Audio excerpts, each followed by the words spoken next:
Welcome everyone, guys. We are really to rumble. Thank you for the raid, Rathran. Welcome, Stinky Winky, also for the soup. Round 4, guys. Round 4, it's already here, which means that we're gonna have more people in quarterfinals and more people in the hell. You know, in the hell. It's round 4, yes. Who was the noob that put round 3 in the title? Oh, it was me. All right. Round 4. Yes, this format is so good. I believe so. And I hope so. That people believe. Mr. Alex, nice to have you in the channel. All legend in the channel.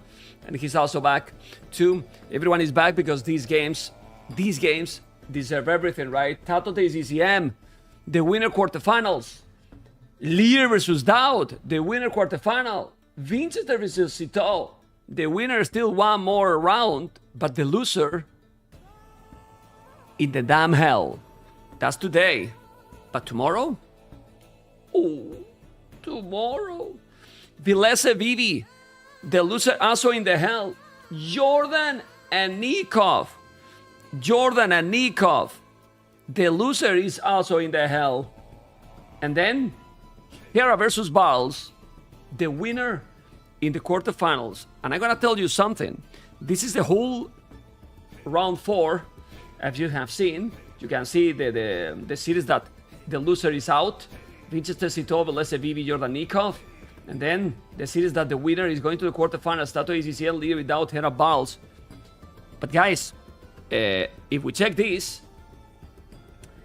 we see that there is gonna be, whoa, can be a lot of potential combinations. We don't know what is gonna be the quarterfinals. We have no idea. We really have no idea, you know, what can be the quarterfinals. But we're gonna know, well, on Sunday, guys. On Sunday. Why is the Viper not seed 1? Because Mr. Yo won to Hera. Hera was the seed 1, and then Mr. Yo get the seed from Hera. Since they have 9-2 games both, that's why he's first. If the Viper had 9-1, then Viper will be first. But since they have the same, exactly the same, then he's the seed. And that's why Mr. Yo is number 1 in the standings, you know? That's why. How you doing, guys? How you are enjoying the tournament? Hopefully a lot. I'm gonna have Orlu co-casting with me. As soon as he comes, we will start to talk about the draft, because the draft is already there. And we're gonna be with TATOH. TATOH was playing last night, the last series, and he's now playing again. And then people say that the Spaniards are not hard worker. I'm here, TATOH is here. Spanish people in another level, you know. Thank you for the subscriptions. Thank you a lot. Hola, Mr. Tiramis. How you doing? Yes, we could have a Viper Hera earlier than the finals. Yes, Mr. Tiramis, you are absolutely right. Depend who is gonna win the series. A Viper Hera could happen in a potential semi-final or even earlier. Let's see. Everything is open. To don't see Viper Hera till the final, Hera should have won Mr. Yo. It didn't happen, so now everything can happen. Everything can happen, you know? Everything can happen. Okay, I see TATOH already in the camera, waiting ACCM. I wanted to talk about what? Oh, yes, about the prize pool. This is the prize pool of the event, and here it's time to explain the goals. Remember that there is a goal of 5,000 that is to cover the expenses of the tournament. We are going in a good way, over 1,600, I think. Great. Then I got explained the goal that is, say, 10K for the subscribers. It's an ambitious goal, it is, but the subscribers on Twitch, sadly, are not worth the same as before, and in every country is completely different. So some of the subscribers after taxes are not even worth $1 for the streamer. So if we want to give over 7,000 extra prize pool to the event, that's the goal. That's why the goal is that high, and I'm just explaining you here how it's working. Okay, my voice is a little bit cuckoo today because I'm casting a lot. Really a lot. But guys, we're gonna check now. Here, everything is already there. I'm waiting the co-caster because, you know, Orlu might be early for him. And well, when he's joining, he will join me. But look at the games. The first game is gonna be Land Madness. But then we have, I will say, maps that we have seen quite often, except Hideout. I think people is being kinda, you know, Adele, thank you so much for the 25. People is being conservative, you know. I don't know what you think, but I feel that people is being conservative and they are not going for the less known maps. They're going for maps that we know pretty well. Yeah, they are going for maps that we know pretty well, being a little bit conservative. And I don't know if now Orlo hear me and if he agree about that, because there's 21 maps, but the players feel comfortable in around 8-10 maps. Mr. Orlo, how you doing, man?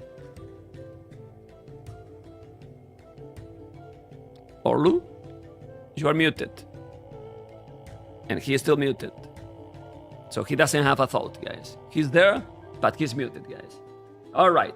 He will be here at any moment. Okay, we're going to start with the series, you know, and I don't know if you have noticed the same as me, you know. Maybe players are going conservative because they don't have much time to train with every tournament happening. What every tournament are happening? What other tournaments are happening at the same time? I have no clue about that. I have no clue about that. It seems that it's cold in Madrid. It's also very cold. It's also very cold in my city today, guys. I will show you how cold it is in my city. It is very cold today here. I don't like it because it's very cold today. Yeah. Oh, come on, I'm from Chicago, man. Yeah, I know, Orlu. It's really cold here. As you can see. It's well, I will show you to you, Orlu. It's very cold. I saw. You see how cold it is? 20 degrees is really cold. It's below freezing. Yeah, I'm freezing, and that's why I'm going to put the air condition right now. Well, but it's a new model. You know, the last model, you know, a small fan, as you can see here, guys. Last model, yeah, if you wanna buy, you can go to any shop because it can be even under the bridge, you know. And you can find in the street if you want. Land Madness, the first game. Behind me as well. Did you go too? Orlu? Yep. Land Madness, they are starting. In 50 seconds, they are there. And we need to talk about the draft. We need to talk about the draft. No more fans anymore. Do you agree that the players are being more or less conservative with the picks? We are seeing similar maps in total. Like, there's 21 and we're more or less with 10 maps. 10, 12. Yeah, it's the classic situation of you create all these different maps for the tournament, but players are just going to want to pick what they're most comfortable with. And I think that's what we're seeing here, especially the maps that were in TTL. You know, they just spent a while practicing for a big tournament, and now it's another big tournament, so just go with a lot of the same maps. Yeah, so let's get hype, guys. Let's get hype. People on Twitch, people on YouTube, Orlu, everyone. We have Land Madness, and we are starting. Yes, game number 1 is already here. We have, well, 2 civilizations that one has been always popular. The other is getting very popular, and it is, oh man, it is Slavs versus Magyars. Orlu, I would have said that I always prefer Magyars here, but I don't know anymore. Magyars or Slavs? What do you prefer here, Mr. Orlu? Thank you for being here. Of course, thanks for having me back. It's great to be here. Got a good slate of games today, but yeah, ACCM, Red Slavs to the west, TATOH, Blue Magyars to the southeast, the 2 forgotten civilizations. I mean, yeah, traditionally, Magyars would be the civ that hits harder or faster, but Slavs, now that they have that 15% faster working farmer bonus back, their eco just expands so quickly. It's great, man. I mean, it's crazy how one small balance, well, maybe it's not that small, that's why they pick it, but with the balance change, then the thoughts, the strategies, is you change completely for the players. Absolutely. I mean, Magyars themselves, they weren't really seeing that much play, and then they had their team bonus switch, so now they have the faster training Cav Archers. And suddenly, that option is so much more viable in the mid-game now. Just to getting those numbers rolling a bit more quickly, it can make all the difference in getting such a powerful unit out. And to be fair, that is not a unit Slavs love dealing with, as most of what they do is going to be melee-oriented. So that, I think, is going to be a really good option for TATOH going forward. Who is the favorite for you, not only in this game, in the series? It has to be TATOH. He's just the overall more consistent, higher performing player, but ACCM on a good day can take down anyone, so I wouldn't be surprised if it was close, but I do give an edge to TATOH. Did you watch yesterday TATOH versus Winchester? I did not. I was busy studying. Okay. I can tell you that TATOH played really well. Like, I really believe that he's in a very high level. He only lost with Mr. Yo, that has been beast. Because he beat Hera, that probably was an upset. Well, probably no, it was an upset. Everyone was thinking that Hera will take it. So not ashamed to lose with Mr. Yo.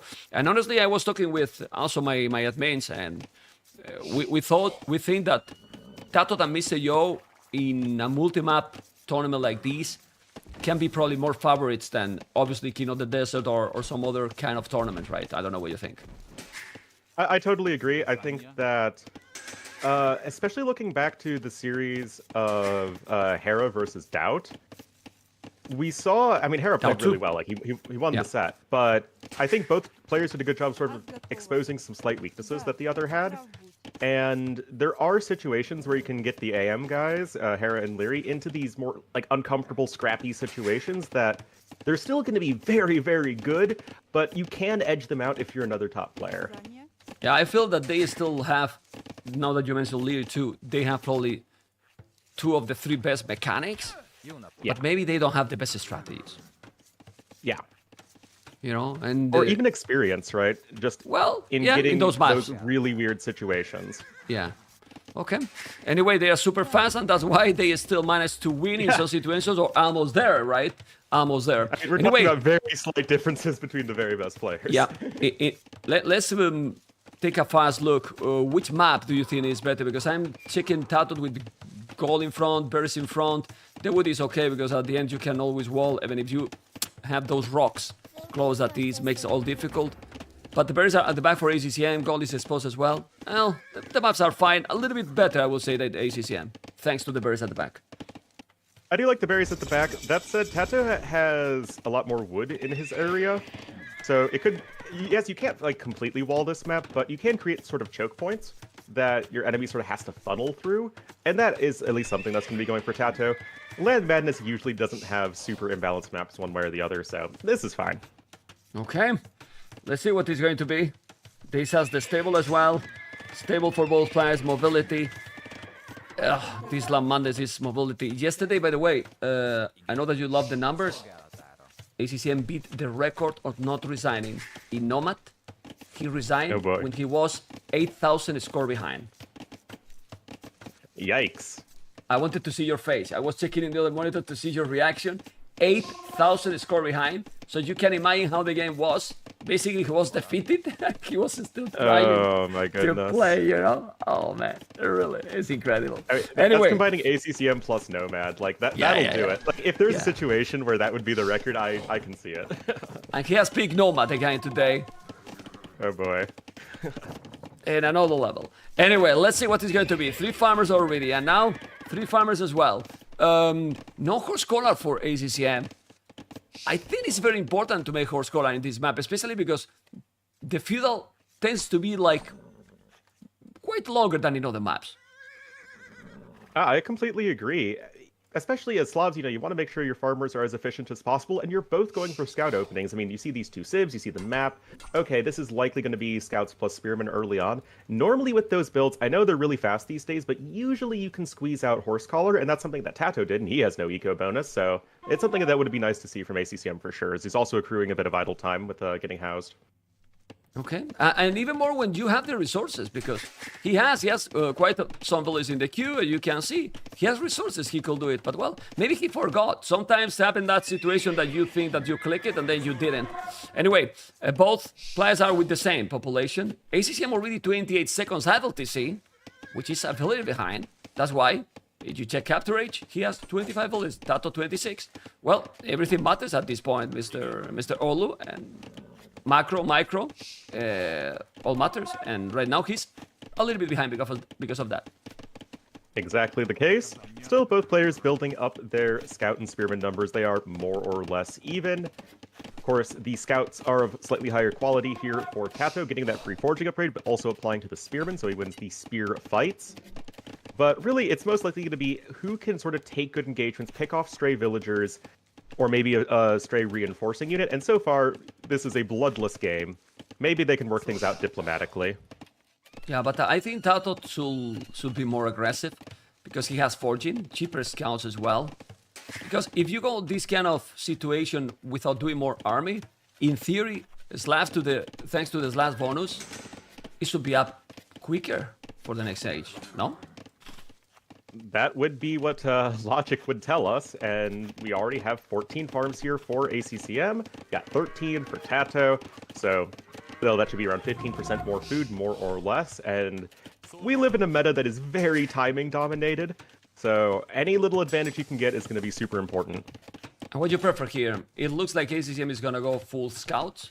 TATOH is adding already the archery range, probably. He will, probably no, he's going to make archery because he's mining gold. And I don't know, we have seen how great can be the economy when you go all the scouts. And then if he's going full scouts with probably even bloodlines, I don't know, because he has only one on gold, but I believe he will do forging now, ACCM. Well, you have to make damage if you make archery range. Nah, he's wall, he's fine. But yet not a single villager kill for any of the player. No units killed whatsoever. Yeah, oh, that's a bad mining camp. Come on, ACCM, be one tile closer. Oh my god. Those little things matter, man. Yeah. Well, you can see the pressure is there. Now he's gonna lose those spears. He wants to take the hill, probably. He's gonna try to make some hit in the scouts. He's gonna take one or not. No, more spears are coming. He took a lot of damage in those scouts, which is nice. Still didn't kill anything. And TATOH has 4 scouts idling, but look at the ACCM resources. He's preparing the castle age. There is not gonna be a lot of feudal aggression from any of the players, and even TATOH, he has few archers, but he's not going to commit a lot. He doesn't have even blacksmith, so need to go up. But the food for Slavs, Orlu, I mean, seriously. Okay. Way back in the day, I said that the best unit Slavs have is the farm, and we are getting right back to this. Is the same bonus they had before?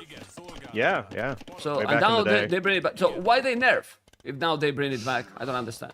Well, Persians was the same. Persians got out to the Dark Age. Now Villa is down for TATOH. He's gonna lose one.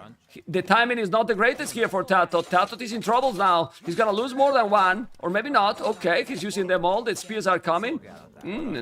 But ACCM is on the way to Castle Age with a great timing, and if TATOH is not going up quick, Slavs is gonna be very dangerous. But that timing in the goal, Mr.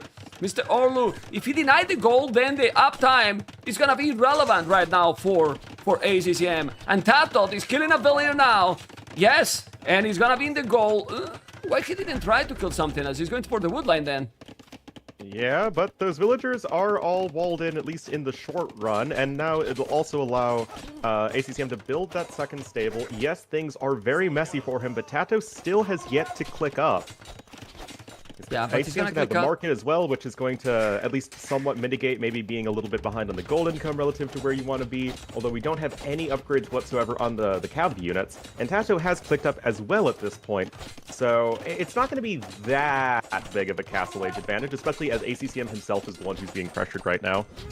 I prefer a position here for TATOH. He forced him to make another tower. Those archers are, another villager down. The archer is gonna kill some more units. He's delaying his economy for sure. You know, now he's going in or trying. The tower is gonna be there, but he can go around. Yeah, he's creating a total chaos on ACCM. total chaos. And as you mentioned, he has 7 scouts, but now he's doing the bloodlines, no forging, not any upgrade. And now TATOH is preparing the transition to the cav arches.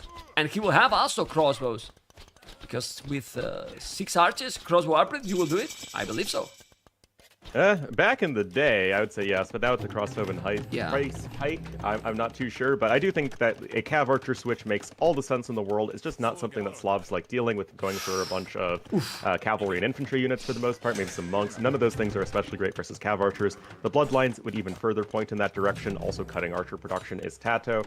And ACCM is grabbing light cav at this point, adding in some knights, but still, his eco is a bit of a mess. TATOH ahead in resources collected, which is not something you want to see if you're Slavs. And he's in a great spot. That's really bad.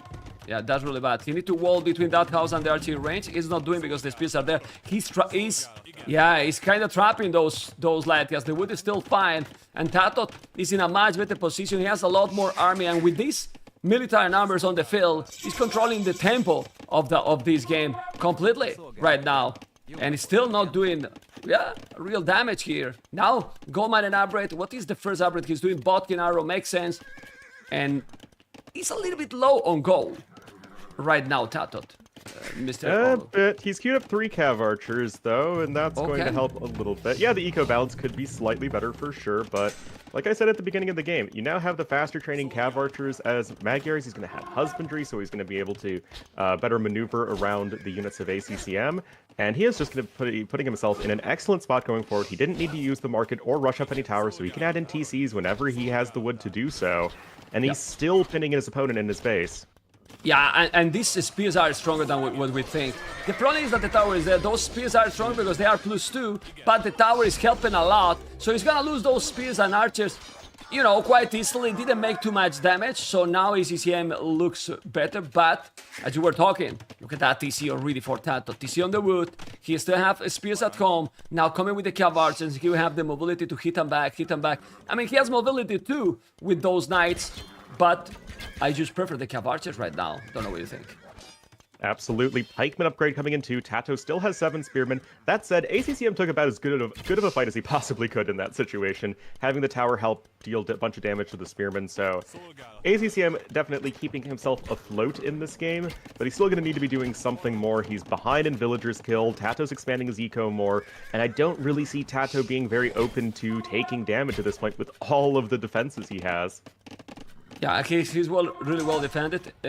He can overchop in that wood line where the knights are. He has to be careful for sure. But now those pikes, and they are pikes, not the spears anymore, has the +2 attack for free. The cav archers being annoying. Okay. And with this kind of gameplay, ACCM needs siege and quick. Absolutely, and Slavs have that nice cheap siege, but you still need to get it onto the field. TATOH still just sort of slowly getting more and more ahead. Yes, nominally ACCM has the more valuable army, but there's just not really a whole lot he can do with it. TATOH expanding down to the southwest, and he is just looking to be in such a comfortable position on a map that you normally can't really get that because it's so open. Yeah, because these Magyars are so versatile. He has to be careful. He's gonna lose now 1 villager. Not what you want.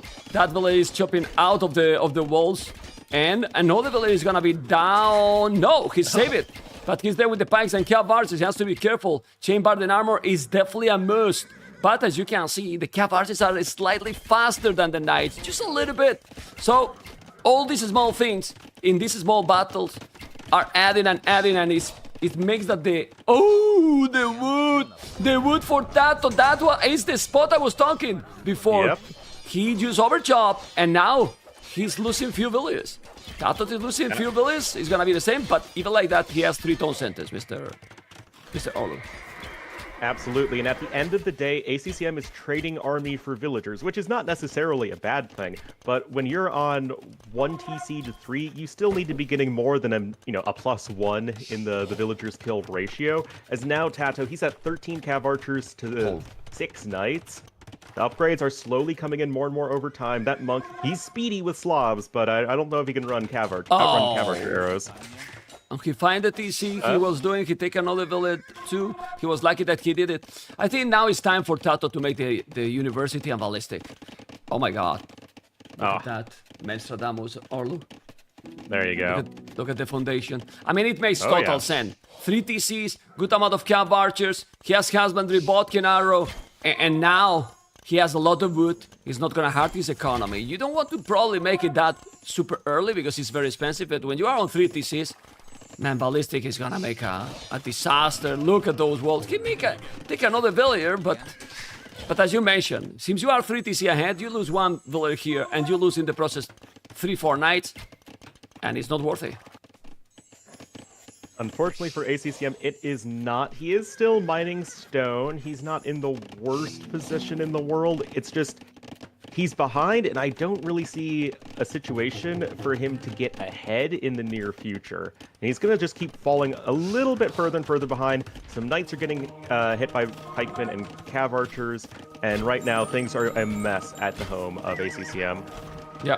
He converted one Cav Archer, but we still don't see the siege. And without the siege, this is already 28 army, 10 army. Now the siege won't show up, but he's gonna have ballistic now. And when you see some siege, you can maybe also add a couple of knights with Machiars. They have the +2 attack, they have Bloodless and Husbandry, and then you can help with those Cav Archers and the siege. Well, let's see, because obviously this is 10 villas ahead. And with Ballistic now, the situation is gonna look more and more ugly. But guys, don't worry. ACCM will fight till the end of the day. Orlu, you'll be ready to cast a very long series, okay? It's 10:20 a.m. for me. I'm not going anywhere for the next 13 hours, so, you know. I'm good. Okay. Oh, be careful now. Look at those pikes and Cav Archers. Nah, he's gonna defend properly. And Machiars is so strong in this map. It's really good civilization here, Orlu. Like, really, really good. Absolutely. I mean, there's a reason that they are picked all the time here. And it's for that reason you have the really strong opening with your scout play, and it's almost always a scout play on this map if you have access to them. And then in the mid-game, now that their Cav Archer play is so much more useful, it can just be so difficult to stop. And the thing is, it's not like it's going to peter off at any moment, as the Cav Archers are going to be ridiculously strong once you get to the Imperial Age. And it's just like one punch after the other with this Civ on this map. Okay, TATOH right now is in a great position, as you can see. He has to be careful. Remember, guys, that now, Orlu, for decided matchups in the quarterfinals, also all the games count. Being 3-0, 3-1, or 3-2 can put you in a different spot, you know, in the whole standings. So you can probably face one opponent or another, depend on the games. Ooh, but look at that TC now that he was trying to do. The Cav Archers are there. I think this game is over. Look at the population. Yeah, I mean, again, it's a situation where ACCM isn't dead right now, not at all, but he's behind, and there is no real way that TATOH's letting him get back into the game. His army is going to be scaling better as the game goes on. He has the map control. He's adding in a 4th TC without a care in the world. He's getting Thumb Ring, and he is applying pressure at all the correct areas. ACCM trying to take a good fight here, though. Yeah, it's so complicated. I mean, when you are doing Cav Archers, and you have more farmers than your opponent that is slabs, that he will have the crazy farm going, you know that you are in a really good position. Obviously, they don't see what we do, we see everything, but the population is 40 population ahead, 22 villages more, 20 army more. I mean, he need to, I don't know, he need to send knights on TATOH base and raid non-stop. And the problem is that if he's doing that, he's gonna get raided at home. So, how do you do that? He will, and TATOH made a really smart early switch going for the pikemen, realizing that, okay, I just need to defend you early on. I got some late feudal age damage done, and the pikemen really just prevented ACCM from getting sort of the degree of damage that he needed to come back. And TATOH still has some pikemen at home. Yes, the scorpion numbers are climbing, and I would not recommend bunching up like that. But yeah, with a little bit of splitting right there, I believe in TATOH's unit control, and those scorpions are not going to be doing anywhere near enough. No, he's gonna take some, but he's so many Cav Archers, and having Thumbring also helps a lot. Now he probably should go back a little bit. He's sending some knights trying to raid. Let's see TATOH's reaction. Is he gonna react properly on the TC? You need to react fast. There's a monk, he's not reacting right now. He reacted fast, okay. He lost nothing. Did he lose any villager? Yeah. well... Yeah, I'd say that's a good enough reaction for me. Yeah. I mean, didn't lose anything. I mean, now he's one in the woodline. He has to be careful. He's gonna move those lilies, but still, population 150 population. Orlu, ACCM 96. Sorry that I scream, I get excited, but man, what is this gameplay? TATOH is playing really well. Like really well, because we're talking about Magyars, but you have to use it properly, and he's been raiding with 2-3 groups of army all the time. Yeah, he is just putting himself in this position where he cannot possibly lose, and TATOH is doing such a beautiful job of that. Yes, there is a little bit more raiding going on, and TATOH does need to send those villagers to safety. It doesn't really matter. TATOH's still coming forward here. You have to be careful. I mean, that's a lot of scorpions. But even the one knight here is going to be pretty annoying to deal with. And without anything to accompany those scorpions, you can just sort of mow them down relatively quickly and then not take too much damage. Nah, it's fine. Take you got a lot of farming. Damage, TATOH! That's nothing. Well, he got some damage because there was a lot of scorpion, but still, it's 41 army, Orlu. 41 army still. His population is 60 population ahead. The score is only 1,500. Because remember that there's a rule. No less than 5k score behind before resign. No less than that. Okay, Orlu. But it's not a joke. It's happening, you know. Well, I mean, these are important games, and players want to keep fighting on. Especially if you're a player like ACCM, who's clawed his way back into so many games that looked like he was completely dead in. It definitely maybe gives you a little bit more of that good old hopium than you might expect. But yeah, this is just a brilliant spot for TATOH. He's working towards the stone he needs for a castle. He's on 125 villagers. And he is going to be clocking out this game relatively soon. Yeah, it's really, really impossible. Yeah, and skirmishes is not an option. Someone is asking, why not the skirms? Well, if you do skirms, you die even faster. And then you fall even more behind with the economy. I mean, the skirms cannot chase all this. There is no... I mean, you don't have mobility. You need knights. The problem is that you need a lot more knights than your opponent. Maybe he should have done the siege earlier, Orlu? Yeah, I probably wouldn't have hurt. He needed to do something to keep the Cav Archer numbers low. And I think maybe trading knights for Cav Archers instead of knights for villagers might have been a bit of a better decision in early Castle Age. Just because this is a unit that will snowball out of control really quickly if you get the numbers. And that's exactly what we've been seeing TATOH do throughout the mid-game here. Okay. I don't know why those villagers from TATOH are in front, but he's coming back now. It's crazy, man. I mean, TATOH is gonna be 200 population in Castle Age, pretty much. Just look at the population. He's getting there. Just spamming on the stop. And he's gonna be double the population. Double the population soon. He's doing even the scouts, not light caps, you know? Just to kill those. Now he's gonna come with a forward castle. He's trying to intimidate his opponent, but no, it's fine. I mean, ACCM is gonna make another castle before his opponent, probably. Yeah, look at those villages where he's gonna make the castle. He has the stone, but more scorpions. Well, Cav Archers on the west side are kind of getting cleaned up, but I mean, this is really getting out of hand at this point. Once that castle comes in, yeah, it doesn't deny that much in the short run, mostly just some siege workshops and farms, but it's going to give TATOH this sort of launching point when he can just continually raid into the base of ACCM. Orlu. And there's not really anything for him to do at this point. Exactly, and there's nothing to really deny it, or, I mean, ACCM is dead completely. And it's kind of crazy that he keep playing at this stage of the game. It's an insane rate. It's not about the score even. It's about, like, if you go to his point of view, he's completely corner. You know, look at the castle he's doing, you know? Like, what you achieve with that castle? Or what you achieve with that castle? That he's not kicking you out of the map, right? Because other than that, you know? He's gonna expand into the black area, you know? Yeah. Gotta run away. This is basically, you know, the 9th century in the Pannonian Basin colorized right here. Yeah. Yeah, and now he has stone to make another castle. He might do it. And, well, he won't resign till his opponent is in Imperial, probably. Because, yeah, 200 population, 100 is double the population. Gonna take maybe the tower, Imperial Age, and he call it. Yeah, right. it's difficult to cast those games when you see that the game has been over for so long. And TATOH keep with the trend, keep with the domination, playing really, really great, Mr. Orlo.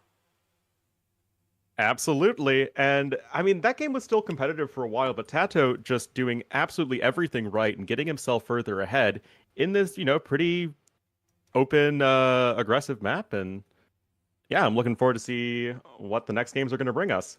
Because none of the other maps are exactly like Land Madness, so ACCM has some opportunities here. No, for sure. I mean, this is the beauty of the tournament. I mean, if we check now the maps, they're completely different, all of them. Just look what we have. Gold Rush, Hideout, Nomad, and Migration. I mean, all of them will be played differently. Like completely differently, because you cannot compare Gold Rush and Hideout. Well, Nomad is uncut. You cannot compare either, and Migration is water, but in the middle, I don't know. What do you think ACCM will pick? I believe that he will go for Nomad. Aren't you surprised that he picked Migration against TATOH? Yeah, a little bit. I mean, historically, TATOH has been, one of the strongest water map players, and that is still very much the case, but it's not like ACCM is bad in those maps, and if he feels like he has a good approach to the map that maybe TATOH isn't going to expect or maybe feel as comfortable playing against, maybe he can make something happen. Maybe that's where we're going to see Armenians. Oh, that's also nice. Like, we have both civilizations pick. The new civs are being picked by both, So one TATOH with Georgians and then Armenians. Okay, I mean, we're still discovering things. Aren't you surprised that they pick these new civs pretty often and they even ban them, Yeah, I mean, I don't feel like either of the new civs are, like, oppressively strong. I think that the Monospas are too good, but the rest of Georgians isn't, like, that great around it. But, I mean, clearly they feel like there are opportunities for these civilizations to succeed, and I think the new civs are cool, so... I mean, I'm just glad we're seeing them. Yeah, me too. Me too. Well, you can see, guys, that China been banned, Persians been banned, Spanish and Bohemians been banned by TATOH, and since these global bans, or better say, hidden bans, Persians has been banned for both, and Bohemians as well. Are they that strong? Well, I think in the maps they pick, they are, right, Orlo? I think especially for Nomad, Bohemians are pretty oppressive these days with the Hussite wagons, and beyond that, they're just a really annoying civ to play against. So I wouldn't blame anyone for banning them. Okay. And now we can focus in the next game, Nomad. And we have Korea for TATOH, ACCM, Malians. Is TATOH gonna try to pick Korea to make the war wagons toward Ras? Some crazy stuff. Also the villages that, well, are outposts with mobility, those villages, Mr. Orlo. Yeah, the Koreans in the Dark Age feel that they need to give the person with the worst eyesight in the village the horse for the scout cavalry because it has worse line of sight than their villagers. Okay. And what do you prefer here? I think they're both great civs. Ever since they made the change so that like nobody really has a bonus with their first town center, you just look at the civs that are good on hybrid maps like Malians, or civs that are good with castle drop into unique unit play or tower rushing, and that's Koreans as well. So it's a fair matchup. Personally, I like playing Koreans more, but I mean, Malians, they can be really, really fast out of the gate, and that's why they're always deadly on this map, and most maps. Okay, let's see, because this is starting in 10 seconds. That's why you see the players there that focused. They're about to start. They might be thinking what strategy we do, but the multitasking also, how important is the multitasking in Age of Empires 2? But in Nomad, oh man, you need to pay attention to everything. And TATOH is with the whistle again. He seems to be confident. Focus, but confidence. And this is game number 2, guys. ACCM Malians, thank you guys for the support. Thank you for the subscriptions. And TATOH Korea as a blue with a map, both players quite close in the middle of the map, Orlo. This can bring some chaotic scenario. Oh, absolutely. It seems like that happens a lot, honestly, in this particular version of Nomad, as the villagers will politely cross each other in the middle of the map, give a friendly howdy to their neighbor, but this is likely about as peaceful as it's going to be getting. Both players getting 6 fills near their TC very early on. They should have pretty comparable times. Maybe TATOH's is slightly faster, but this is probably going to favor Koreans in some early tower play. Yeah. Also, TATOH know 100% where his opponent is. ACCM might assume that he's going into that direction, but he doesn't know how close it is. At least not for now. Well, if he's finding... he did lose a sheep, like, right nearby, so... Yeah, well, but he doesn't know if the TC is there, because, you know, since you have a lot of villages, he knows that he's around that area, but not exactly there, you know. Still, he might find him soon, even more with how close they are. But the spot for TATOH that he has gold and stone close, well, he has gold and stone at the back, but it's not exactly super close. While ACCM... I'm checking ACCM point of view. Well, the goal is also far from him and the stone is at the back. This is going to be an interesting battle. And I believe that they will go for feudal. Even more when you are not against this civilization like Spanish with conks that you might feel, you know, scary if you don't make damage. I think it's okay going feudal with these civilizations. Don't know what you think. Are you not scared of war wagons? Because I wake up with a cold sweat from war wagon nightmares. Yeah, I mean, you're scared, but I'm more scared for the Bohemians wagons because you need redemption, you know? Like, yeah, it's definitely dangerous, but if you are in time to spam monks, the war wagons are less scary, you know? Obviously, you cannot kill them, but you can convert them much easier. That's the only difference, right? Anyway. Absolutely. Do they have good resources? Checking TATOH point of view, it's bringing a board, but yeah, I think the maps, we have talked about this before, Orlu. The maps in Nomad now is not what it was. Nah, I want to go back to the days when you get 3 restarts and you use them all on Nomad. Yeah. That's what I consider peak AoE too. Yeah, well, you know that restarts are not my preference, but I understand what you mean. It's true that those restarts were being called because now people complain about the maps. The maps were bad back in the days. Now the maps are, well, I was going to say something dirty, so I prefer to keep going, you know. We are in a $50,000 prize pool event, and I'm not going to say that. What I was thinking. Yes, you can imagine what I was thinking, but I'm not going to say. It's going to bring the board now without the loom. I hate this because now they're going to make the houses like no problem, you know. He will make the house just it's not even needed because the board respect that village from TATOH. You see? Yeah, I mean the board just decided to get stuck on a tree for no reason and giving the villa a little bit of extra time she needed. Oh man. Like if I try this, I lose the villager like 20 tiles from my TC. Yeah. But the thing here is look at how fast he is up, and this kind of luring back in the days was just not possible to do it due to the lag. Also, you need to hit twice to the board. But anyway, I like this. Barrack already for TATOH. We're gonna see aggression. And it's gonna be chaos. He's gonna go for gold with those 3 villages, but look how far the goal it is. 4 gold. Gold minus. It's very, very far. But it's very far for both.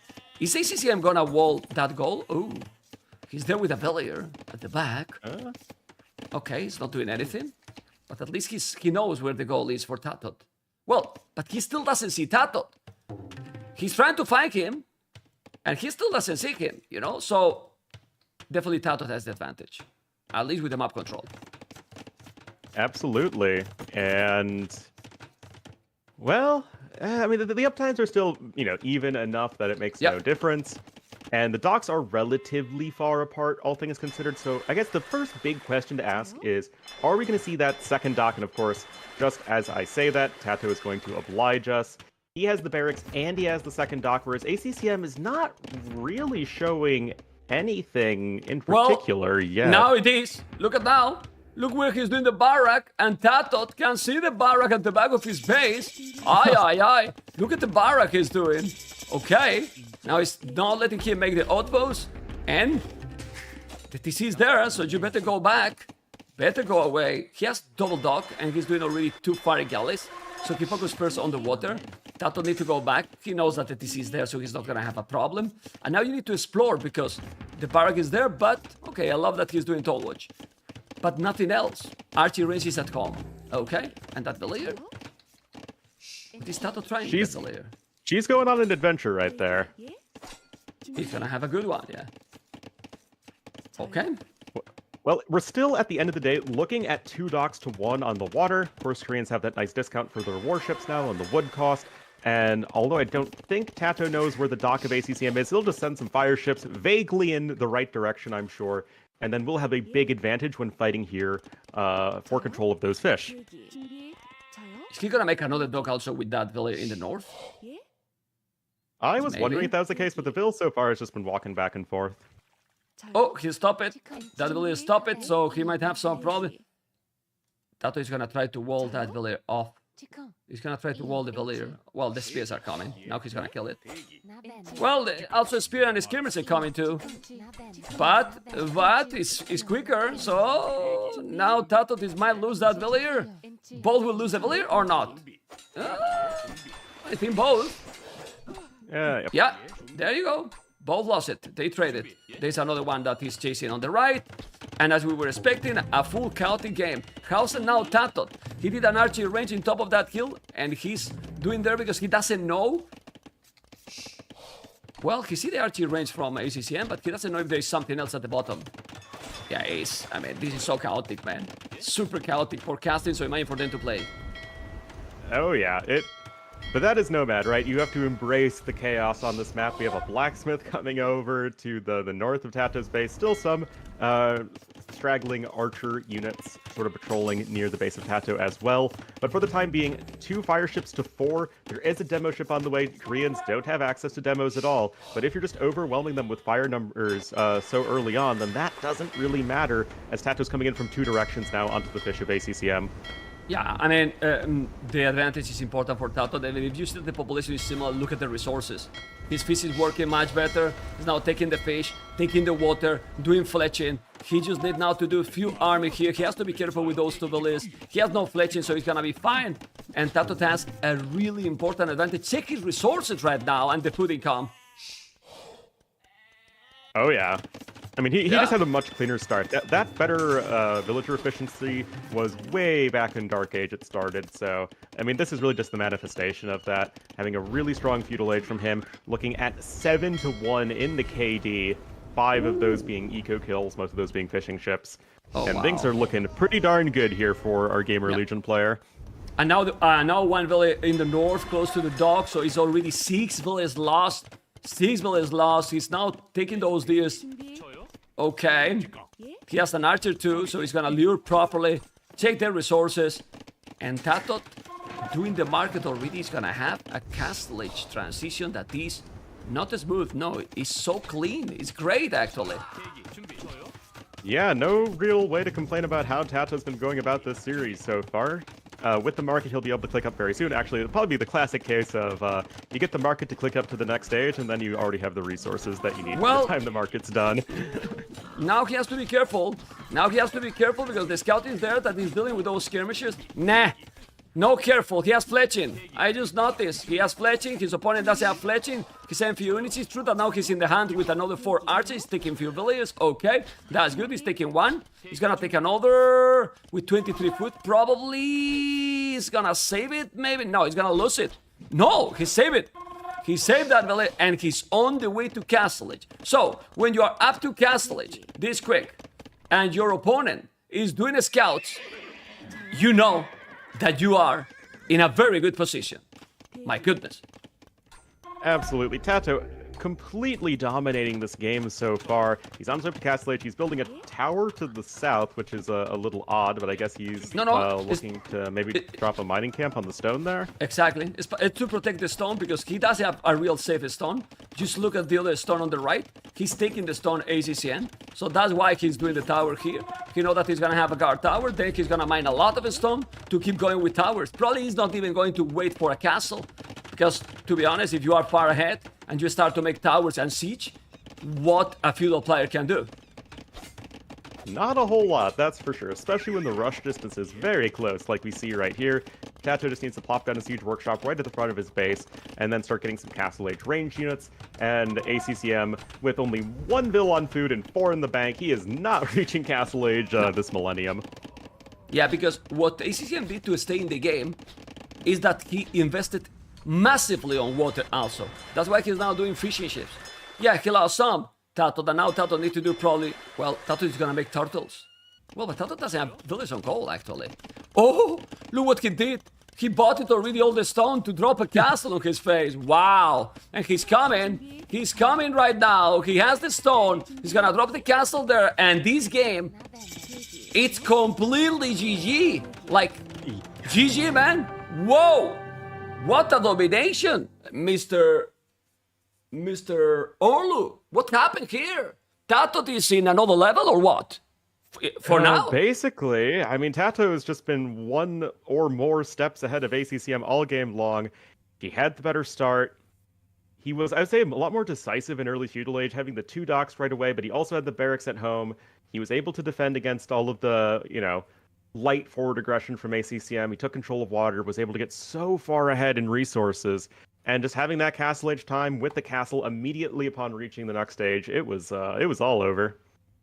Yeah, I mean, the build order and also how he was controlling the water, it was just so smooth. Military, he killed more units, 9 units more. Economy, I mean, in this short time, this economy difference is just huge. That's why he reached castle is so quick, and ACCM didn't have any resources. When I saw that the picks for ACCM, I was surprised. Like, really surprised. For me, the maps that he picked are home map for TATOH.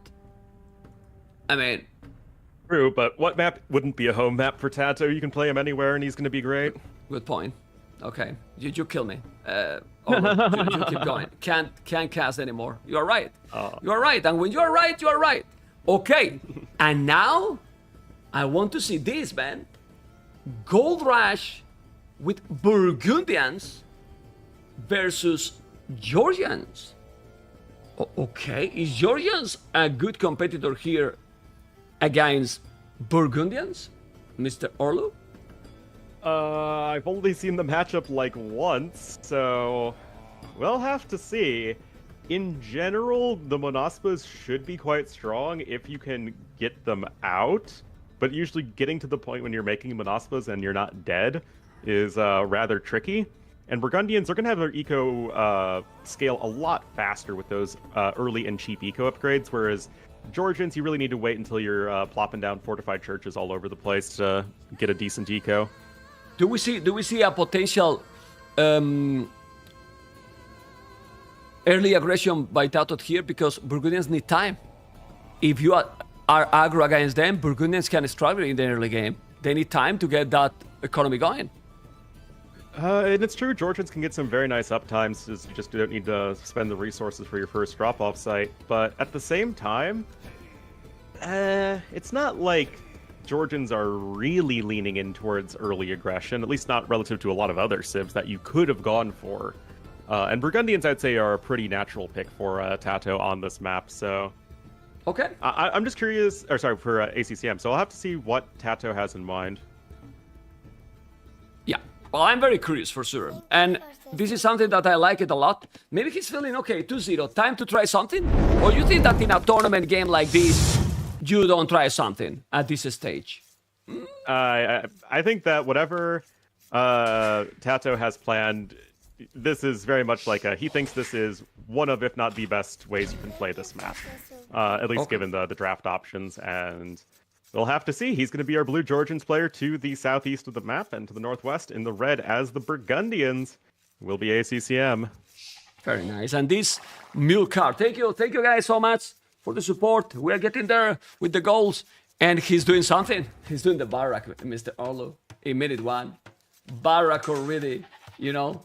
He's doing the barrack already. He wants to send a couple of militias to be annoying and to probably lame even deers if he can. I don't know if he's gonna bring the lions, but he's doing the barrack in minute 1, man. What the hell, Mr. Orlu? Come on.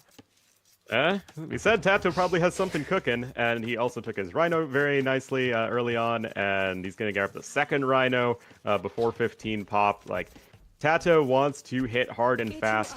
His scout is just trying to gobble up all those extra resources. I'd imagine it's going to go forward after it pushes in one zebra.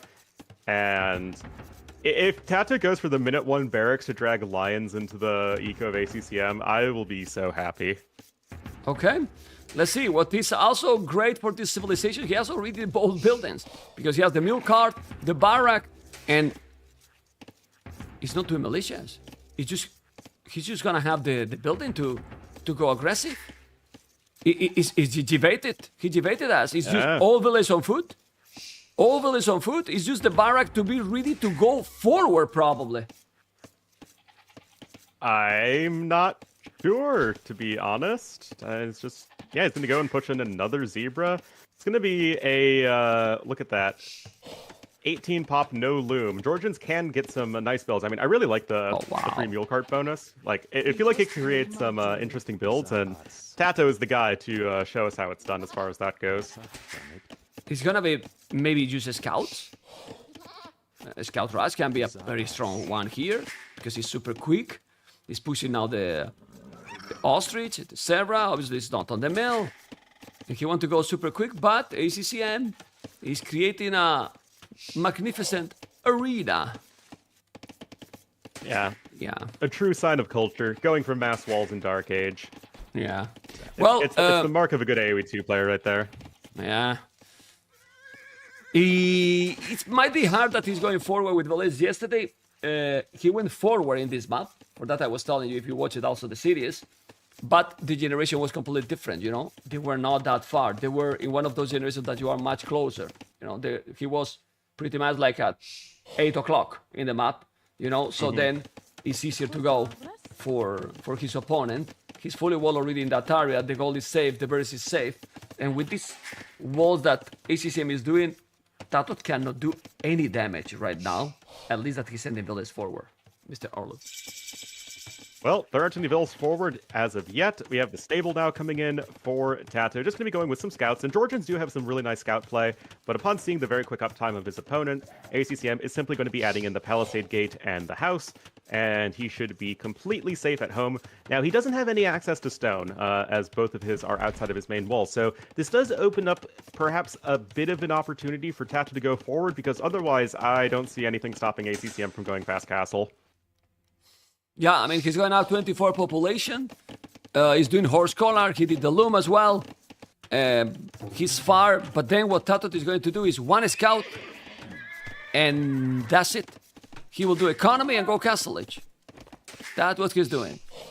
He's gonna wall, he's gonna do economy, and he will go to castle edge himself. Pity that he didn't explore a little bit more on the left, because he could wall exactly between those two woodlands without make those wider palisades. And we're gonna have a castle edge game. Not gonna be anything now in feudal, Mr. Orlo.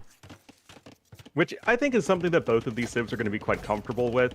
If you're Georgians, you want to get to Castle Age so you can start putting down your fortified churches to really power up your economy. And that's when, you, of course, you can get to the very balanced unit that is the Monospa right now. And as Burgundians, of course, their strength is going to lie in Castle Age and booming, getting maybe light cav out on the map, getting a lot of eco upgrades, and grabbing relics. Well, ACCM will need a while to go up, because he's not mining gold. I don't know if if he forgot, or what is his plan right now, because if you don't mine gold, you need the buildings, you need to mine gold. So you need now 3 buildings, mining camp, and 2 buildings to go Castle Age. What is his plan? He's gonna go boom? Here we go on Boso? Okay. So just gonna prioritize getting those Castle Age eco upgrades. Probably will go over to the gold relatively soon. I mean, doesn't have a single farm yet. He is playing this like, I want to maximize absolutely everything I can at this point. And it's not like TATOH is going to be super fast up to Castle Age either. I mean, yes, he didn't invest much into army, but still, it's going to take a little bit of time for essentially no eco bonus at this point to get to Castle Age. ACCM and TATOH probably going to click up at pretty similar times. Yeah, I was going to say that. And probably TATOH can be even quicker. And remember that now he can mine gold without doing another mining camp. TATOH, with that mule cart, he can just mine the gold there. So, doesn't need any extra building. He has the stable, he just needs the blacksmith, And don't even need another middle card. I mean, he can do it if he wants, but this is why he's moving a little bit, you see? He's gonna mine gold now.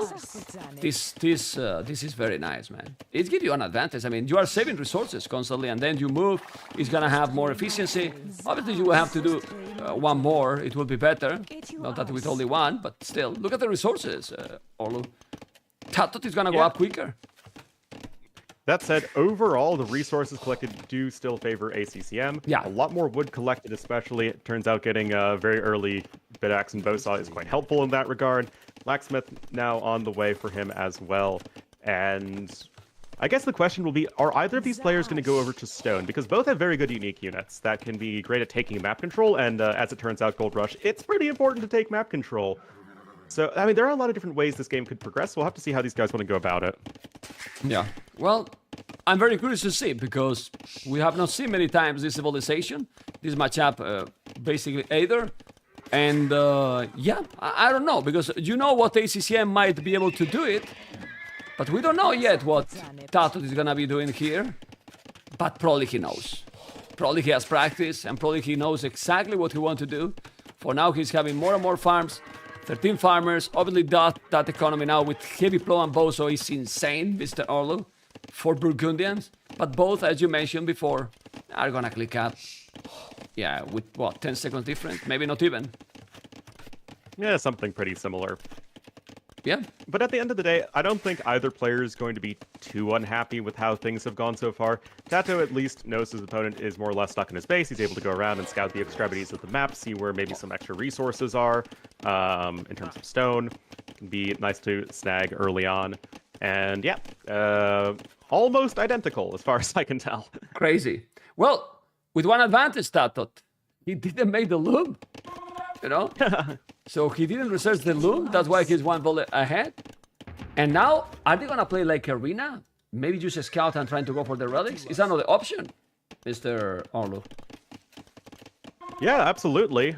You don't need to go for the middle right away. Usually, you're only starting to really run out of gold in your base around 30-ish minutes, depending on how the game is played out. So, yeah, in the short run, you can totally just boom away in your base without a care in the world. Both players are hitting Castle Age with pretty strong economies. It's not like they went, you know, say 25 plus 2 that you would see on Arena.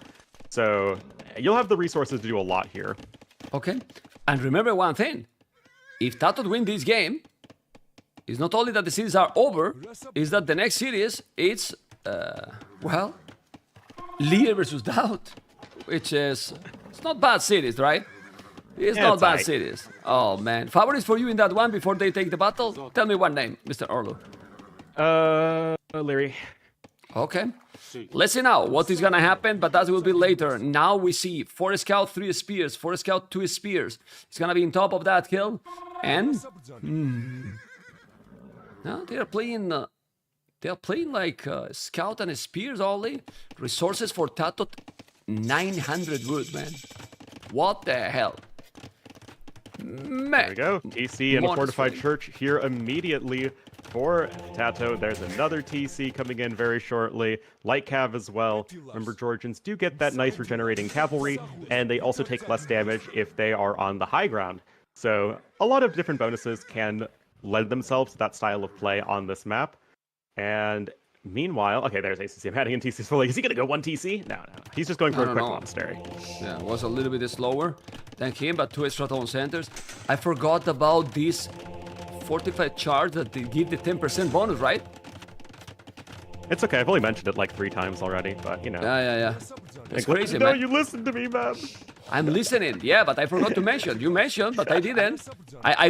What I mean is that I forgot completely about these upgrades. I'm not used to them, and I still have the notes, Orlu. You know? Oh, there. I still have the notes because it's still complicated. Which I wasn't expecting him to do those there, and I just remember because you said that because he was building there. But ACCM has more spears and he's taking a little bit better 4-3 KD. I promise that I have not muted you, okay, Orlu? I'm just kidding, man. I promise. You know I like to troll you just a little bit. Orlu, me too. A little bit. Me too. Yeah. I promise that I didn't mute you, you know? Anyway, stone mining upgrade for ACCM. So he's going heavily on a stone to prepare for dropping a castle in the middle. Oof, it's about decisions. I think the longer the game goes, benefit Burgundians or not. Even when Georgians came out, like, everyone's like, oh man, this civ is really tough to break defensively, you know, if you're taking a strong position in the middle of the map. And I agree, especially the half cost to repair buildings is going to be really good here in a Trev War. But at the same time, you don't have gunpowder. And Burgundians have really good gunpowder. So having bombard cannons and good bombard cannons at that, maybe some hand cannoneers if they're become like a lot of halbs on the field, that feels like a really good opportunity for ACCM. Yeah. I mean, they don't have gunpowder. They have one of the best gunpowder in the game. So, yeah, it's pretty sick. 50 attack, the bombard cannons, and then 17 plus 4 the hand cannoneers, which is crazy. Now he's splitting those units. He has to be careful. He's trying to find something. Relics. ACCM has one relic, and he's going to take the second. So, let's see what is the approach here for TATOH. But if he's doing the blast beat, I expect him to go more aggressive then. Because why you make the blast beat right now if he's not to go aggressive? Maybe he wants a siege workshop or something like that. And yes, I know. True. For Georgians, they have hand cannoneers, but they don't have bombard cannons. That's what I was talking about. Bombard cannons are really important in these sorts of pushes. Yeah. Okay, he's gonna take the relic on the left. Yeah, hand cannoneers is kind of relevant. One of the best units in the game to finish the matches is bombard cannons, man. It's brutal. If one civilization have and the other doesn't have, tough. Except that you have a civilization like Khmer that you can try to be aggressive, and even being aggressive you might be ahead. But I told you, it's gonna be aggressive. Bloodlines and Forging. He's doing upgrades because he knows that he need to get map control, and he's going with military, doing the upgrades, and don't let his opponent to drop a castle in the middle. And the only way to do that is doing army and doing upgrades as well. So he's already doing some upgrades, no upgrades for ACCM other than Forging, but remember that they don't have bloodlines. And now bloodlines is gonna kick in. He has a spear, he has also a few monks. He's gonna come with a castle soon. I think he's gonna send the village already. And I don't know if TATOH's gonna spot it. Oh, he's gonna make a TC in the middle. Okay. That's fine. I think ACCM really wants to push out onto the map, like, right now. Can't maybe quite afford a castle just yet. He doesn't have a market to buy the extra stone he needs. So, yeah, just try and draw TATOH's army away with your own army, and then use that space to go build this TC, from which then you can build the castle much more safely. And I think that makes a lot of sense. Oh, but this is battle is not what you want. He has no monks, and that's why TATOH is gonna away. Having the bloodlines is a huge advantage when you have almost the same numbers. The TC is gonna be there. Is the 4 tone center. TATOH is gonna make the 4 TC as well. And now he's doing Sanity, Fervor. That TC is gonna have on the stone. And now he can see the tone center. So he's gonna try to commit. I think he should go and try to kill the monks. Obviously, he doesn't know where the monks are, but if he finds out the monks, is gonna be huge for TATOH. But he missed it then for a couple of tiles. Now he cannot take anymore. The Lycas are there. And well, let's see what damage he can do, because ACCM has great resources in the bank and also the stone to make the castle. The score, ooh, he's inside now. He's gonna take some monk. He's gonna kill pure village or not? Well, he has the loom, but you can kill with light caps. Definitely you can. Yeah. Certainly the case. Those builds are gonna need to flee for their lives. Light Cab maybe going to try and dart around and snipe some more monks. Now, behind all this, ACCM has been able to snag 3 relics, which is certainly quite nice, and that castle in the middle is also going to be very important. But then, at the end of the day, these guys still need to get up to Imperial Age in pretty quick order. Yeah, but man, he took all the monks. He did a great job with the KD. Yeah. Look at the KD, 17-11, took most of them. He's coming out with 2 light caps. Let's see if TATOH is going to lose that one. He's trying to block, but he can't. He's gonna try to kill, and now ACCM is the one who is killing the light. The monks don't convert a single unit, which I'm glad to see this, but now he's the one who lost so many monks as well. He's doing also iron casting, and population is almost the same. Resources are very similar. 3 relics to 1. Who has the advantage here? It feels good for ACCM here, but nobody's going up to Imperial or soon to go. So, I don't know, well, to be honest. Neither want to give up complete military production at this point. TATOH, he doesn't want to be pinned in his base, and ACCM doesn't want to get pushed at this point, but still, ACCM does have the castle and the very middle of the map, so he could probably look to Imperial Age a little bit sooner. Those past engagements really reinforce the idea that monks are uncounterable and OP. Literally nothing could possibly stop those monks in the fight. Oh, do you like this castle from TATOH? I didn't expect this castle that defensive. Okay.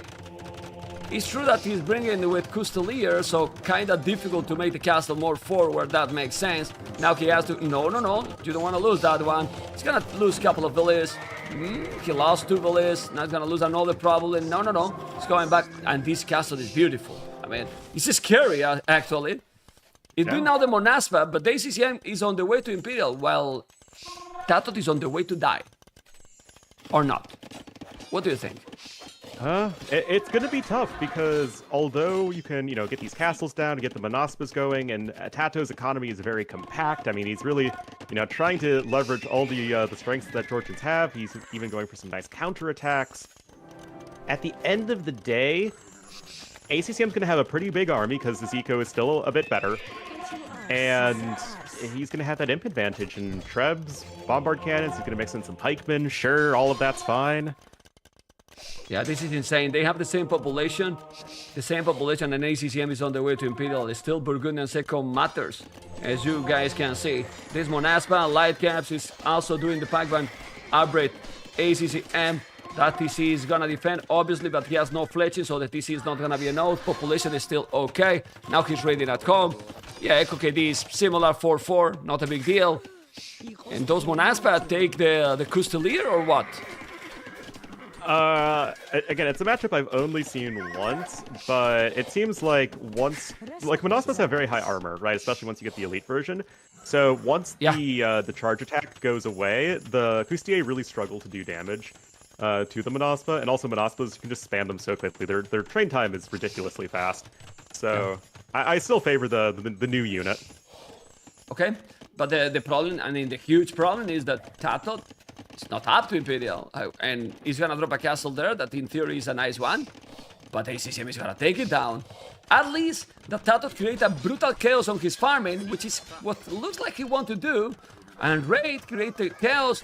ACCM doesn't have any wood to make trebuchets, so let's see if TATOH can do the job. He's about now to go up to Imperial. Oh, but that's gonna be a DAUT castle. Yeah, sending 2 villains to make that castle there isn't a little bit too greedy. Just a little bit. Just a little bit. Okay, but the raid is, happening, man. Age of Empires 2. Ooh, look at this raid, man. Yeah. Raid is being annoying. Population is still growing for TATOH. Now he's gonna try to make the castle. He's gonna kill those monks. No, he's still not sending more villages. I don't know why. TATOH has now 0 villages on gold, but he can take gold if he wanted. Also, he has a relic in the corner. Unbelievable. He doesn't see that relic in the corner. Really? Doesn't see that relic in the corner. Okay, the score is almost the same, but TATOH still have more army. Sending now 1 mule card to probably take that gold, but he won't be able. And why he's not mining this gold, I don't know. TATOH has quite a lot of other villages now. He's not mining any gold. He needs to sell some wood and go Imperial. He's on the way to Imperial, but he's still raiding and killing villages on ACCM base. Is TATOH still with chances to win this game? He's trying. He's clicked up to the Imperial Age, but the trebuchets are now starting to pop out of the castle. And although with Georgians you can repair those castles for a very long time, we do have some branches coming in. And yes, to be fair, this is where hand cannons can shine. If against the Halb-centric play, but right now Halbs are already showing up at those villagers who are trying to build a town center on the gold. And like you were saying, TATOH pretty slow in going for his second gold right there. And this is still a very awkward situation for our blue player. Yeah, it is. I don't think he's gonna repair the castle. It seems that he's just gonna let it die. He still have 1,230 stone. I don't know where he's gonna make the other castle. And then if he reaches now Imperial, how you gonna counter all this army? I don't see it clear how you can do it. Still, it's a pity that he cannot take that relic. Would be nice to see 3-2 relics, for fairness. Now he's doing a great castle. I like it. It's a good castle to try to defend that TC. That's why he's not really, he's not reacting to repair the first one. And now he's gonna try to make a counter-attack. But the problem is that the ACCM has millions of halves. Hard to counter now attack because the halves eat at that army. Oh boy, Cav Archer time! I don't think those are misclicks. So Georgians, guys, if you don't know, they're Cav Archer upgrades, which I don't blame you. You have everything except for Ring Archer armor and Thumb Ring. So Thumb Ring is obviously a big deal. Ring Archer armor isn't like the end of the world as long as you have Parthian. So it's like semi-usable, but still not anything you feel great about. Yeah, it's... Then you start to think like, why Georgians in this map? I don't know. Doesn't feel the greatest, honestly. No? You're getting outpaced economically by Burgundians, and that just feels like a really tough hill to climb, especially if you can't push castles without trebuchets, because you don't have the hard cannons.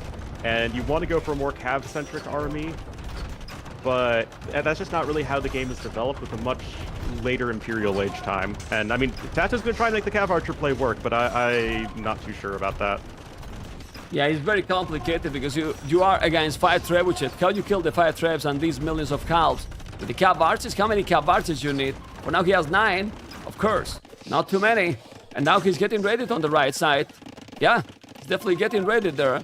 This is the only goal that he can take freely. Now all those villages are in danger. And it looks that this is the 2-1 for ACCM. Yeah, and something that can always be said for ACCM, yeah, we can bemoan that he doesn't resign when perhaps he should in a lot of cases, but it also goes in, you know, these more extended series. He's not going to give up. He's not a player who's going to just tilt off the face of the earth and not try and claw his way back in a series where he's behind. And this is still TATOH's home map. And right now, ACCM doing a great job to trying to keep his series alive. And I think he's going to get it. I mean, 68 armies, 17. This civilization is insane. He has another TC doing. I don't know why even there. You could do it even on the goal in the middle. He has the middle control.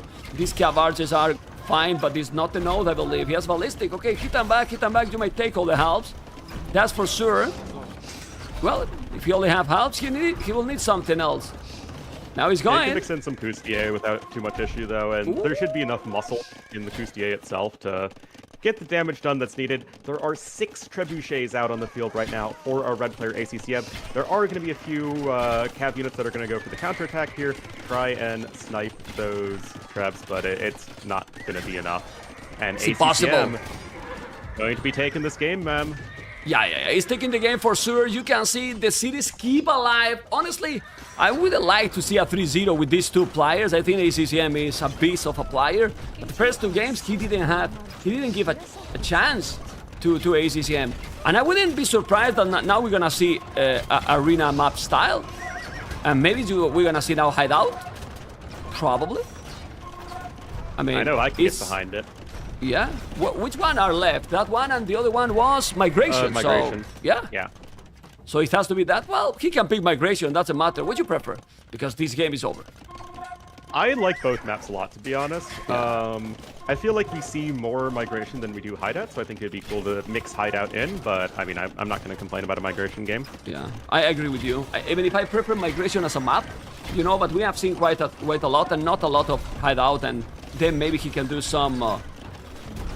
we can see some crazy strategies. GG call, ACCM is still in the series.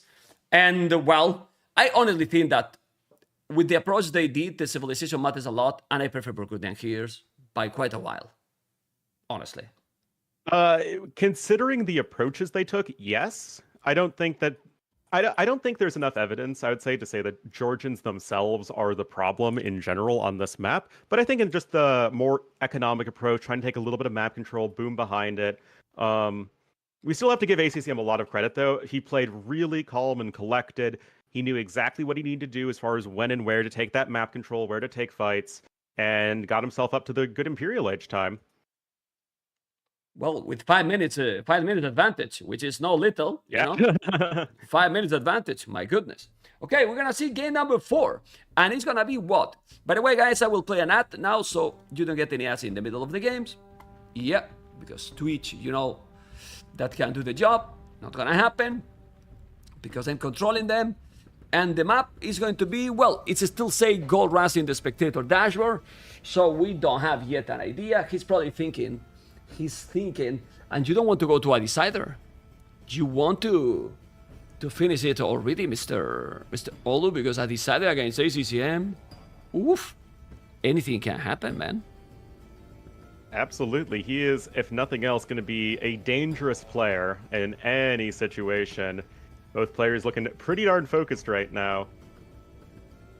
And yeah, we'll have to see where TATOH's going to go. Is he going to go for his own map hideout, or is he going to go to ACCM's map? TATOH does have Dravidians, which are going to be one of the very best civs for migration. So maybe that is where he's going to feel most comfortable. But it would likely be Dravidians versus Japanese, which doesn't honestly feel that crazy one way or the other. Whereas hideout feels like it's much more likely going to be Bengalis versus Portuguese. Let's focus in hideout, because that's the map.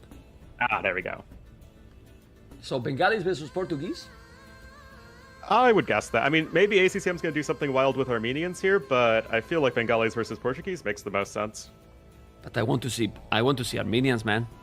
I know the Odysseus pretty. I know the Odysseus pretty well, you know. So, and then Lithuanians for what map? He's not gonna pick Lithuanians. Maybe Lithuanians here, but Lithuanians here to do what? Early aggression, like super quick.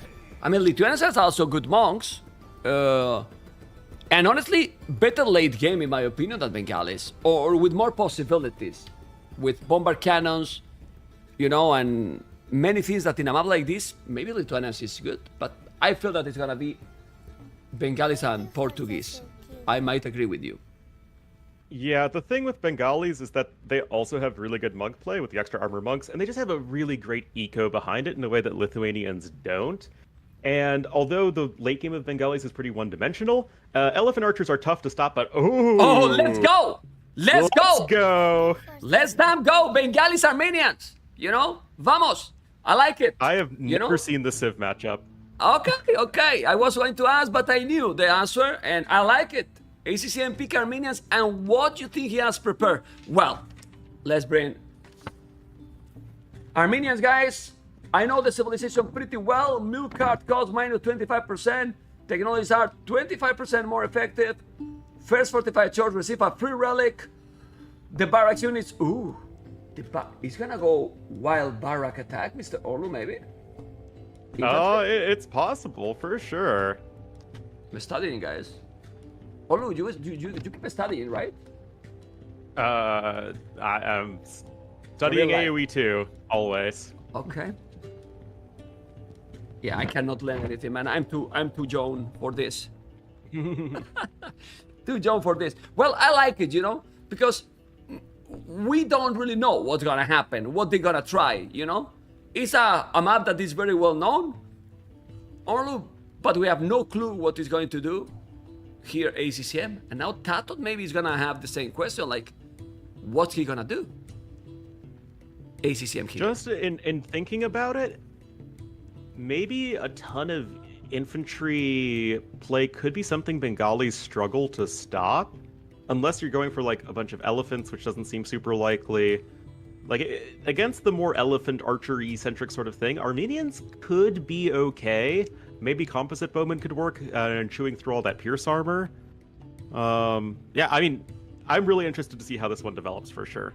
Yeah. And there we go, guys. We are starting. A map that we have not seen too often. And honestly, I don't know why, because in theory... Well, Arena is the most played, but in theory, Black Forest 1v1 is not played at all, a lot, but they have picked Black Forest more than this map, Mr. Olo, in the close category. Why do you think is that? Yeah, not sure, actually. Me either. But... I have no clue. Well, we are here on hideout. ACCM is going to be in the red as the Armenians to the west, and to the east in the blue as the Bengalis as TATOH. Still one game away from winning. But we'll have to see what he has in store here against the Armenians. I'm very curious to see, you know. Obviously, the exploration is gonna be really, really important, you know. Really important, because if you're gonna go very aggressive, you need to know where your opponent is. But look at this generation. Don't you feel that it's not too close or not too far either way? Like it's kind of symmetrical, a little bit probably closer on the left, right? But not too close and not too far, any spot that if you pick. Yeah, I mean, it's fine. I don't think either of these civs are going to be going for feudal age aggression. as far as like Castle Age, like Forward Siege Workshops, Monastery / Fortified Church, maybe, but I have the feeling that this is probably going to be a more economically oriented game. You can see by the way how the boards are outside for both. So we make not the easy hideout. You see, one board out, these are out as well. It's true that it's not a problem, but I mean, you put a little bit more difficulty because, let's be honest, the current hideout map, okay, I was going to say that it's for plebs, and I'm a pleb, but it's for plebs. Yeah. You know, it's too easy. You know, like everything inside super close to the TC. Sometimes you don't even have to push the economy. It's on the TC already. Or not. Exactly. And that can allow some civs to have some pretty crazy starts like Chinese, but make the players work for it. You should also change your arena generation so you can have boar on the outside of your arena walls, and then, you know, your opponent lames the boar right away. You have to delete your stone walls to push in your deer. You have forests blocking resources at the back of your base. Really make it tough for the players, man. A little bit. I mean, not super told, Mr. Orlova, you know. A little bit. Just a little bit. Anyway. You think then Feudal Age is not gonna be? It should be a Castle Age. Are they gonna boom? Is boom another option too? And in Imperial? Well, I'm not sure how good the Armenian boom is relative to Bengalis. I mean, Bengalis, you just get extra villagers. It's pretty straightforward. Armenians, I mean, you have the more efficient economic upgrades, but I just don't know yet how that really compares to a much more standard boomy civ like Bengalis. Both have excellent monks. A fortified church early for ACCM makes a lot of sense. You do get a free relic. And what exactly means... Yeah, I'm just really interested to see how this one's going to go. What exactly means that it's 25% more efficiently? Like, I don't really know how that works. 100%. So you know how Double Bit X... Okay, so Double Bit X, it gives you a 20% faster working lumberjacks. Armenian Double Bit X gives you 25% faster working lumberjacks. Okay, just 5% more. And so on and so forth. And so on, okay. Well, then the Armenians boom should be strong. It should be, yeah. It should be very strong. In my limited experience, it feels like a very smooth civ economically. You know, it also applies to your mining upgrades. So you can go for the clown pushes pretty effectively, but yeah, it's, you know, we're still all figuring out these new civs. Nobody really, I think, has the best grasp on them yet. They all have fairly unique playstyles and strengths. So I'm just looking forward to just myself as an AoE 2 fan learning how exactly this dynamic is going to play out in this game. And TATOH is going up not too fast with Bengalis, 26 population. He will have 28 right away in 1 minute and 40 seconds. You get 2 extra abilities. He's doing the barrack while doing the barrack as well. Are they going to play again for the scout and relics? Because I wouldn't be surprised about that. Looks like it. The relic generation is a little bit in favor of TATOH, to be fair. He does have sort of 3 on his side versus only the 2 of ACCM. But, you know, with some better light cav play, unit control, all that stuff, it seems perfectly fine. Okay. Resources, as you can see, are very close. Very similar, better say. And barrack, stable. Then it's not going any wild. It's going market and stable with Armenians. And in late game, if this go for the late game, what is better, Armenians or Bengalis? That's the question. In general, a bunch of elephant archers is really hard for anyone to stop, but you get the infantry with Armenians having 100 HP champions, having 125 HP warrior priests, you know, fully upgraded halbs, and you might be able to just run them down, the elephant archers. Also, you have great monks as the Armenians, and you have the composite bowman, which could possibly be good at doing some damage to the elephant archer, but I mean, yeah, we'll have to see. Pretty sick. Well, that was a 50 euros donation. Sorry, Mr. Orlo, but I have to shout out Mr. Gollon. Thank you for hosting such a wonderful tournament. Please keep up the great work. Amazing, man. Thank you so much for the support. And we have to recognize this support, Mr. Orlo, because, man, it's pretty sick. Horse Collar, both are going Castle Age. And they're playing standard. Not gonna lie to you. I mean, always honest. I'd be disappointed. I expected something wild, and it's not happening right now.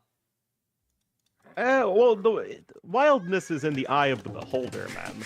We still could see something wild. It's just going to be a bit slower in developing. Yeah, true. And I don't necessarily think you need to go for something like super aggressive to do something a bit out of the box. And I'm still really curious as to how ACCM is especially going to make that early Imperial Age transition work, because this isn't a civ that goes for gunpowder, right away. This isn't a civ that can... I mean, it can go for arbalest, I suppose, but that doesn't feel especially powerful. So I'm still optimistic. Yeah, but you remember what Vals did in Northern Ireland, right? Did you watch it? I mean... I didn't see it live because I was busy taking an exam, but that was insane, my Discord was yelling at me to watch the wreck of it. So. That was insane, man. That was pretty sick, man. I just love to see Barrels really coming into his own as a player right now, sort of embracing the BF player and making it work.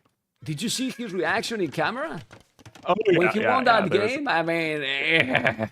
It's awesome. It's really awesome. Honestly, for me, with those reactions, it's worth it already the cameras for the whole event. I will love to see more reaction for the players, not gonna lie. But maybe they are shy or I don't know. Maybe just not everyone is the same, right? Some people just don't react at all. But we'll love to see some more reactions. Light caps, and we see the Warrior Priest already. Also, he has the relic right away, so that's also something, right? You are getting gold right away, and you might get, well, depending how many relics you are able to take, maybe you're gonna get a good amount of them. Now, let's see the priest, because the priest is a champion, basically, man. They're really strong in the Castle Age. 80 HP on a Castle Age infantry unit, 11 attack, 1-1 armor, quite solid. They move a little bit slower for their base movement speed than regular infantry, but they do benefit from Fervor and Sanctity, so you can buff up their stats that way. However, they are still monk units, so they take the bonus 10 damage from light cap. So it's not... They're not, like, uncounterable, but you're probably going to need to leverage that bonus damage from light cap to make that work. Okay. Well, but with Sanity, they will get 95 HP, which is, oh boy, tanky, but still, the Lytias are coming, and Lytias might have them a little. Let's see how they die, because they might die, as you mentioned. Let's see. Oh, I like how they talk, how they speak. Okay, look at the Monk now doing the Tone Center, so they are trying to go for the relics as well. Now controlling those units. Oh, but that TATOH, ouch. Well, they always go with the ground attack, so if you don't click it, they are idle, the units you have seen. And now he's going to try to kill, but they cannot convert. So, he might kill now. I think with these likes, he might kill them all. Yeah. Oh, yeah. Lest you guys are afraid that this unit is completely uncounterable, there you go. No. I can't make very short work of them. Yeah, it took it. Now he's killing those light. Yeah, he's gonna go and take that relic TATOH. No, but the warrior. Yeah, but look at in the south. The spear is not gonna do anything. The spear is not doing anything. It's not the same. Look how this unit against the monks you will take it, but against this warrior priest is not doing anything. The spear. Look what he's doing. 1 damage, 2 damage, 2 damage. The spear. My goodness. It's not doing anything, Oh, he kept the gate alive. That's open, not sorry. what you want to do. Oh my God. He was there, man. He was there, and 1 second. Could have been a disaster. He has no loom, It could have been a disaster. TATOH was paying attention. Okay. He took a big risk here, Mr. ACCM. Okay. Well, he got it done in the end. TATOH coming in with some relevant eco upgrades. Already has Heavy Plow, which is nice to see. We are currently at 2 relics to 0 with a 3rd one on the way as that Warrior Priest. At the very least, they move a lot faster than monks. They get the 0.85 movement speed base as opposed to the 0.7 of monks. Honestly, so you can go in much more quickly in terms of just grabbing the relics before your opponent can react. TATOH might have the relics closer. But ACCM did some really great move there, and he got already 3. So, it's great. Oh, but he need to move. He forgot. And then if he forgot, he's gonna lose that relic. Oh my God. Go, man. Well, he needs to scooch all the way around his base. Yeah. It looks like we are going to be in a 3-3 relic situation. Of course, remember, Armenians get that one for free. Oh, converted the light gas in the north as well. Oh my god. Well, 63 population, 55. He has more army, 8 light gas. That helps a lot to get map control. I don't know why he's not bringing the Mon Priest. I believe the Warrior Priest, sorry. But he's not bringing. And if he's still there and TATOH come, he might lose it. Now, TATOH is doing the loop. He's coming forward. So he's going to go aggressive. And that, oh, he opened just now, but now TATOH's gonna see this. Yeah, TATOH is going in. He's going in. He's gonna take the timing and the momentum is terrible here. But just go and kill the priest. Oh, killing the villager? No, he didn't. Now he's gonna take the villager. Okay, but he's going away. He preferred to go away because he knows that those lights can get trapped, and he preferred to have the presence outside. Oh, look at this. This is so smart. This is so smart. Another villager down. Nope, but he's creating some chaos. Okay. Yeah. I mean, the Warrior Priest numbers are slowly climbing, and maybe it's going to be enough to shoo away the Lyca. Haven't had to gonna just dart out before that even comes into play, but those Vills are still going to be here. A forward blacksmith. Always be sure to arm your units close to the front lines. Yeah, he wanted to make the siege, and then he realized that he doesn't have the blast. So he's doing the blast here. He has to use only one Lyca. I like TATOH position. I like TATOH position because he's having map control, and well, he's doing the bloodlines. So he's gonna really go aggressive. He's gonna try to take down that fortified church. Maybe. It's gonna be tough. Remember, fortified churches though only have 6 range, so mangonels will outrange them, and you cannot improve that with fletching. No, he's gonna go elephants. I think he will do elephant ram. Yeah. I wouldn't be surprised, to be honest, because he's not expecting. And if you do that, if you do a couple of them, I mean, Mangonel will be tricky. He's doing Armored Elephant. I was sure about that. Armored Elephant is stable, and then imagine he's doing a couple of them. You don't give time to your opponent to make a siege war shot, and you're gonna get ACCM surprised completely. Yeah, ACCM absolutely no idea that this is happening. He has a few warrior priests, but is at this point not really investing any more into army. And I honestly think it's a little bit concerning for ACCM that he doesn't have any idea what his opponent is up to. The first armored elephant is on the way, as well as those light calves. Now, the fortified churches are pretty strong, and thanks to some nice AoE2 logic, they fire arrows even with relics inside them. So you have to be careful. Nah, this is good for TATOH. If you take it, it's really good for TATOH. He's gonna try to now get the relic back. Yeah, he's gonna try to get it, but the fortified church is gonna be bye-bye. I like how he's now getting the relics. That's a good move, yes. But now the timing, the momentum is gonna be for who? ACCM resources are getting closer. So if he's gonna make a castle, maybe this castle-ish approach is not gonna work. He's open. He could go in with the light caps, but he's not going. Let's go to TATOH's point of view and see. He can go now with the light caps. He has few monks, the elephants as well, but he has spikes. So he need to micro like a boss right now. TATOH is gonna micro. TATOH in these situations feels always really good. Really good. He's converting the warrior priest or not, and he's gonna take the market. Okay, he did the other fortified church at the back, and now TATOH can come with more villages. He did a TC also there, and maybe a forward castle, Mr. Orlu?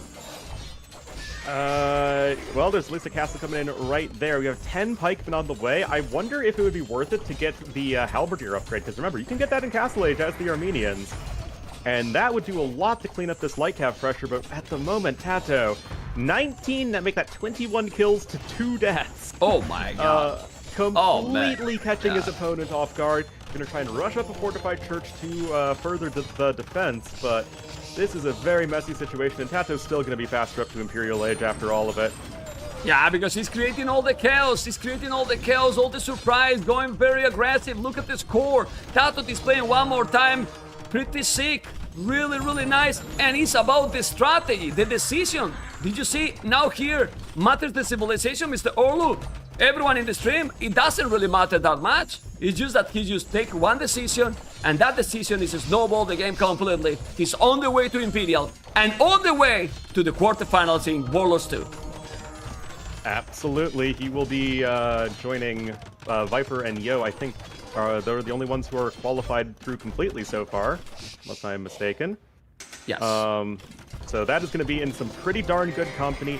TATOH, definitely a player you would expect to be there, for sure. And he is looking very strong here in this set overall versus ACCM. Yeah, look at also TATOH walling at the back here, close to ACCM. These elephants, by the way, are better than the rams. The castle is gonna be down. I can't believe he's gonna take the castle down. He's repairing, he's struggling. Now he lost some monks, TATOH, because he's going all in, really all in, and then, well, he's probably not controlling the units as properly, but he has a castle there. It's on the way to Imperial. He's gonna have trebuchet, and ACCM is on the way to nothing, Mr.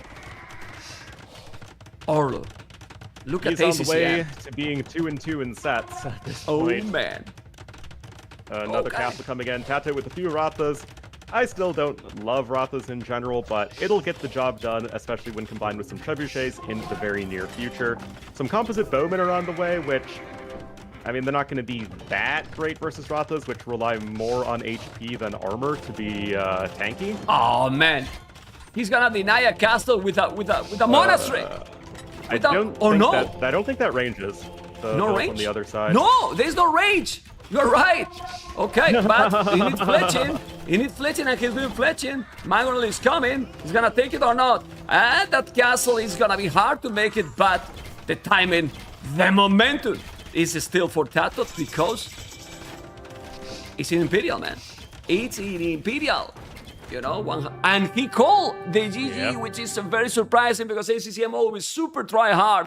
But TATOH, congratulations. He is in the quarterfinals and he has dominated, except that Burgundians game. In the other 3 games, pretty clear, Mr. Orlo.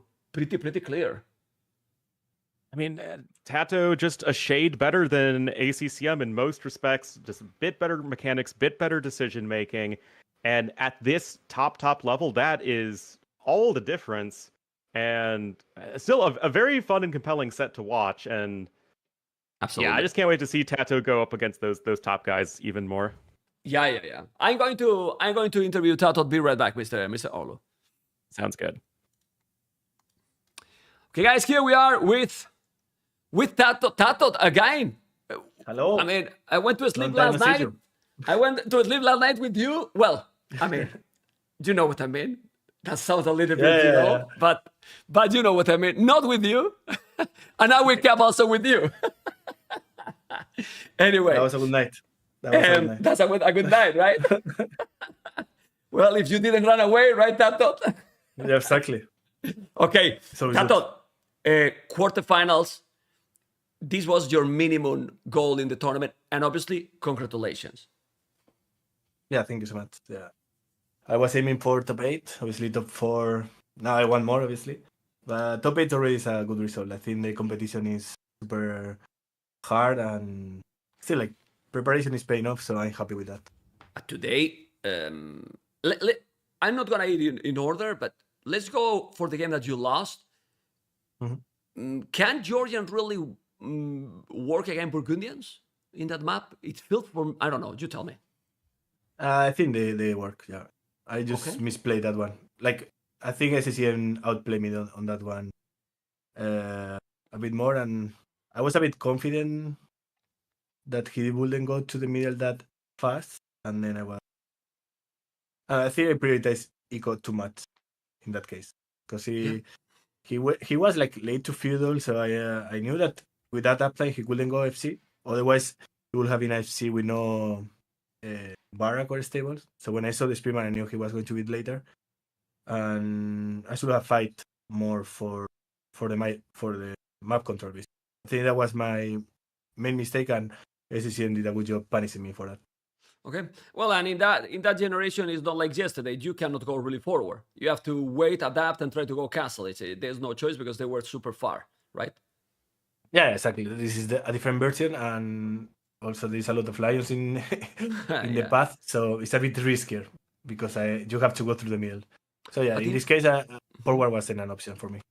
In all the other maps, you got clearly the initiative. Because, well, Nomad, you got a big advantage. You went to castles, and it was one of the fastest nomad in the tournament. But in Land Madness also, and in the last one he had out, you didn't let your opponent to breathe, basically, because in Land Madness with Magyars, you were attacking constantly there. Yeah, ACCM is a player that if he's playing his game, he's one of the best. So I try to make it a bit more like having like more attack side, so he's not comfortable playing. And when you have Magyar CA that they are created super fast, and I had the map control, I could do that. And it was good. Like I felt like I played good, and I think it's in actually maybe he was a bit nervous. He was a bit sloppy sometimes, that he's not often doing that. So I think that was in my favor. Sure. Okay. I mean, just about the next round, because we have the other games have been quite clear. You know that anything can happen. I mean, depending on all the results, the quarterfinals can be. I mean, I don't know how many possibilities. I was talking with Rainbow last night. It can happen. 64s. I don't know. So many possibilities. You can face, and you can have a different path depending on the rest of the results. Any preference or you don't mind at all?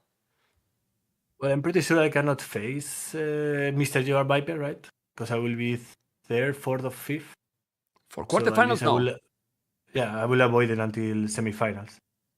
I don't have any preference. I will just want to avoid my teammates. Okay. So if in case that DAUT and Jordan make it, I will hopefully don't have to face them. But TATOH, you are 4. I mean, it's so difficult. There's still 5 slots left, and 2 are taken. So okay. The possibility is there. Okay.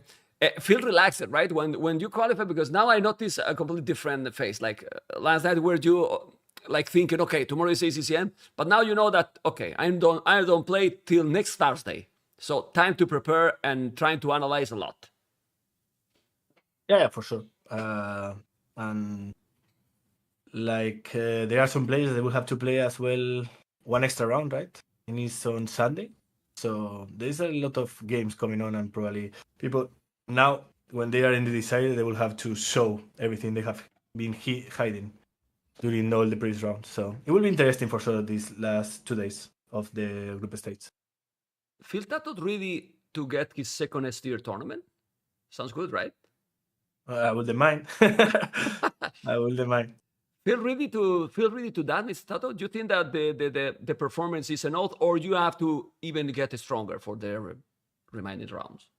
I need to fix a little bit of mistakes, like minor mistakes. And I think I'm not making huge mistakes, but those minor, obviously, they can be. There are players that will punish you, and you have, like Mr. Joe, for example. So those are like on that day, I need to be on point, and I think I could beat anyone on this setting. Okay, TATOH, you are the third that go, and the first that is going with the 3-1. Congratulations. And if you want to say anything in Spanish, because there's many Doritos, hay muchos Doritos, ¿sabes? Hay muchos Doritos apoyando. Si quieres decir lo que quieras a la comunidad española, hispana, be my guest. No, pues muchas gracias a todos por apoyarme. Hemos hecho ya lo difícil, que es pasar de grupos. Y ahora a ver si podemos llegar a semifinales, por supuesto, a ver quién nos toca. Y vamos a disfrutar de las rondas que nos quedan. Yo voy a hacer directo también en español, así que ahora vamos a ver si Dautito es capaz de ganar al LIEREYY. Pues ya está, ahí lo tenéis. Qué bonito, me gusta escuchar el español, macho. Ay. Enhorabuena, ¿ok? Muchas gracias, Mem. Congratulations. Que vaya bien el directo. Gracias. Chao, chao. Take care. Bye-bye. Guys, this is TATOH. He has said, well, being thankful and congrats. I'm very happy for being in the last rounds, and he's gonna be ready to rumble. Let's say thumb up on YouTube, guys, if you are watching. And now I'm gonna talk with Mr. Orlu. Gonna talk with Orlu. Orlu, thank you, man, for joining me. And TATOH is a beast, and I think he's ready. I don't know if you agree, but I think he's ready. Yeah, I mean, he is He's looking real strong, and at this point, if he can just keep his consistency, he can beat anyone in this tournament. I believe so. Well, thank you so much for joining, and hopefully we will cast more time. There's still more rounds to come, and I will message you, and if you want, you are welcome as always. Thank you so much for joining me. Of course. Thanks for having me, man. Take Enjoy care, the rest man. of the day. You too, man. Take care. Bye-bye, man. Remember, guys, to follow him. There's the link there in the channel. And, well, today we still have a great, sick program. This is the program. The next one is LIEREYY versus DAUT, amigos. LIEREYY versus DAUT. And this is how it's looking. The playoffs. TATOH is already there. It's already there, but we don't know if it's gonna be third, fourth, fifth, depending of other results, you know? So we don't know. For example, if DAUT is winning here, it might be first. You know, there's a lot of options. If LIEREYY is winning as well, I don't know. We will see, guys. We will see. And well, thank you for joining. Hopefully you enjoy. And don't forget to thumb up if you are in YouTube. And if you are here, well, enjoy and wait a few minutes because we make a very short break and we're back with LIEREYY versus DAUT.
killed it!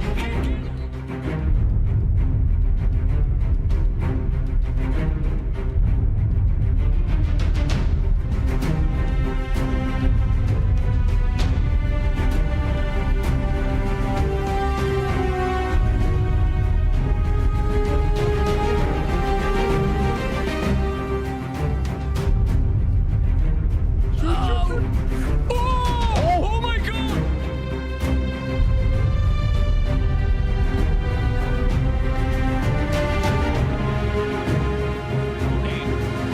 Oh my god! The army!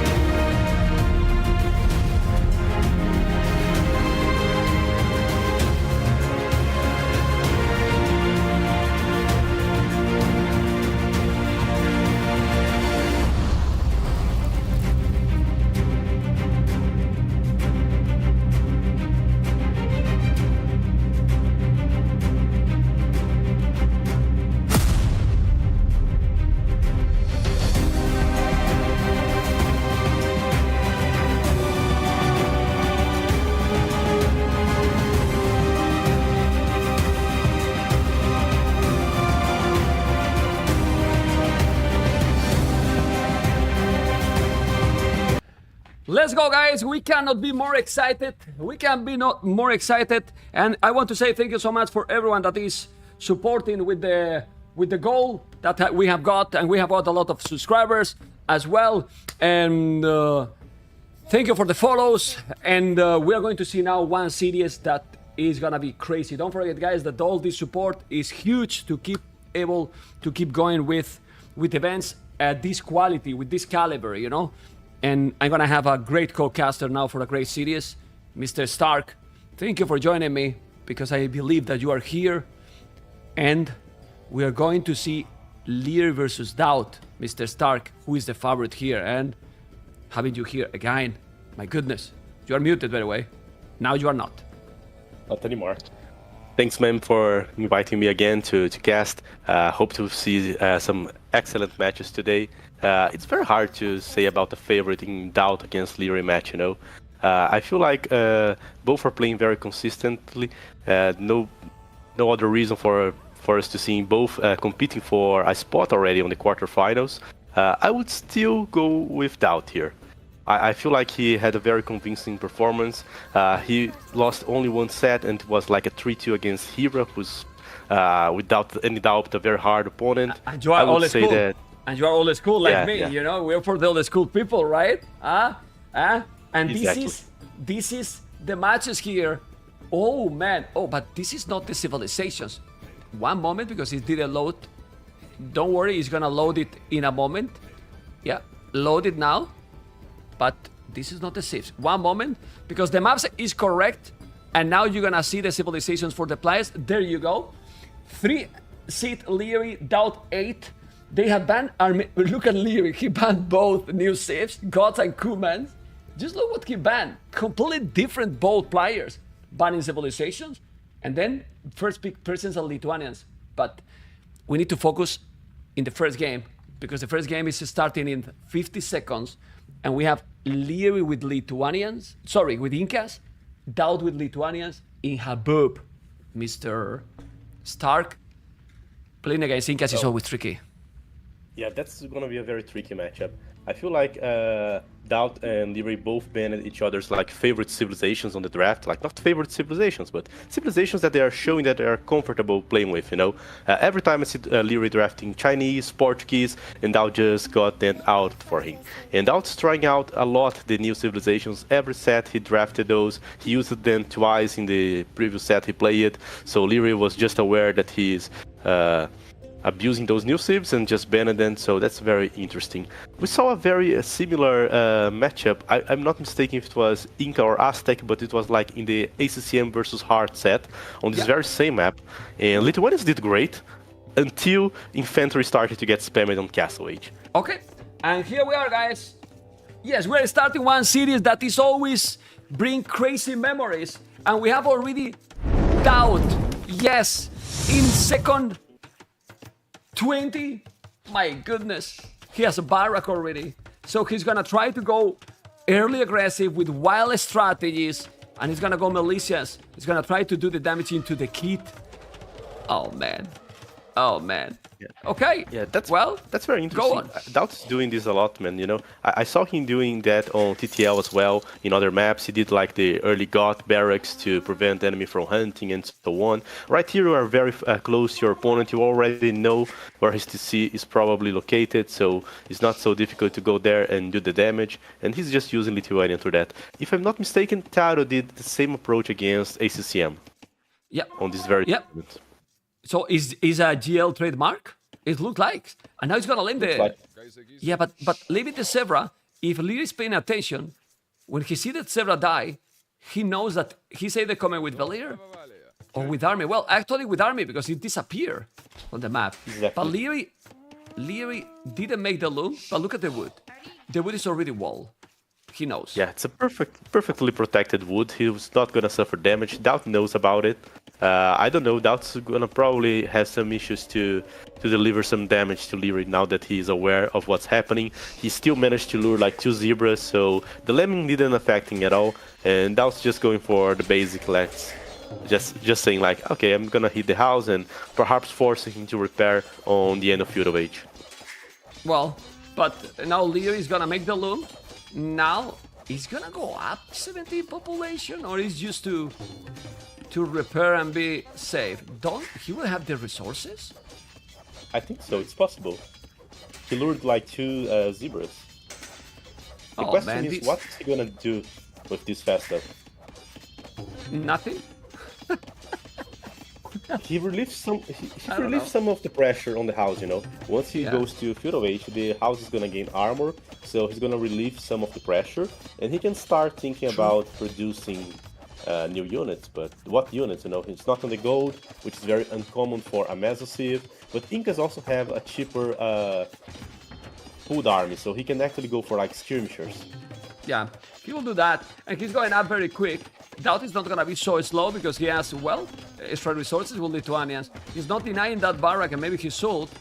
Yeah, but he's walling now the Leary. Let's see, because we didn't talk because we went right away into the games. But they have picked some completely different maps. For example, DAUT has picked Arena as a whole map, Mr. Stark. So, this settings, man, it has all kind of different maps, you know, all kind of different maps. Then there's Arabia as well. I think Migration, well, we will check. But now let's focus in Habub. He's already, For sure. well, almost up. And as you mentioned, for now, if he's not mining gold, the only choice is skirms. Yeah, I don't see him doing anything different. DAUT's in a comfortable position. The militias and the scout Okay. No, nothing. Sorry. are quite I nice thought he was going to forward. counter egos. Nah. Yeah, it would be too risky. You know, exactly, especially with the militias there. DAUT could just get some views and force a fight. But still, a very aggressive archer range, considering your opponent is just walking around your base with like militias, scouts. Yeah, this match, Let's start with that. Stark, is not only important to qualify for the quarterfinals, also for the opponent that you gotta get in the quarterfinals, you know? Because if you lose here in this series, and you have to go for the round 5, the quarterfinals opponent can be, well, there's many options, but it could be Hera or Viper. Yo, Viper, Hera, it's very difficult. Yeah, you it know? could be some of those, you know? While if you win now here, you avoid the big fellas, let's say, you know? You avoid them till semifinals, so it definitely helps. The prize is gonna be a lot bigger, you know, if you get into the semifinals. And come on, man, you wanna go as far as possible in the tournament, and definitely it's better to play them in semifinals, because remember that the settings, semifinals and quarterfinals, are the same, best of 7. Okay. Anyway, look at Leary army, Mr. Stark. A lot of army, and this is what happened with Incas. They are the second Byzantines, as we mentioned more than one time. And this is tricky now for DAUT. It's very cheap to keep producing his army, and he's already on gold, so he can start producing eagles. And now, with the composition composed of skirmishers and eagles, what army do you do? you cannot counter both, you know. And if you just try to go like Man at Arm or something like that, you are out of timing. They are so expensive, and archers can counter. So I don't see a good answer on how to deal with that. I wish DAUT was walled or protected, because else it's just gonna suffer way too much damage up there. You like the tower? I think the tower is kinda like a moose. He's gonna take the first player down. Like, this tower, it can be good, but you need to make it. If he's not doing the tower, it's gonna be probably very hard game for DAUT here. He's there also with archers. The archers are gonna kill those much quicker, but now Leer is having a good micro here, killing a lot. And now that the spear, oof, didn't kill it, but the scout is very low HP. He's gonna take the scout. If he can attack, he got it. And the advantage is for... And use the market to go up faster. The Lithuanian player won't be able to go for the market up, since he just uses his stone. So this tower gives DAUT some space to breath a bit, think about his strats, but it's not great. Not great spot to be forced to place a tower like that, you know. Yeah, well, DAUT kind of cleaned everything, which is great. Now he's doing the Eagle Scout, that's the problem. And if you do the Eagle Scout and fletching, you're kind of forcing DAUT to go stable. Yeah, it's possible that DAUT will be forced to go for either stable or even some towers to defend, which would be awful. But the thing is, whenever LIEREY does now, it will probably force DAUT to add more army, and that can actually delay his castle age. And if you allow the Mesociv to go up way faster than you, you're gonna have to face the Eagles, and that can just snowball from that point. So I have the feeling that DAUT actually needs to somehow answer to all that aggression. Try to counterattack, try to do some damage, try to force LIEREY into an uncomfortable position. The question is how. Yeah, it's very tricky. It is very tricky. I have never been a super fan of Lithuanians, you know? And again, these kind of players probably even less, because they can't expect what they did, and you know, it's hard to surprise them, you know. Anyway, fletching is already there for LIEREY. He's now trying to kill those skirmishes. The Eagles are coming. They are evenly trading the units. But as you were talking, it looks like LIEREY is gonna go up to castle age much quicker than DAUT. Exactly. He's just keeping DAUT out of his base, out of his gold.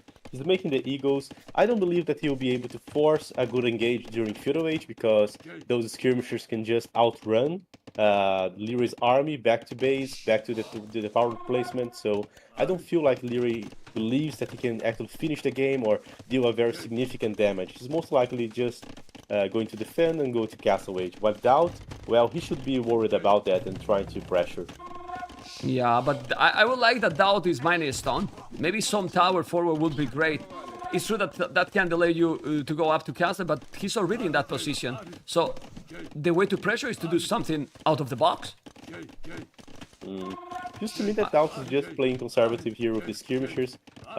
He's already on the gold. I just feel like he's just gonna try to click up to castle and play knights.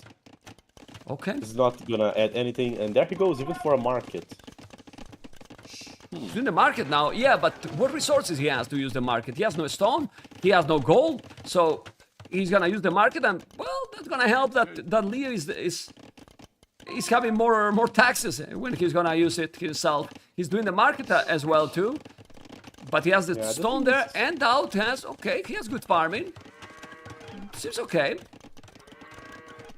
Yeah, LIEREY is not gonna get any tax when selling the stone. DAUT cannot deny that. Perhaps DAUT can buy like 100 food, but that's not gonna generate any significant impact over LIEREY. But still, he got his priorities here. He's like, I don't want to spend more into army. I don't believe I can get a good fight, especially against Eagle Scouts now. So I'm just gonna go to Castle Age. So that's his decision making. That's interesting. I would be actually afraid on that scenario, thinking that, oh, I need to do damage because I was forced to make the tower. I won't match the uptime, but he's actually matching the uptime. Yeah, the market is crazy. There is 15 seconds difference, but there's one problem. LIEREY has double the army. And then, now DAUT needs a stable, which he doesn't have a single one. Need a stable, doesn't have the wood, and needs some upgrades, because those knights, Mr. Stark, without upgrades are not gonna help a lot. Those eagles, that he's already 6 on the field and having the +1 armor, are gonna be very dangerous. He's walling a lot, but those walls are weak, are really weak. And I don't know, he's doing the +1, but I believe that this the upgrade that Leery is gonna do right away is gonna be Botkin, maybe? Or you think he should do Eagle Warrior? I think Leery is just go straight for the Eagle Warriors here. His focus should be like playing 3 or 4 barracks, and as soon as he sees the stables, adding monasteries and play Eagle and Monk. If DAUT forces like full Knight, like 2 or 3 stables and pressuring a lot, and Eagles and Leery starts to feel uncomfortable to defend with the Eagle Monk, then he can upgrade Pikeman. That's how this usually goes in these Inca versus Cav Civ matchups, and it's very tricky to play as the Cav Civ, to be honest. By the moment monks are on the field, you are getting countered already, you know? Yeah, it's very difficult. And you also want the monks to don't let the Lithuanian player to get the relics. He's in problems here now. He needs to deny the goal. Let's see if Leery can see the goal. Well, I think he should just go for the goal. That's a mistake for Leery. You can't deny the goal there. He's doing the Eagle Warrior already. Okay. But why he's not attacking the goal? I have the same feeling that he could actually try to idle the goal there, but he's actively trying to, I don't know, trade? I don't know what is he trying, but the goal is there. And then he could deny the goal. Without the goal, DAUT cannot do anything at all. He's not gonna have knights, he's gonna make the monastery when he can. He has no wood. This is skill bar and armor, okay. He has now the heal advantage. He might if he was doing this before. And Leery has already the monastery, doing another mining camp. His map is almost walled completely, but he's now on the hill. And with the hill, this is gonna be very annoying. He has the eagles already camping there, and he got only 2 knights, while Leery has already there a lot of knights, a lot of eagles, sorry, 7 eagles. But imagine if he denied that goal before. He wouldn't be able to do anything, DAUT. But well. Yeah, things could be even worse for DAUT on that scenario. And that's very tricky part of playing against Massive Civs, right? You only start doing like your power units if you're going for knights once you are in Castle Age. But the Massive Civ is already messing up eagles since Feudal Age. So DAUT is starting to mess his army. Leery already has the numbers, he's already going for the relics. He's even going for like double monastery, so he's not underestimating DAUT at all. And this will force DAUT to make like difficult decisions. Like his eco is not running full of farms and a very strong one. He's actually struggling a bit, and he might actually be forced to decide into being, I don't know, be forced to add like light cap to counter the monks, try to avoid confrontations, but at the same time he does want to have the map control. The neutral relic, the one in the center, is already on Leery's monastery, so the maximum that I can see DAUT achieving here regarding extra attacks +2 from the relics that are behind of him, you know. Yeah, but now it's so many eagles. He has double monastery. The monks are really important, because if you convert a couple of knights right now, DAUT is gonna be in a really big problem. 44 village, 47, double the army. He overchopped. But he noticed DAUT paying attention. He overchopped the wood, but he immediately noticed those eagles who were waiting there for the blood. For the blood, he wanted to take the blood. He didn't, and now. Those monks have sanity? Not yet. He probably doesn't need. He got so many eagles. Sanity on the way. And trying to convert knights. He's also waiting to see if he can get some relic, and then the knight will get 1+ attack extra. But if he convert, it's really bad. He's not converting. Okay, he's gonna go for the relic. He cannot see the other relic at the back. He could have 3 relics already, and he's gonna lose a monk. No, he won't lose a monk. It's too difficult. Got a conversion. Yeah. And now probably going to convert another. Yeah, it's so difficult against the eagles. He has so many units. Already 1 knight. So many eagles here. Let's see the control that he's doing. Leery is gonna try to kill the monk, but those eagles are too many. He has too many units, and this is, in my opinion, game for the kid, Mr. Stark. And he's in the woodline. He is in the woodline. He overchopped again, and he take it, and the disaster is real. Incas is just too strong. Look at the population, and Leery is gonna take the lead. He has the pikeman upgrade now, and with the monks converting, DAUT is losing a lot. GG has been called, and the first one, man, in this kind of games, so tricky. Yeah, sick. They are so tricky. You know, the moment that Leery advanced, he already had a leverage. His army was already strong. There was the chance that he could convert like 3 or 4 knights, but he didn't even had to do that to win the fight, you know. At the moment that DAUT engaged, he was already worried that like, oh, I need to kill like 1, 2, 3 monks. And when he started trying to kill the monks, Leary was just already damaging all his knights and trying to get 1 or 2 conversions, so whatever happened there would be bad.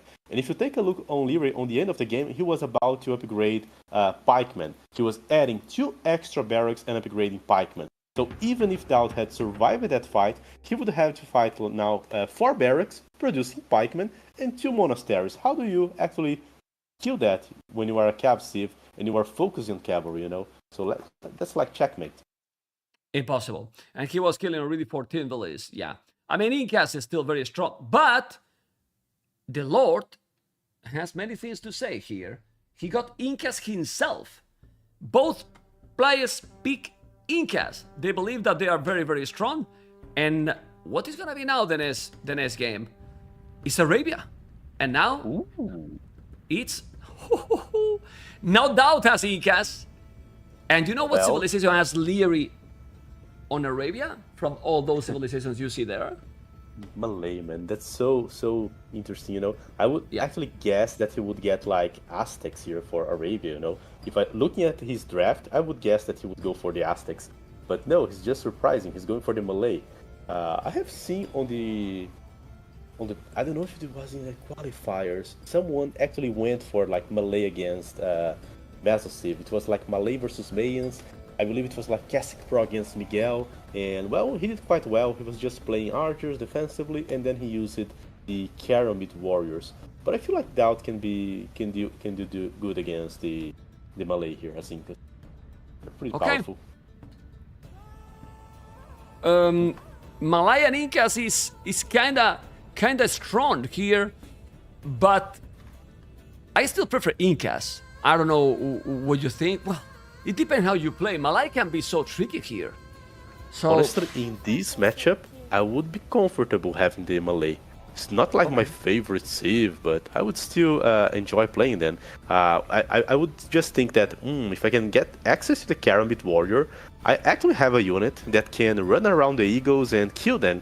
So if I just mass archers or crossbows, abuse of my uptimes as Malay to mess up archers, and later transition to the Karambit, I have weapons, you know. I have crossbows to deal with like Incas, crossbows, slingers, or whatever. I have eagles that can put a lot of pressure. I can actually counter the eagles like using the Karambit, so I would feel comfortable, you know. He has the weapons to do that. True. Another guy that was using Malay a lot was Nikov. Yeah.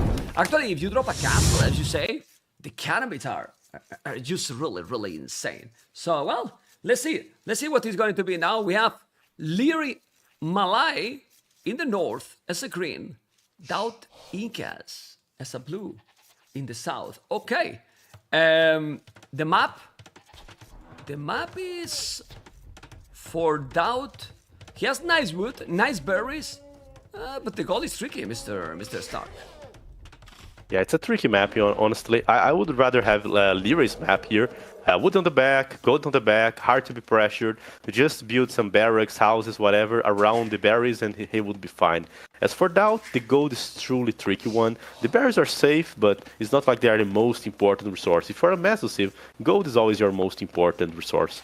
I'm curious to see which openings both are gonna use.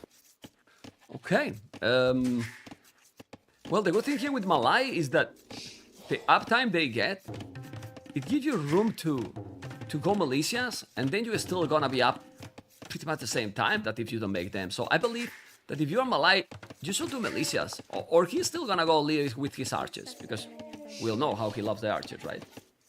Yeah, the archers are great. He can actually have very early access to archers, which can be great to counter infantry openings, militias, enemy eagles or whatever. By the time that like DAUT reaches feudal age, his opponent might already have an archer range. So that's the tricky part, you know, of fighting. But oh no, there goes the barracks. So yeah, militia all the way. This is using like a building to go up, but I mean at this time, not even 3 minutes. He's gonna go militias, man. He's gonna go militias. Need to find out his opponent. He's gonna explore now his opponent. Well, he pushed already the deers. So, time to go explore and find his opponent. He's doing the militias. This is very, very fast, Mr. Stark. I agree. This is very fast. Leery still has like 3 deers on the back that he can use during feudal age or later. So his eco can actually fly from here. He's And going now usually- for the oh, mill. Yeah. And he's always usually using, you know. So he's not going forward because he's maybe expecting DAUT to come with the militias, but DAUT this time is not going for militias. It seems to be going standard. Yeah, I don't feel like he was expecting, more like expecting the second militia to be born. Now, and here's the tricky part about in going for the militias, right? You have less time to scout, and you still have to find your opponent, so LIEREY is currently blind.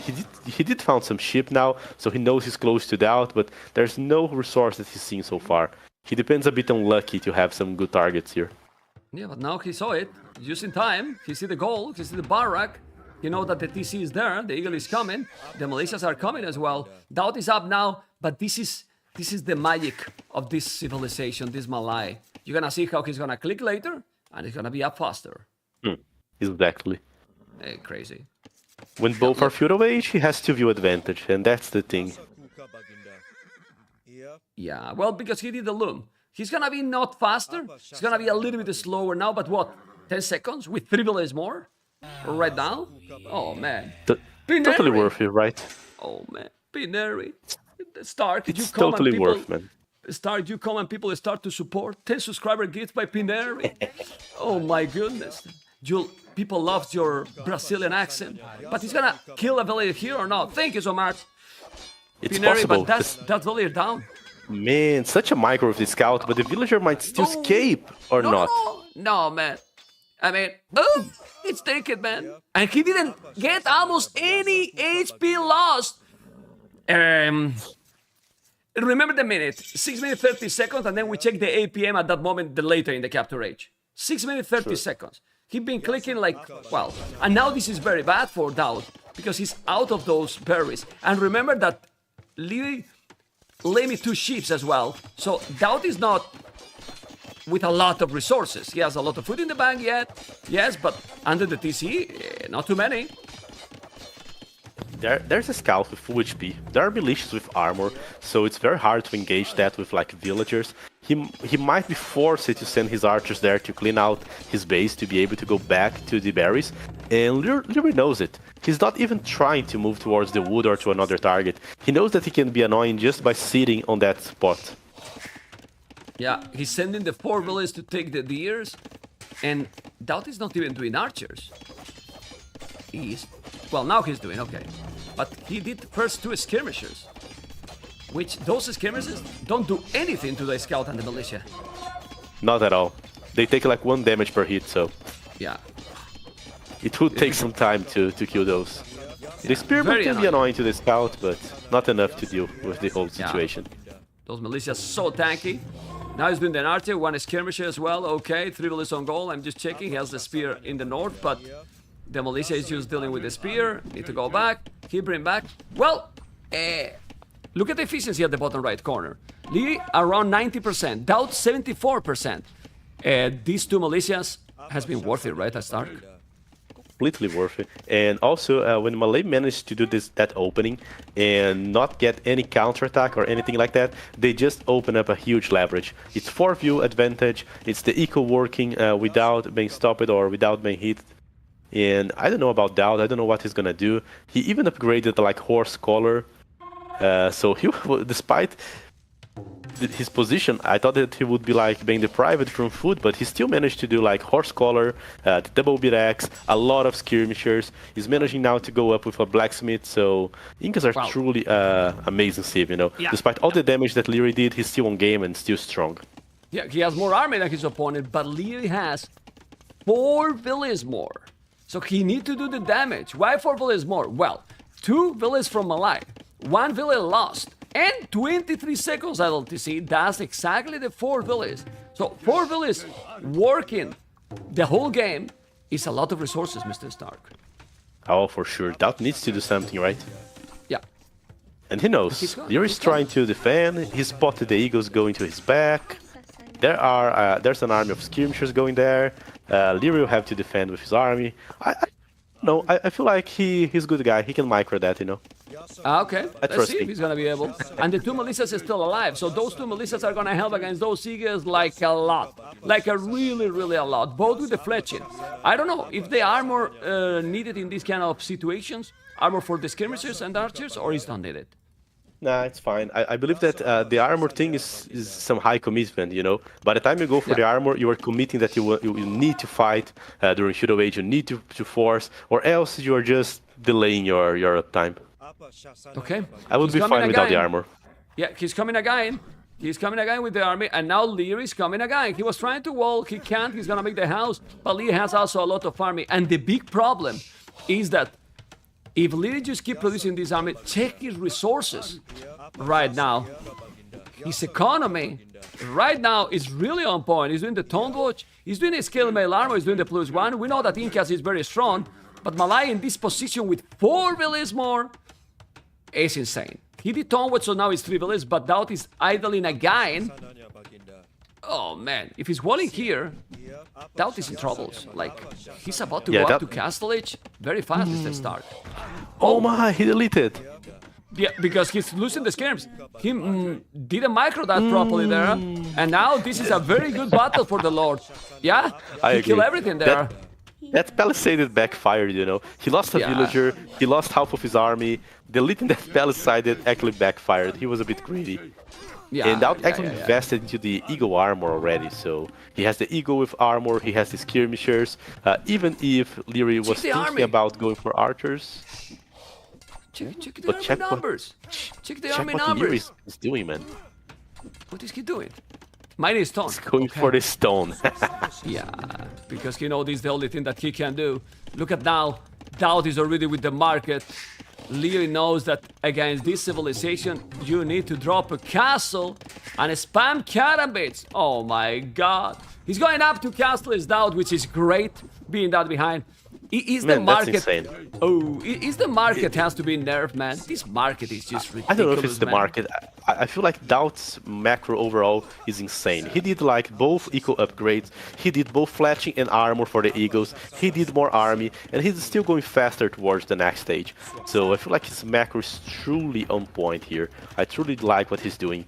Leery should have been a bit more conservative if he wants to defend into Karambits, because right now he's under a lot of pressure, he's being forced to drop defensive towers, and well, that will allow him to survive. It's necessary to do that if you cannot fight back with the army, but this is gonna slow him down, this is gonna slow his castle down. He has like less than 20 stone, he still has to collect all the stone.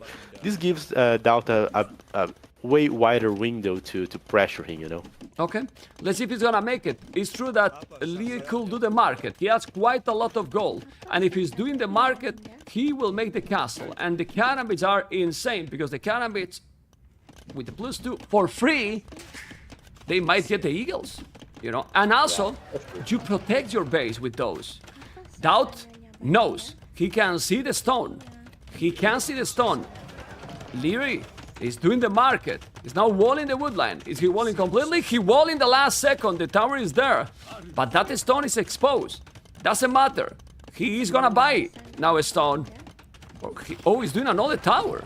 Okay, he felt that he can't hold this position without the tower. Now he's doing the house, another house. He's in castles. He's doing another house. Oh my god, gonna lose another village. I can't believe how DAUT is coming back from the hell in this game. But Incas are so powerful, right? They're just spamming army like all over the place. He's forcing Leery to go idle. There are still like idle views on the wood, and we're talking about Leery, a guy with crazy APM and so on. But he's under some so heavy pressure that he's losing views, he's idling views. DAUT seems already in a way better spot here. Yeah, he has the tower. The tower is giving him, well, it's giving some chance. He's gonna take the stone. He will drop the castle. You still have to be careful, because after all these, Leery still have 2 villages more, which is crazy. But the tower is now doing damage. He shouldn't stay there. He's been a little bit stubborn, and now he's gonna make the castle. Where he's gonna make the castle? Where's the safe spot here? I don't find a safe spot, you know, to drop the castle. Close to the TC perhaps, around the wood and the gold, so you can still do it with like a lot of villagers while keeping them safe. No, on the stone. Forward castle, defensive one. Okay, he's walling now. the goal. DAUT is starting to lose some units without really killing villagers. Now he take one villager more. Oh, he opened the palisade that he's trying to build the castle. And he's gonna save the village. He's trying. The tower is really not helping at all. Oh my god. Those are +2. He need to wall that palisade. He's walling. He need to put all the villagers to make the castle. Well, if you do the castle, things can change. I don't know if it's gonna change because DAUT is raiding constantly, all the time. All the time. He's losing some eagles. The castle is still 60%. I think Leary did a big mistake with this castle. You should build with 10, 15 villages super fast and not this greedy in this position when you are getting attacked. I don't know. What do you think? Yeah, he did suffer a lot of damage. The best scenario for him would be like after taking down like the villager, knowing that he's Malay and he was ahead, just trying to fully wall himself. He was walling slowly, 1 view and so on. I feel like he needed the MBL approach here, 4 views and quick wall himself on Feudal Age already, you know? Yeah. Get himself safe. And then just defend with skirmishers from behind the palisade. That would have saved him a lot of time. DAUT's just abusing of every opportunity he has to snipe 1 or 2 views, and because of that he's already ahead. So the Malay has lost the leverage. The expectation would be that the Malay would have like a 5 view advantage in a regular game situation, and that's not happening. So DAUT is already ahead on the economy. He holds the map control. He can start collecting relics to increase even more his leverage. And how much Karambits do you need to be able to fight back that amount of eagles, you know? Well, he has 20 eagles. He has already 10 Karambits. He definitely needs more. And now DAUT might start to make TCs exactly what he's doing. Okay, he's now coming with the Karambits. Don't think this is the battle you want to take. The Karambits are not enough here, in my opinion. There's also some bond that he can convert. Okay, and DAUT is doing an excellent job. He's still only 4 villages ahead. You have to be careful, because one bad battle, now 5, because he take another. He has killed 10 in the process. He has few monks. And what about a second castle forward by Leary? He's mining a lot of stone.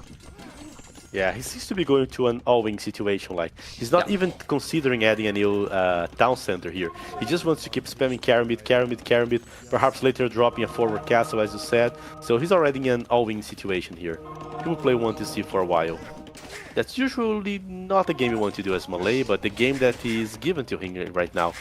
And he was greedy, he went for the counterattack, and now DAUT is under his town center.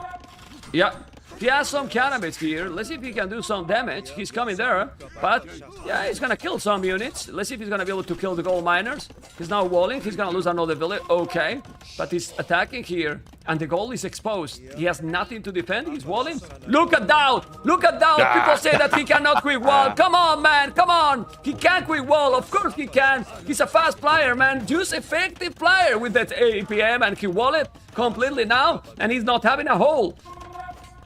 And that's probably, is a Smurf? No, because I'm checking and he is there. That's why we put the camera as a start. No Smurf, okay?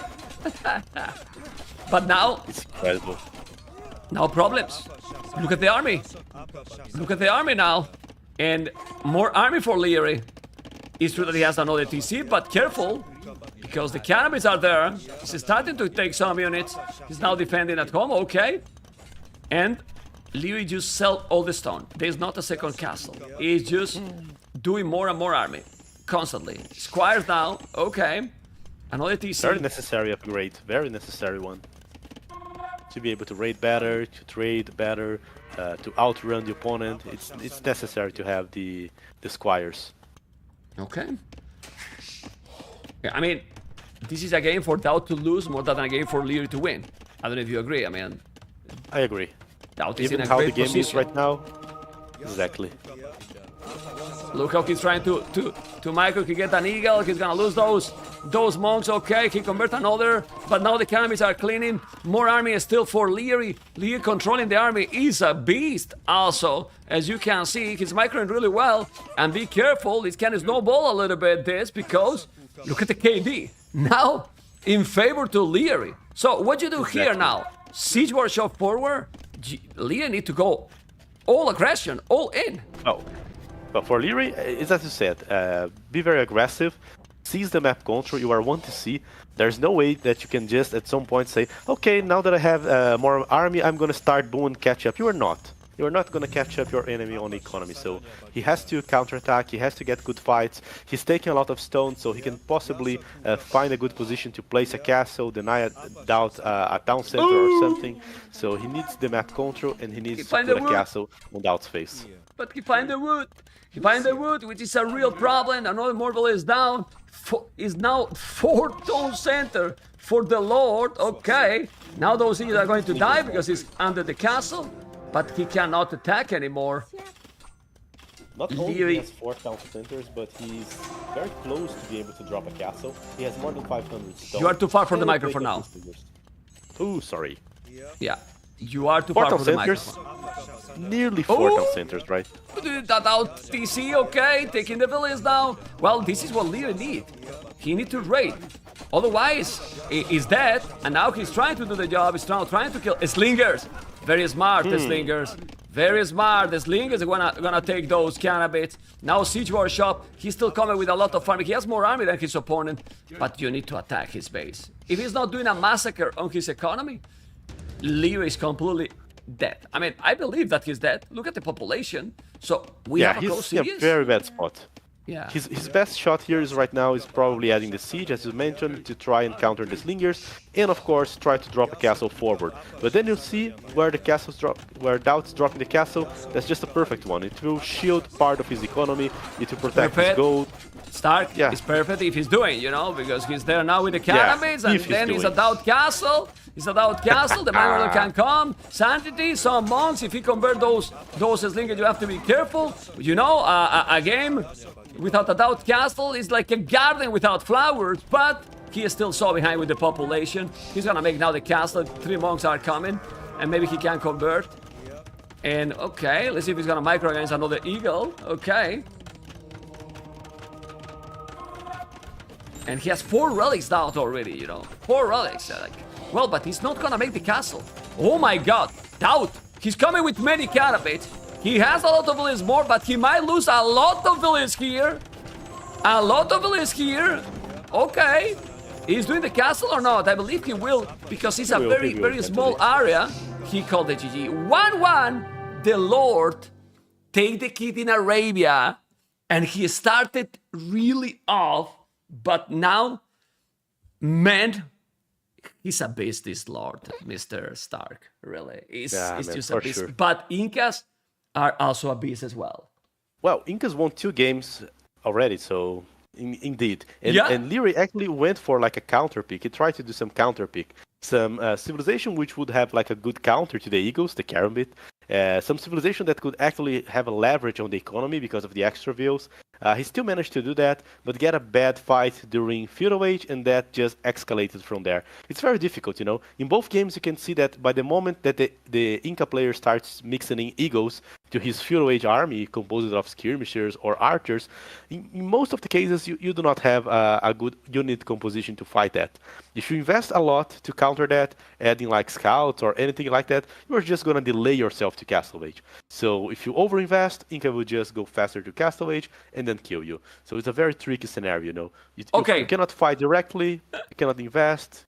So hard to play against. Look at the APN in the minute that he killed the villager. Up to 274. Dude, you know? That's fast. Look at that. That's when he killed the villager. He was clicking all the keyboard, you know, there. All the keyboard completely. That's the moment he take the villager, you know. I love this capture H for these things. And this is now the 1-1, guys, with the professional commentary from Stark, with all the insight that he's giving. And with the 2 players that are now going to play a map that don't think DAUT is not going to feel comfortable. Migration, Mr. Stark. Migration. This one is interesting. I don't know what to think about. A lot of different plays recently on Migration. DAUT even played like Huns against Jordan on Migration. He played against Italians. He did have the Huns. He used like a lot of Cav archers. Seems like he's probably gonna go for that, you know. Japanese, great play, open up with light Cavs, and then on the mid game transition into the Cav archers. That would probably be my call for DAUT strategy. As for LIEREYY, more vanilla game I would expect. Just go for the Fire Galley, go for the center with Light Cap, later transition into whatever he seems fit to use given the situation, like Genos, Condottieros, Arbalests. I don't know, there are many weapons that the Italian can use on that early Pure Age stage of the game. If, of course, the game gets to there. But I'm expecting that we might see the game going to early Pure Age this time. Not a game so fast as the previous ones. Migration usually gives us this kind of games. Okay, as you can see, I'm playing an ad now, so don't worry. Twitch is not gonna give you ads in the middle of any game, because I'm playing the ad now. And Italians and Japanese can be also the expected civilization. Maybe he could have picked Persians, right? But... Yeah, he had the Persians.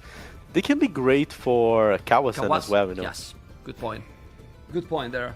Good point there. Well, guys, ready to rumble. DAUT versus LIEREYY. And now this game number 3 is so important because the winner get already match point. Match point. So the third game in a best of 5 is usually so damn tricky, Mr. Stark. And Italians or Japanese? I think I like it's the about, Japanese. yeah, about decisions. The fish surviving a bit more, having the cheaper lumber camp, they feel more comfortable, you know. And also they have the crazy Cave Archer to use in Castle Age, which can be great to fight for that late Castle Age, you know. But look at the generation also. They are close. They don't know. They are. But they are close. You know, they are close. LIEREYY has picked yellow. Probably he doesn't want to play green in this map because he's all green and maybe he get confused. But he has picked yellow. Or he want to get the Viper energy. The Viper power? Mr. Stark? Why they play? Yeah, because you, for example, you love to play with the same color. While LIEREYY just changed the colors during the series. Are we gonna see like a change of styles here or something like that? Or is he just trying to avoid getting colorblind by the green? I don't know. It's tricky to guess what he's thinking here. Yeah, I'm gonna leave this color because honestly I think that for this map it's gonna be much better for the contrast. So blue and yellow is gonna be. They pick it and I will leave it like this. We can put blue and red, but you know what? I'm tired of seeing blue and red all the time. So let's see this color. Yeah. Anyway, being that close benefit to who? I think the Italians, because you can go up quicker since it's cheaper, and if you can be aggressive, I don't know. Or you think Japanese better? Or depending if they explore also. They don't know. They don't know. I don't think they will find out that they are close from each other. If you just get their point of view, you have no clue that you are close to your opponent. There's no way you know that, you know, unless you are just like receiving external information or something like that. But yeah, apart from that, you cannot know. It would be very interesting to see some of those guys trying that TATOH approach or Yo approach of landing the enemy while on Feudal Age, you know. That would be so fun to watch. But neither of those civilizations seems fit to do that kind of strat, you know. I would rather have like Persians, Portuguese for that. So they're probably just going to go for the 2-dock boom, regular fast castle, and they're just going to find out about each other's location during Castle Age, which is going to be a shock for both. Yeah, and as you can see here, DAUT, thanks to Japanese, doing 2 lumber camps. Japanese did already in this map migration double TC in the starting island. Already, I don't know if it was in the Warlords waiting room or it was in TTL, but he did 2 TCs here. One time worked, one time didn't. What do you think about that possible strategy? It's a good one to have 2 TCs in the starting island. I would for sure rather have the second one in the mainland, but if I couldn't, I would be fine into developing more my eco on the mainland. It wouldn't be like such a waste. This version of migration has plenty of resources. Yeah. He went full of water. He basically ignored the middle. Let's see what they're going to do, because the start is a little bit slow. It's nevertheless a start, so it's speed up a little bit, but migration is beautiful. Mainly in Castle Age, Mr. Stark. I agree. I don't believe that either of those guys is just gonna go like full water. Their civilizations are good for that. Italians have the cheaper boat upgrades and so on, but I still think that we are going to see a light cav fight on Castle Age. That's like the current meta, you know, for migration if players play the standard. So light cav for both, it's my expectation here. Let's see, because usually DAUT try to be creative. Is he gonna try to make some special strategy? Look at DAUT resources. Japanese fish is insane. He's gonna go up already. He's going up already. 33 population. He's gonna be up quicker than Italians. Italians could go up very soon too if he wanted.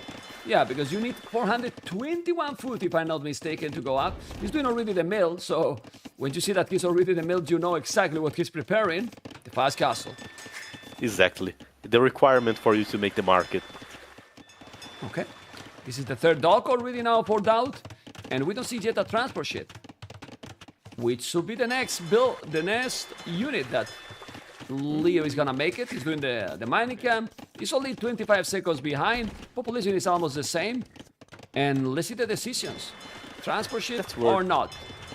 DAUT's actually going for like a third dock. He has no mill, so he's not planning to straight up click up. Now he's going for the transport ship, as you said, but he's not planning to go for like hit feudal age, drop the buildings and click up.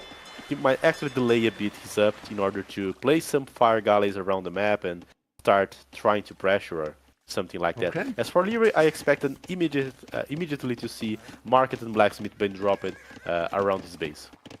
Okay. He has 6 players. So what he's doing? The dock in the north and transport ship as well for Leery. And what dock in the middle one? And then I always mention this.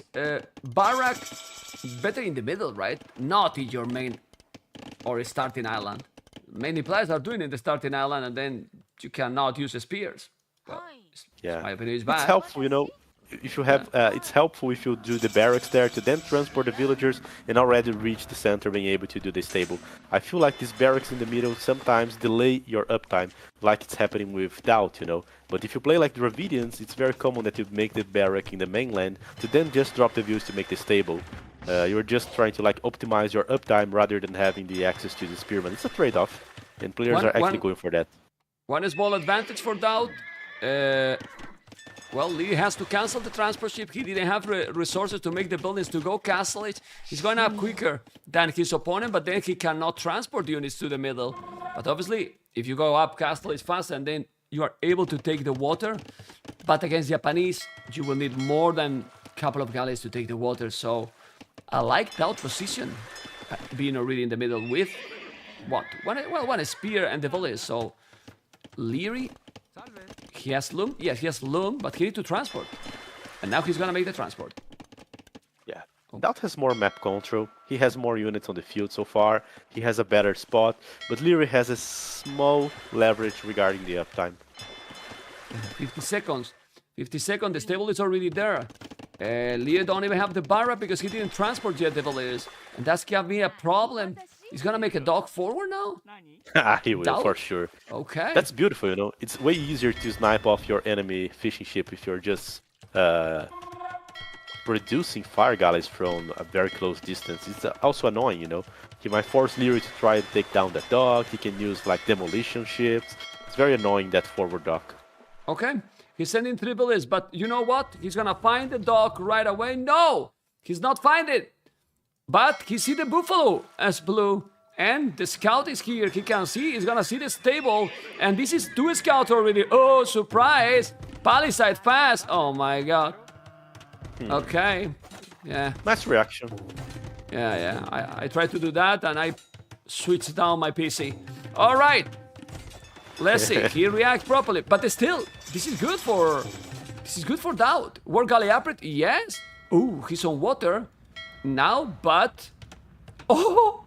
He failed! He failed! Leery failed here with those buildings. That's really bad, man. Aye.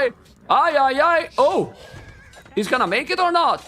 He failed there. Nah. He's trying to make a TC. So greedy, Leery. And DAUT is gonna do what? Well, he's gonna take the scout. Oh! I can't believe that Leery tried to do that. He's losing the village now. The TC is not up. He's gonna lose the village also in that house. And this is so greedy. What he should do, in my opinion, is send the village back to the transport and move on the island. No? Yeah, that was really tricky. Yeah, there were probably Yeah. other plays there. That's the issue with the market and blacksmith up. You might have some issues to get control of the center. While DAUT, well, he just keep it market, has no meal, is just trusting his equal to the fishing ships, and the early scouts there actually are paying off a lot here. The 90 TC, killing views, that's huge. Yeah, but look at now. He's here with Gales on the fish, very close. He has demos as well. He's gonna kill quite a lot of fish here, Lee, if he play properly. Those demos can't do the job. It's true that he has also Gales here. Did he saw that? The dog still didn't see the dog. Okay, and now DAUT is killing the fish to Leery. He's killing the fish to Leery. He's killing a lot. Both are killing each other. Fish. Okay, TC for both players. The village is still... Oh, he lost the village 2 here. Okay. So, Leery has lost already 10 villages or fishing ships. DAUT only 3. DAUT That's is crazy. in a brutal position. I agree. That forward dog from DAUT gave him so much damage. Leery is barely fishing. He's having to use the mill to collect food. He couldn't punish DAUT on the water. He has Japanese fish. He just walked with the fish. He still has like a lot of them collecting resources, and they're Japanese fish, so they also fish faster. So right now, DAUT is just escalating that game. It's going great for him. He's in a great position right now. He has also the TC extra. The lead is gonna have the town center. He's now doing the monastery. Okay. But the economy is a massive advantage. It's true that Leery has... He can kill the water, Leery. He has a lot more galleys. So this can change. Look at the galleys he has now, Leery. 15 fire ships. He can take all the water, Leery, if he send all the galleys. So the game can be even in couple of minutes. He's doing now the barrack, he has the TC. This is crazy. The amount of navy he has right now, Leery, is just, you know, like he's gonna lose the water, DAUT. Yeah, it's possible. Still, It's possible. those are fire ships, so a few good demolition ships can actually turn the tides. But yeah, it looks good for Leery in terms of trying to get the water now. Okay. And so look at now. Village is only 3 villages different. And the fish? Only 5 fishing ships alive for DAUT now. Wow. He's gonna take all the water. He's gonna make another dock here. I think Leery still didn't see the dock forward. But how is it possible that Leery has so much more navy? He has a lot more. Yeah, that was truly his focus, producing non-stop. Wow. He didn't make like stable units or anything like that. He lost he's losing the center. He lost the first land attempt there, so he's just saying, okay, so I need to win the water. He's committing to that, and he's doing an excellent job. The Naya DAUT from fishing now. He's dropping another TC. Look at the population. He's ahead. It's a good spot. What the hell? Oh my god. Well, he is now with 2 villages behind only. He's doing the second on center. I mean, that he lost the center, you mean the starting position. But he has now 2 TCs in the middle. And he has the spears. Let's see if he's gonna notice. The scouts are coming. The scouts are coming. Let's see the multitasking. The spears are going to be there on aggressive position. The monks are going to be down. This is good for DAUT. This is good for DAUT. He take 2 monks, okay. And now the TC is gonna be up. But he still have 1 relic, same as DAUT. He's doing a siege workshop. And DAUT has a lot of stone. He probably is working on dropping a castle. But you need a minimum economy. And DAUT economy now has been suffering a lot. DAUT gameplay looks like a lot one that I saw from TATOH. I don't remember against who it was. Was it ACCM? No, it wasn't. It was in the previous round. He's coming. Anyway, he just did that, you know. He's coming. He's coming with the castle. It's gonna be a tournament, but let's see. He has the spears only, doing another monastery. If he's dropping a castle here, they'll leave is fully cornered. Like fully cornered. You can move the list. The map is huge. Like you can really move the list. It shouldn't be a disaster if you, I mean, obviously it's nice, but if the game were that he's about to go up to Imperial, okay, but that's not the case. And now he's dropping a castle on his face. He should do a tower. What will Leery do here? Well, he has a if you tournament. try to do like, I don't think he'll be able to do the tower in time. He's gonna lose the monk. He has his spears.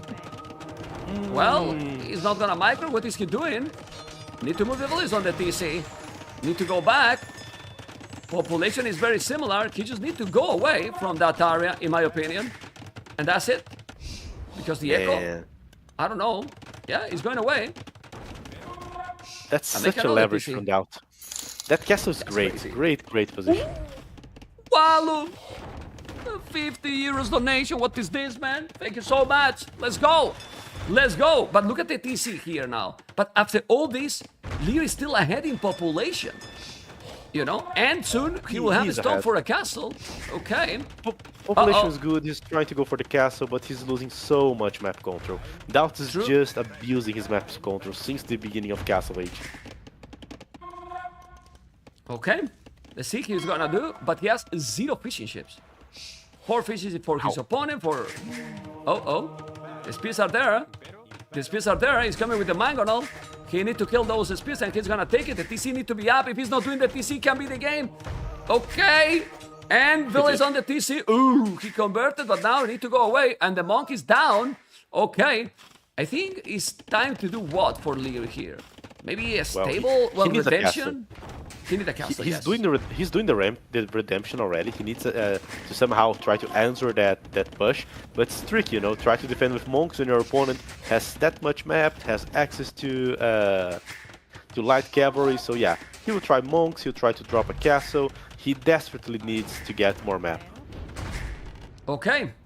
He has the autonomy, he has redemption, he's trying to get all together. The micro has to be insane. I think he should repair that TC. Another TC on the left. Smart boy. He's still moving all over the map. He knows that he's kinda screwed in this area. And the game is fantastic. The game is, as we expect to see with these migration games, sick game. But now, this army he's coming, Leery, with these spears and the monks, 97 population under the pressure. Look at the spears. Now he's going to convert the light caps. He has redemption and autonomy. He can push him back completely. DAUT need Imperial, but he has 11 on foot. Lear has 25 on foot, and now he can drop a castle. Where to drop the castle? Well, protect this area, right? Or not? Yeah, a defensive one could be good. Oh man! Be a very necessary man. one. Ooh. The mangonels converted both mangonels. Aye. Well, he converted both mangonels because the monks are doing an amazing job. And DAUT killed both. DAUT killed both. Double mangonels killed by DAUT with the crazy micro here. He has a stone for making another castle. Now a tournament. Ooh. Oh, it's a restore. Don't worry, It's a guys. restore. It's a Oh, restore man. because the game is lagging a lot, so they are restoring right now. Did you see my face? I was panicking. I was like, I was shocked as well, man. I was like, what happened? Not GG, guys. It's a restore. Stay tuned. I was going to disqualify both if this was GG, you know. Great comeback for Lear, you know. He was in such a bad position on the land. Yeah. Invested heavily into the monk. Is landing like in the other place, as you mentioned it. So he's trying to go on the left with a new TC. He's keeping his main TC safe. He made the monks now. He's fighting back. Game is still open. Lear has some small leverage on the eco. DAUT has a leverage regarding map control. A lot of things can happen. I don't know, man. I don't know. Hopefully people is enjoying. People on Twitch. People on YouTube, don't forget people on YouTube, that thumb up. Why you think people on YouTube never thumb up? I don't know. They are lazy, man. They are watching and they are excited and they don't thumb up those videos. But we are going to see a restore. It seemed that the game was freezing a lot to Leery. Migration is providing Stark during the tournament. Insane games, man. For sure. Insane Such a nice map, and people are being very innovative, you know. If you see like TATOH playing migration, if you see Yo playing migration, very innovative strategies, different civ picks. We have seen like a lot of different civs succeeding on the map, different strategies as well, you know. Players focusing more on the water to take the land later, like LIEREYY. Players going for feudal age water, transporting views to try and raid the enemy water, such as TATOH did to Winchester, such as Yo did to TATOH. So the players are developing the meta, they are developing new strategies. For sure, one of the best games of the tournament, one of the best maps, you know. Yeah, and who is with the advantage? Because I'm not sure anymore. Because now he's gonna make the castle Lear as well. DAUT can do another. But if Lear just have one castle there to stabilize, having already redemption, a tournament, and also another TC in the other side, in the long run, Lear can have a better economy than DAUT. Well, Leary already does have a better economy than DAUT. He has access to water, more town centers, but DAUT has the map control. So the thing here is, can DAUT leverage over his map control for long enough to kill Leary, or will he fail to keep the map control and will die to the better eco from Leary, you know? So that's the thing. Map control against economy. That's what we're seeing currently.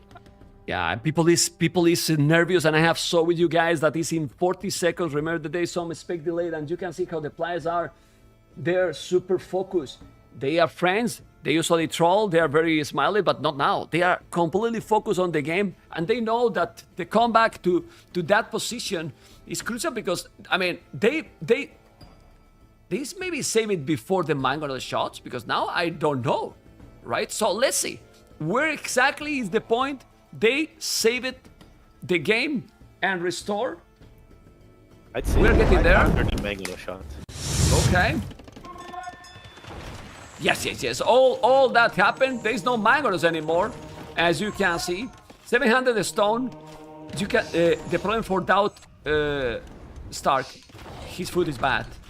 His food is really bad. Exactly. His food is really bad. Food. I don't see he's not going up to Imperial Age so soon.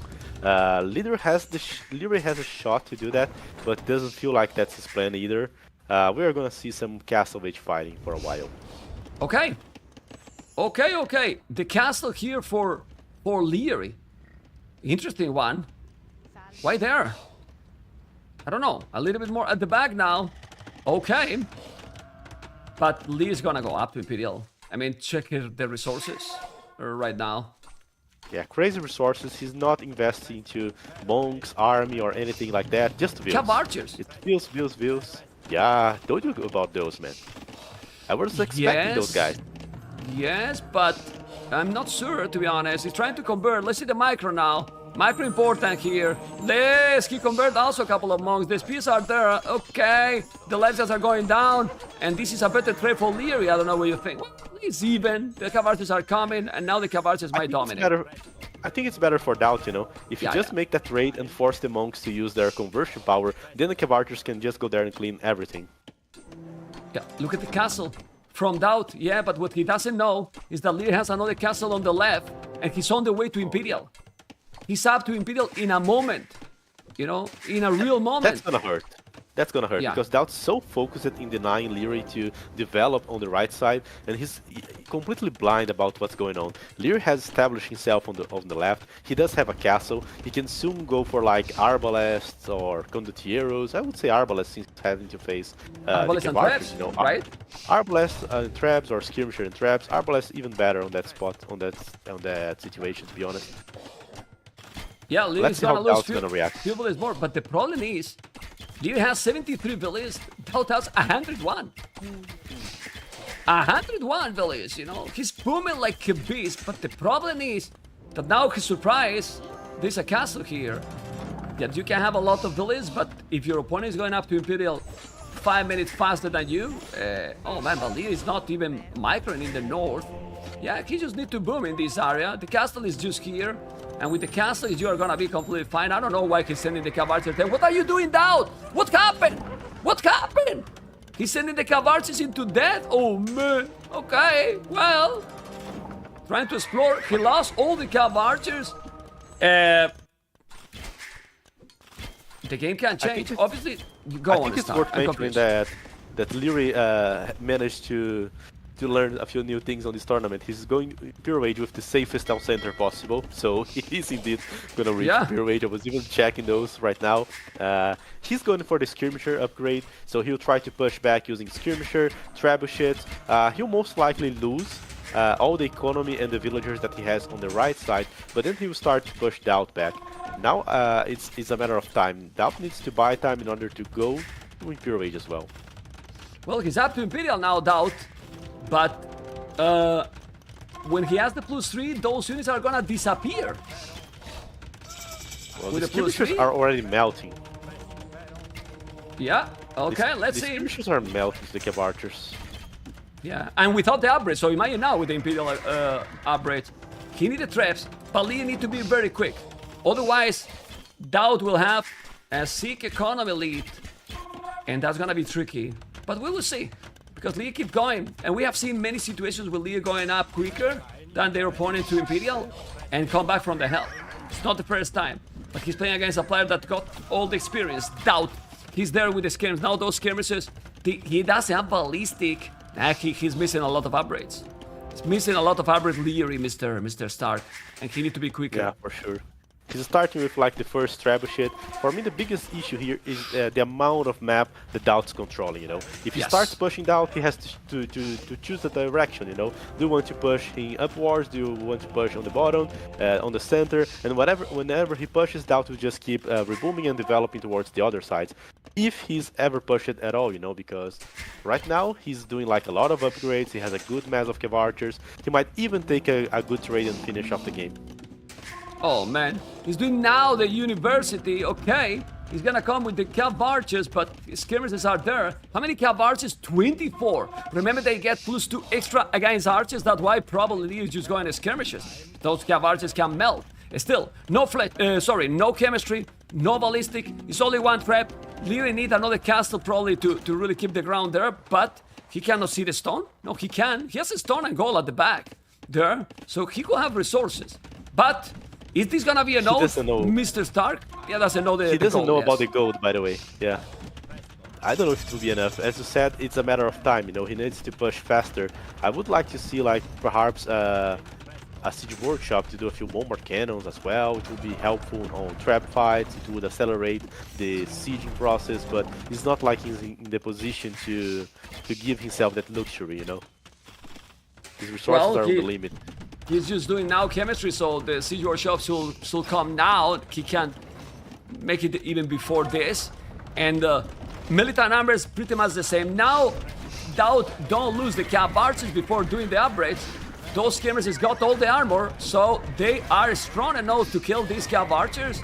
I think they are, actually. Oh my god. Oh my lord. Well, those skirmishes are very, very cheap. Like, really, really cheap. Pretty sick. I don't know what's going on, but it is a note for Leery. The trade is always good when you are using skirmishes, Mr. Stark. Oh, they are. Really. Always really good. I don't know.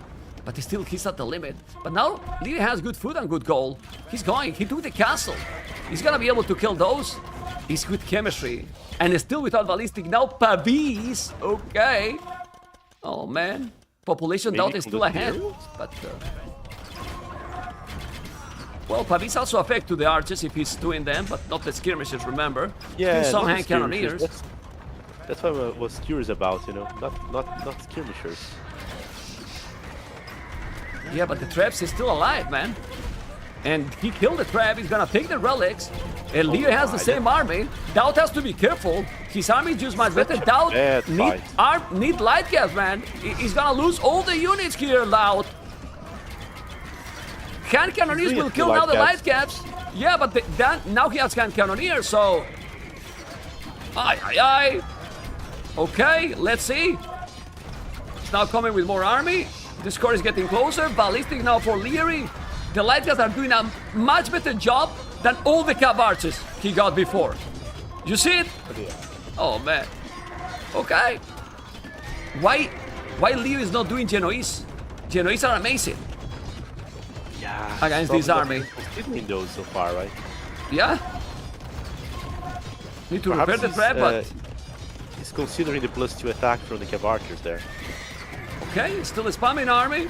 Still at the limit. The score is still getting closer and closer. Now the castle is just helping those trebuchets. He's losing some, but DAUT is still losing a lot of army. Really, really a lot of army. At the point that Leer now has more army than him. Well, DAUT has map control, but he's gifting units, man. In my opinion, I don't know if you agree. He's gifting units, and if he's coming now with bombard cannons, DAUT might be in a trouble. And the siege workshop is there. The siege workshop is there. Lee just need to mass army, and oh, that trap, bye-bye. And I'm not afraid if you are Italians against cav archers, honestly. Yeah, they can actually do something against the cav archers. DAUT is truly insisting on the cav archers. I would have already thinking about transitioning to skirmishers, and that's probably the reason why DAUT is there, right? Because he's doing the correct call. The cav archers are seemingly to do what he needs. You know, they are trading. Even if the KD doesn't look good, he's not allowing LIEREY to advance. He has indeed sacrificed some army, but in order to stop the trebuchets from advancing, there's like a single trebuchet, an injured one. He has a solid position there with Japanese trebuchets. So, and there's even a heal where he's now sending the Cavarters back to heal and fight. So DAUT has just chosen to make his stand on that hill. He did some awkward fightings, but they ended up stopping the trebuchets, and that matters a lot. If LIEREY is not able to push fast, as you said, it's gonna be in a very tricky position. Yeah, but now he has some bomber cannons there. 7 hand cannoneers and 19 skirmishers, finally hand card, not even Bozo. Now with the trebuchet, he's gonna have few bomber cannons coming from the south. Now he could mine a stone and also take gold. LIEREY is not doing. His population is still really low in comparison with the DAUT. DAUT has now quite Cavarters, man. 30 and those light cats, but the light cats are going to go down. Let's see the bomber cannon. Yeah, those light cats are being killed by the hand cannoneers, and then the skirmishers doing the job. DAUT still have now more army and 140 villages. LIEREY at the limit with the economy. He also have a stone in the back. I think he's not playing great. I mean, he's playing good, but look at the stone in his base. He could have here castles as well. I don't know, like to get back all the map control he's missing. You need to do something else. I agree. He could have gone for the stone. He could have gone for attempting like to land once more in other parts of the map, like he did on the left side. You know, try to initiate another front. But yeah, he's just focusing on that one spot, and the time is running out for him. If he's not able to push back, at some point he won't have more resources to keep fighting. So the map control is doing the job. Look at DAUT. Look at DAUT doing the castle. Ladies and gentlemen, the Lord is gonna be 2-1. And if the Lord is getting 2-1, he's gonna be with the match point against LIEREY and almost qualified for the quarterfinals. He's gonna make it. He's gonna make it. And remember, he's not only qualified for the quarterfinals, he's giving you a good spot to avoid some people that probably he doesn't want to face in the quarterfinals. But let's see, because the game is not over. Military numbers still similar, 28-28. But no, the Lord take the game, and he's 2-1 leading the series with 58 APM average. You know, LIEREY double almost, but the Lord, it's already 2-1 ahead. Even his camera cannot handle the situation. The camera is emotional and it's already blurry. My goodness, Stark, what is this? That's crazy. Truly crazy. Thank you for the sub. I believe that DAUT played great. The map control approach was since Feudal Age, you know, like he was fine into being late into Castle Age, just in order to get a barracks there, to get scouts, to have those investments, and the investments actually paid off, you know. Pretty sick, man. Pretty sick. Let's see the gift here, the statistics, and thank you so much. Well, we see from the restore, and at the end, similar military, but the economy, 11,000 resources more. 11,000 resources more. Oh man, thank you for the 5 gift, and also many people that have support during this game, and 1-2. And now we have probably Kawasan, and if there's a decider, you know what map can be, the decider, right? I know. It will be so fun. To be honest, I find that trick, you know. I saw a game from... Sorry! That's nothing. I wasn't expecting that. Oh man! Guys, DAUT pick Sicilians. You put in a strategy? Sicilians in Kawasan? Sicilians? Sure Stark? Well, what is this? It's exactly that. He will probably try to control the center with dungeons. I don't know if it's like exactly you putting the one, you know, the fast castle into whatever. I don't believe it to be that, but for sure I'm expecting surgeons and dungeons to control the map. Oh my god. Well, Persians in theory is amazing here, and then LIEREY might expect here the strategy from DAUT. Is this strategy gonna work against the kid? I don't know. Depends on a lot of factors. I'm truly curious to see how Sicilians will play out. That's something very new, very innovative. Persians are kind of dominating Kawazan. Few Mazo civs are challenging them, but they are overall being a great civ here. Portuguese as well, but Sicilian is truly something that I would not consider to see here. As surprised as you are. All right. There we go, guys. And we have game number 4.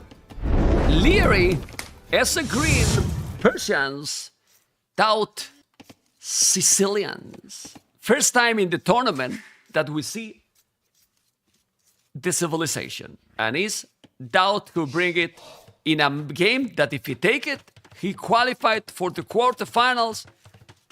It's insane. It's just insane, you know? Seriously. Crazy. I mean, he's always bringing some crazy strategies, man. And he's a legend for many reasons, and this is one of those, Mr. Stark. For sure. Bringing those different strategies, different tactics, being innovative, being disruptive is quite something, you know. They're always developing themselves. Those players are every time getting better. It's not like they're just practicing one set of skills. They're practicing everything. They're bringing up new strategies. The best thing about this game is that, you know, new strategies. Awesome. Well, he has already the dog on the right side. Then, if we are thinking that he's gonna make the... Oh! What? Did you see that? I saw. Unbelievable, right? I mean, seriously? He did. He did. I mean, DAUT quick... but now he... no, he can't make the dog. I can't... Okay. Shit, man. Okay. Oh, no. No. Okay. And now he's doing the dog. Okay, this is awesome. But he couldn't make the dog for a while. But he did a quick wall, man. This DAUT is awesome, man. We love... I mean, everyone in the channel love DAUT. I want to see a spamming a 1. Everyone love DAUT. Everyone.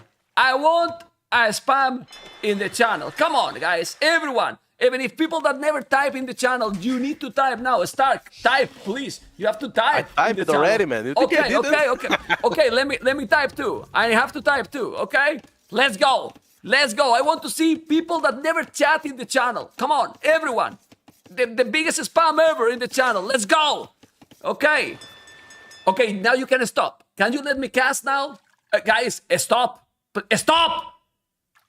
Never gonna end, man. Okay, let's keep going and see. What is strategy? I think the What is situation strategy gonna favors be LIEREY. already?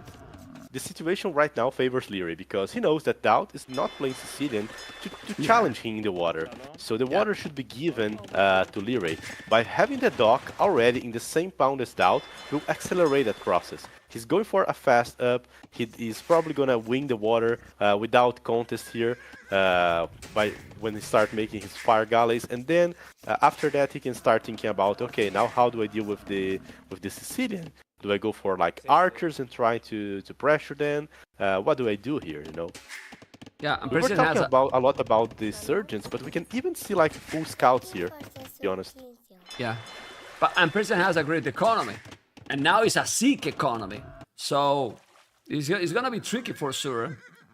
Hopefully you enjoy, guys. It's been very fun to see everyone spamming like this. Stark, it's awesome. Okay. Oh yes, the color is bad here for LIEREY. I'm gonna put red. Okay, blue and red because the color in this map is also not really great. Let's put blue and red for LIEREY because the color is definitely not the greatest in this map, and maybe you cannot see it properly. Now you're gonna see it all good. 4 village on goal, barrack in front. He's not gonna wall completely.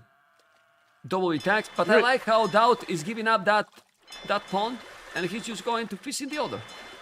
Exactly. That's amazing, right? He's coming. Realized. There he is. He's coming already, man. He's coming 4 villages forward already. DAUT is coming. I mean, Stark, let's ignore the water. He's just coming, you know? Exactly. He's just coming. Like, He's just... yeah. LIEREY's gonna start having some tough decisions here. Like, okay, he will take down the water, but then DAUT, he has to take care because DAUT can even sneak like a demolition raft or something and still snipe his fish. So that's problem number 1. Problem number 2, DAUT might be on the other pound, so does it worth to go there, invest into a dock just to deny his fish, or are you just gonna allow the Sicilian to fish? Problem number 3, Sicilians making sergeants on your face. So even if you defend with archers, how do you work that, you know? And at some point the Sicilian guy will be on castle age. How do you handle that? Let's see. Three different problems already. Also, he need to mine a stone now. Also true that he's doing sergeant, but maybe he's not going all in. Because he want to... Oh, he did the... What happened? He lost the lead, right? Yes. DAUT did the demolition raft as well on the bottom pound, trying to snipe the fish, but Leery was very fast reacting and split all the 3 fishing ships, exactly. He killed one so only. That, indeed, it happened. That happened indeed. Yeah, and now the side is that Leery's gonna spot it the... he's spotting already the dungeon, so he knows that he's coming. Now Leery need to probably wall. And if he's not walling the goal, he's gonna be in troubles. Those got great pierce armor. 4 villages on goal. DAUT is coming. The sergeants are there. Lear is not reacting. Lear is not reacting. I don't know what he's doing here, but he's not reacting in time. The archers are there. Now he's reacting. At home, he's trying to attack. Going for the goal. DAUT doesn't have more villages on a stone. And that's a problem, obviously, because you probably want another one. Don't you? Or at home, how you defend. Now, that's... difficult situation now for the Lord, but those sergeants don't die. They don't die against 2 archers, and now DAUT has an archery range forward. What the hell? And he's going for the stone, as you were mentioning. So yes. He did spot the opportunity there to deny that gold for even a longer period of time by dropping a dungeon, and he is now going for the dungeon. I don't know if he plans to build like a defensive dungeon. I don't know how he plans to deal with the situation on his base. Actually, he's already answering. He's sending surgeons back. Okay. He has the archers now, but now he has his skirmishes. I think Leo needs a tower here, probably. Oh, he's in the wood. Not too many units. It's fine. I mean, he maybe lose 1 villager. It's this hole, man. But he's using the... I mean, he's using 10 villagers to kill this, man. I mean... Yeah, that's bad. That archer, scout and spearman are indeed doing some damage, are causing some trouble to DAUT. And honestly, I like Leery's position a lot here. The archers are doing great against the surgeons, you know. People are afraid of surgeons, they are seeing like famous strategies and so on, but those are the castle age surgeons. They gain extra armor. The feudal age one can still be countered by archers. Yeah, it's a meme strategy also. You know, you get high, but if Leery play properly, he should be able to hold, let's be honest. I agree. And Leery is not losing the focus here. He's just sending the next group of archers straight to DAUT's base. He knows that DAUT is investing into having the map control on the center, so he's actually trying to punish him by raiding the wood, raiding the other resources there. DAUT's now building defensive dungeons, you know. Okay. He might be in trouble here. Oh no, he's in trouble now. He's already 2 villages behind for more fish. And now he's doing a dock on the other pond. We love DAUT, but it's looking complicated this game. This dungeon need to be up. This dungeon need to be up. If it's not gonna be up, it's gonna be a problem. The archers are with fletching. It's gonna be up, but the archers are there. It's gonna take some village there. And if we put under the dungeon, no, it's going away. People is not staying under those buildings at all. And now Leery is starting to use the market, Mr. Stark. This looks bad for DAUT. Leery is about to contest the second pound, so he won't be able to go there for the free fish. He's about to use the market, and he's fishing in the first pound, you know. So having the power of the market, having the Persians as well, he will soon be on castle age, and then DAUT might be in trouble. Well, we might have a decided game of this series for a spot in quarterfinals on Arena. On Arena Decider. And, well, who's favorite on Arena we will see. I'm telling this because Leery is on the way to Castle Age with more population, while DAUT is not even close to go up. He tried to make some interesting and fun strategy with Sicilians, but it's not working, Mr. Stark. I understand his approach, I understand the appeal of the strategy, but Leery was just awesome here on the place. Every correct movement he was able to predict and answer in the correct way. He was able to identify the threat of the demolition raft on his fishing ship. He took a while to actually fight for the other pound, but it's not like DAUT's Rev fishing. He's fishing with like 3 fishing ships, while LIEREY is fishing with 5 non-stop, and he just protected the gold and went straight for the counterattack. He didn't stay on his base trying to trade against skirmishers, surgeons. He just went straight for the hearts of DAUT's economy, and that was crucial here. Yeah, and now look, this when his army come, he's sending a scout. Those scouts don't have upgrades, but he's about to be in castle. He's taking the fish. Echo KD 9-1, ladies and gentlemen, this is Warlords 2, $50,000 prize pool, round 4 for a spot in quarterfinals, and we're gonna have a decider between LIEREY and DAUT. Probably a decider that many people wanted to watch because it's so exciting. Again, number 5 between those two. Really excited. Oh, but this dungeon is quite late or not? Yeah, I don't feel like this dungeon will be able to go up. Botkin arrow. He's gonna mix one knight. Now he's walling a little bit. This is gonna be crossbows. And he could do a TC here, LIEREY, if you wanted. The knights will help a lot. It's crossbows and Botkin. So he's not even moving the gold miners. Look how confident he is. He's doing the TC. A Persian Tone Center. You know, the knight is going to be there, but he's coming with a lot of dungeons. You have to be careful, LIEREY. Maybe overconfident here? Nah. This army is strong. It's nice scouts. He has crossbows with the +2. The knight is just dealing properly. He's killing now those sergeants. He's taking absolutely everything. And we're gonna see game number 5. GG Cole. Game 5. Mr. Stark, let's go. Game number 5, man. What an incredible series. Like, 2 for each. I understand the strategy that DAUT trying to do, but yeah, unfortunately, it didn't work as he was expecting. I have seen the GL players trying to use the Sicilian power and failing twice here on important games. So it feels like this strategy is not yet fully developed, but perhaps he should try to get something to answer the Persians here different than that, you know. Well, it's fully developed for content. For content on YouTube.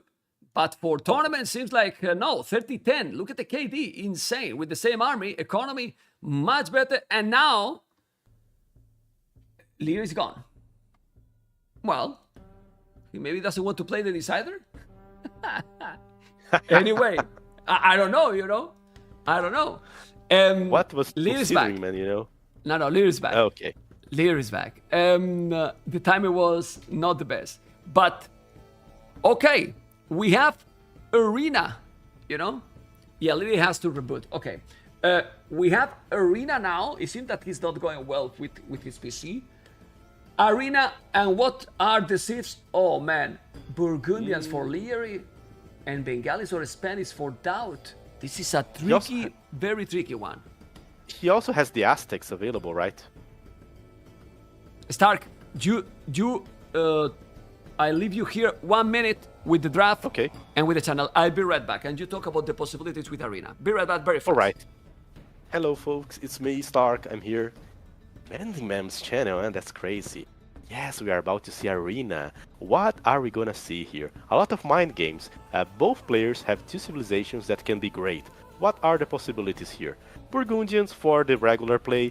That's the civilization that LIEREY used on the previous round when he on round number 2 when he played Nikov. It was Burgundians against Bohemians, and he did an awesome game. He won like all the 5 relics, dominated the game, transitioned it into skirmishers, later added paladins to his skirmisher on Imperial Age, and killed even the half knights. So that's crazy civ. Probably one of the best ones. You can actually contest the center using the light cav. Your eco is gonna fly. You can go up for the shipper light cav, shipper husbandry, and then dominate the center. So Burgundians would probably be my guess. Are Aztecs a possibility? Yes, they are. He can actually try to spam eagles on the center, monks as well. Aztecs can actually be great if you're just thinking about countering a unique unit civ like Spanish, you know. Spanish tries to go conk, you go full monk, then go imp, so that could be actually pretty good. As for DAUT, he does have the Spanish. He can go for the conquistadors, he can go for like crazy monks, I don't know if that fits DAUT style. It might fit, you know. He knows how to play the deal, you know.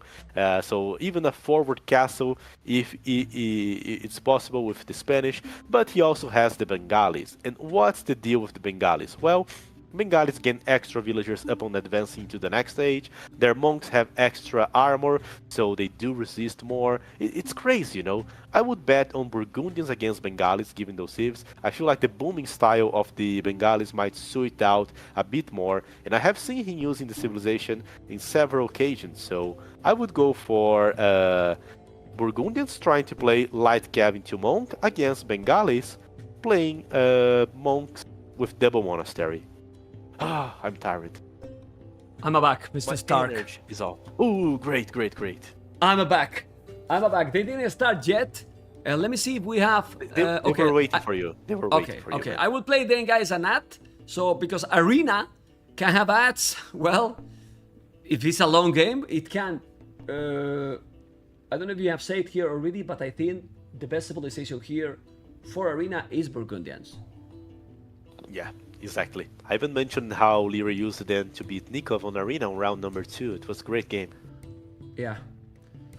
I don't know. I think I prefer Burgundians. And you know the problem here is that if they go for the micro approach with the scouts in the middle of the map, it looks like LIEREY shouldn't have a problem with that for how crazy micro he get. And he picked Burgundians and DAUT Bengalis. Yeah, I was expecting that matchup. DAUT is very fond of the Bengalis. I have seen some great games from him using that. Bengalis might have some issues regarding the army. They are a bit awkward to play, you know. He can still go for the light cav if he wants. His monks are better. I feel like DAUT should even bet on like double monastery monks here instead of going for the light cav. The light cav trade is way better for Burgundy. They're cheaper to upgrade. You can just go for like light cav and also upgrade husbandry. That's what Yo did against TATOH on the hideout game, and that makes like all the difference, you know. That less hit, that extra speed that the light cav might use to snipe a monk. It's very tricky to fight against. In the hands of a guy that micro likes LIEREY, it's a very crafty technology. As you have seen, guys, while Stark is playing absolutely everything, that was the price in the tournament that can be increased. Obviously, if we reach the goals, but also we see now all the matches for round 4. TATOH ACCM has already done, and TATOH is already in the quarterfinals, where LIEREY DAUT obviously is not 0-0, it's 2-2, and then Herabals for a spot in quarterfinals. And then, to still alive in the tournament, Winchester SITAUX, that is the next series that we have. Vilese Vivi and Jordan Nikov. Oh man. But now we have the decided game with LIEREY, Burgundians, DAUT Bengalis. We saw exactly this yesterday, if I'm not mistaken. I think. Yeah. And it didn't work for Bengalis. What DAUT has to do here?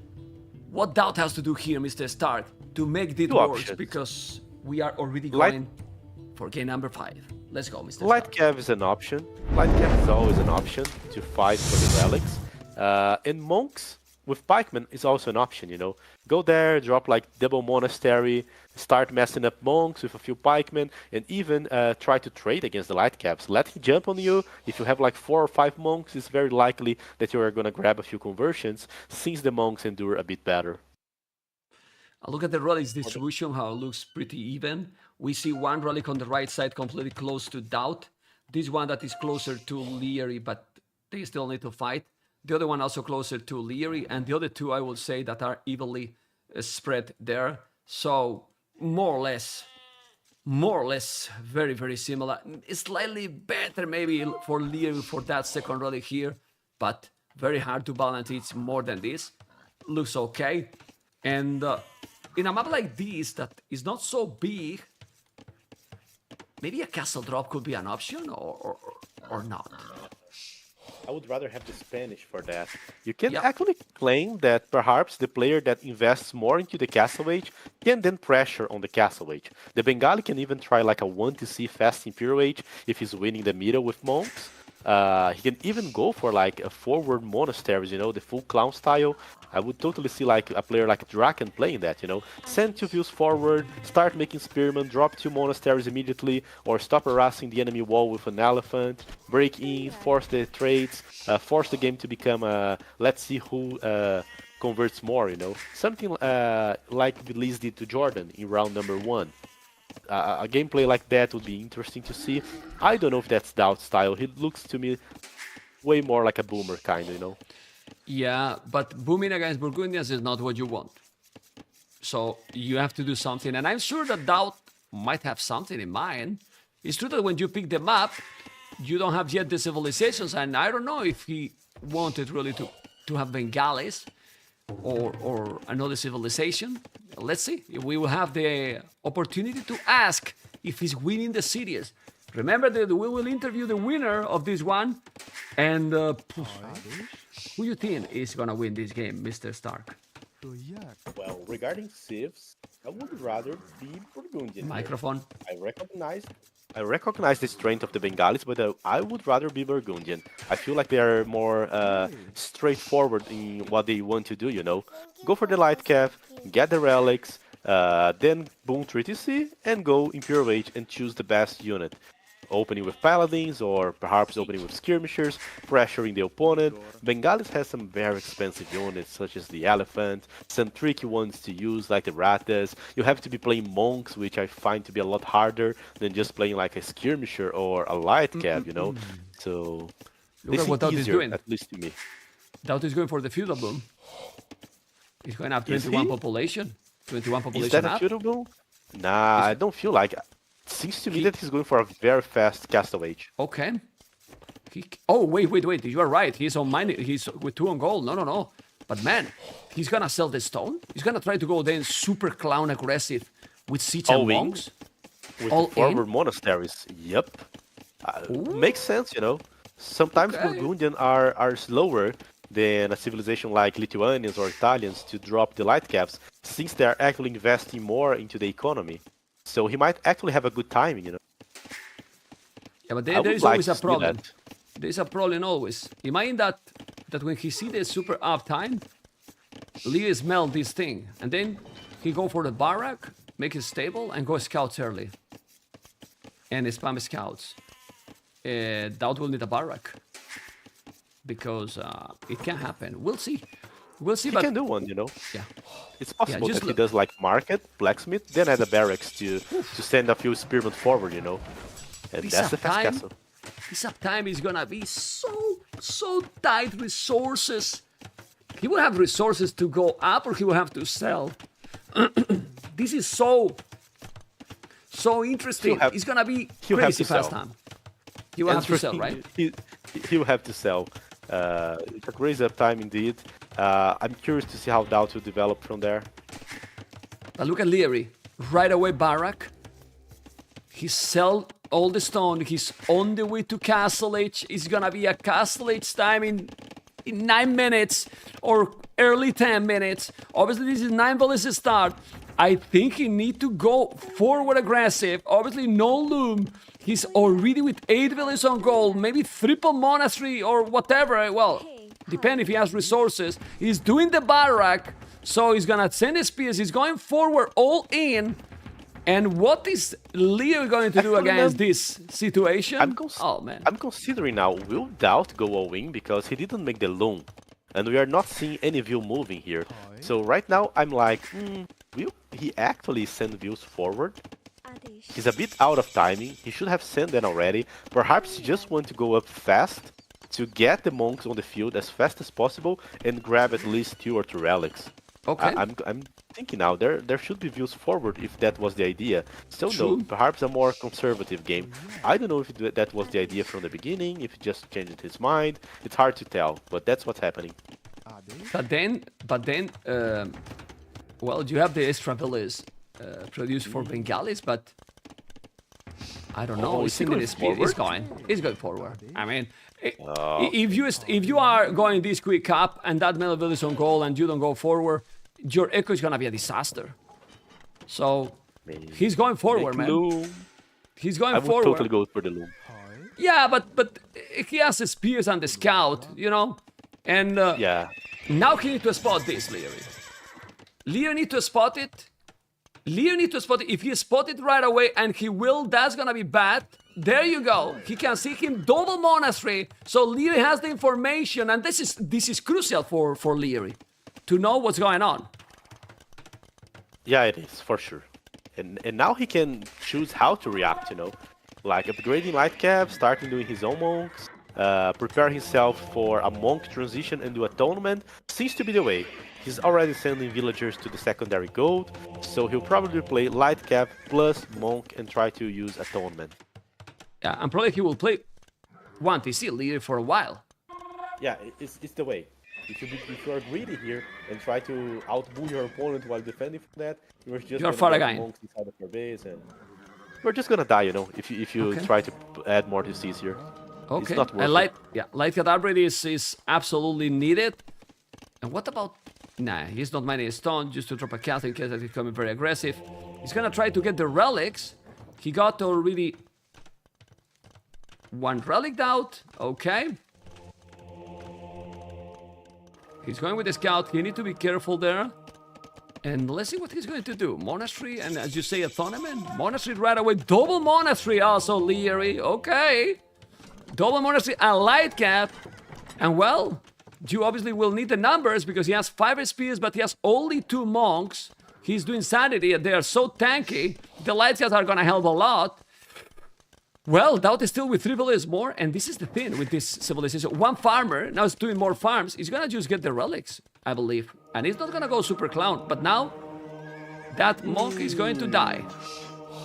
Ooh, he still got the Oh! conversion. He Crazy, right? converted, yeah.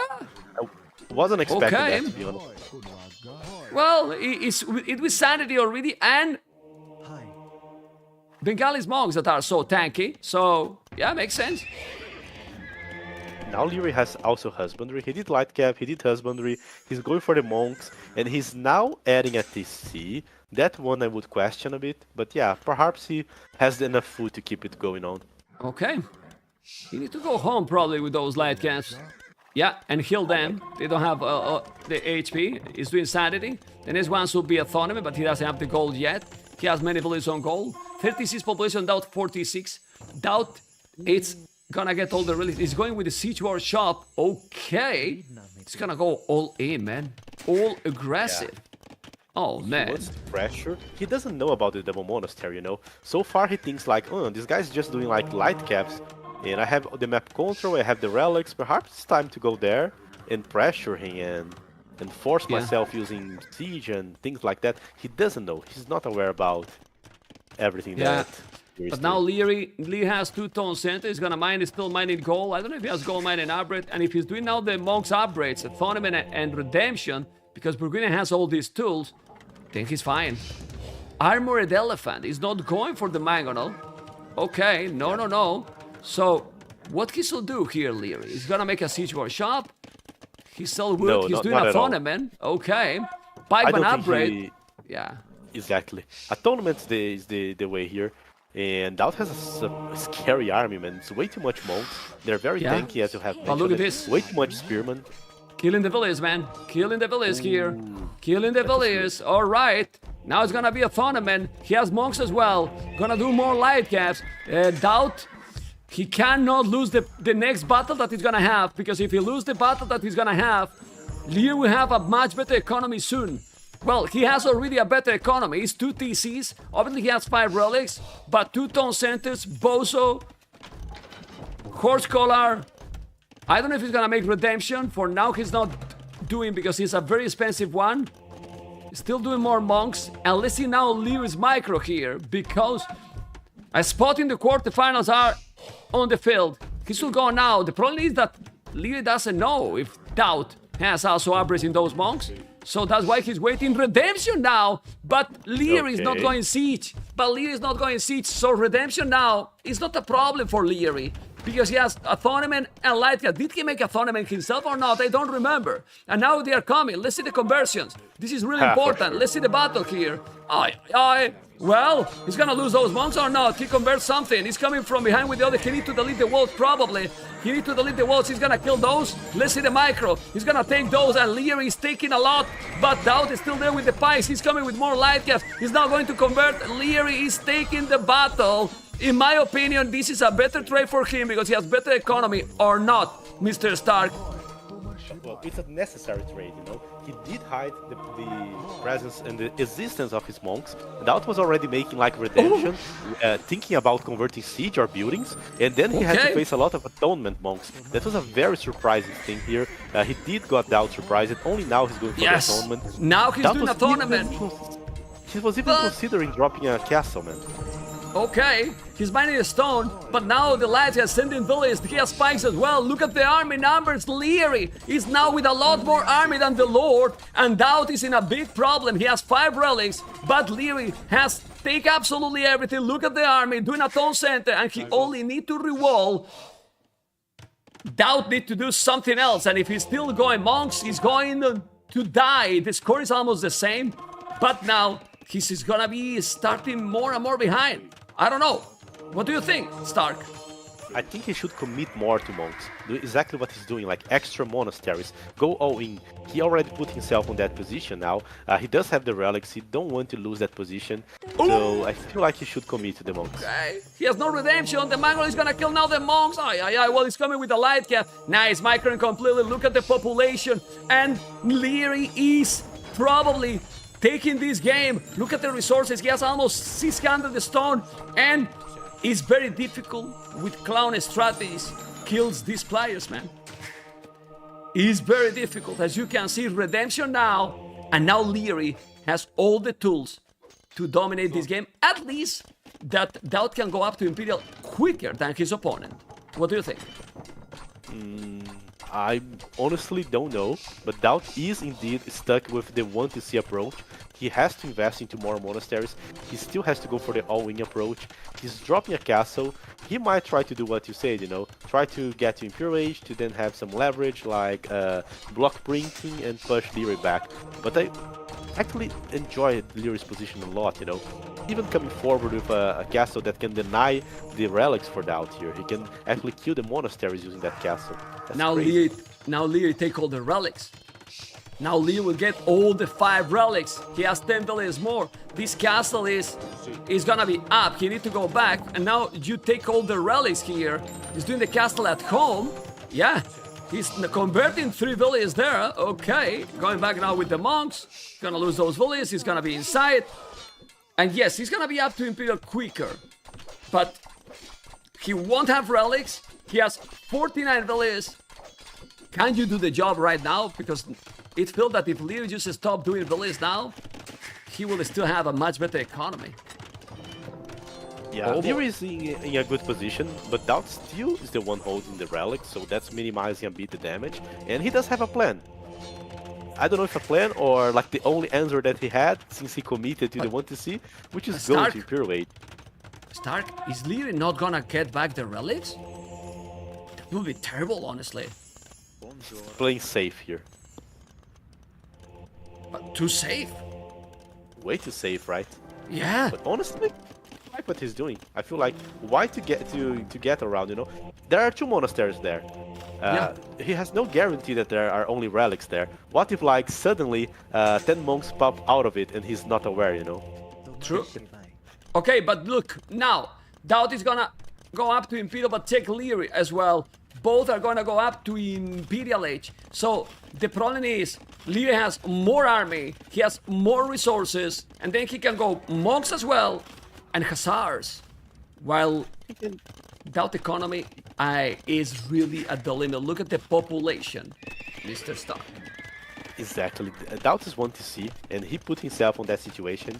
That was very tricky fight that Leery got there, hiding his monks and just waiting in the perfect position there without allowing DAUT to see him. He just fought with Atonement against a guy without Atonement. DAUT had no information about a single monk. Leery didn't collect a single relic. Would you ever expect to find like 6 monks with Atonement waiting for you? I would not. So that was a very surprising fight. Yeah. It has changed how the game developed. Leery is indeed in a better spot. As the game goes by, he's the one with the advantage here. As you mentioned, the 3 TCs, the ability to transition into Rooster or even spam light caps. You don't even need to go for the Rooster, but if you do like a massive number of light caps, like 30, how do you out-micro that with monks, you know? At some point, you just cannot sustain microing monks to solve your problems here. Yeah, I mean, DAUT can make maybe a second castle forward and try to go with the traps, but you can also move around with the economies, 94 population, the score difference is scary. The key was those monks with Atonement, as you mentioned. It's crazy. Now doing Bozo, his echo is really at the limit. He's doing another Tone Center. Okay, if he's doing right away, he will get some extra values also from the Imperial. Now he's doing the Blacksmith, Leery. He didn't even have the Blacksmith till now. So, okay, Forging. And this is the thing, Burgundians also have good monks. They do. Yeah. And if we were just talking about converting each other's monk, the extra armor from Bengalis makes no difference at all, you know. Yeah. Yeah. And he has, oh, but DAUT has 19 monks. 19 monks, he's doing the Hussars. Okay.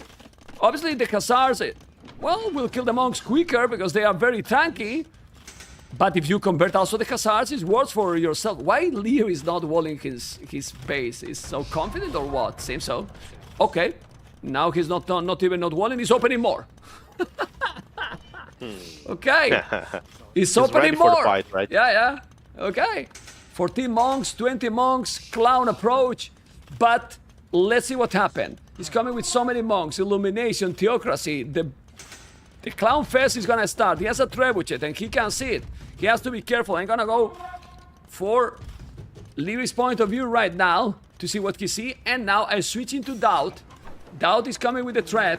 He knows that he can't lose those monks, Mr. Stark. If he loses those monks, it's game over. Exactly. He might think that he will face some cavalry. He's using a few. Faith is great technology. Faith is great here. Neither man. have heresy, but they do have faith, you know. Neither have heresy, which would be like a total counter.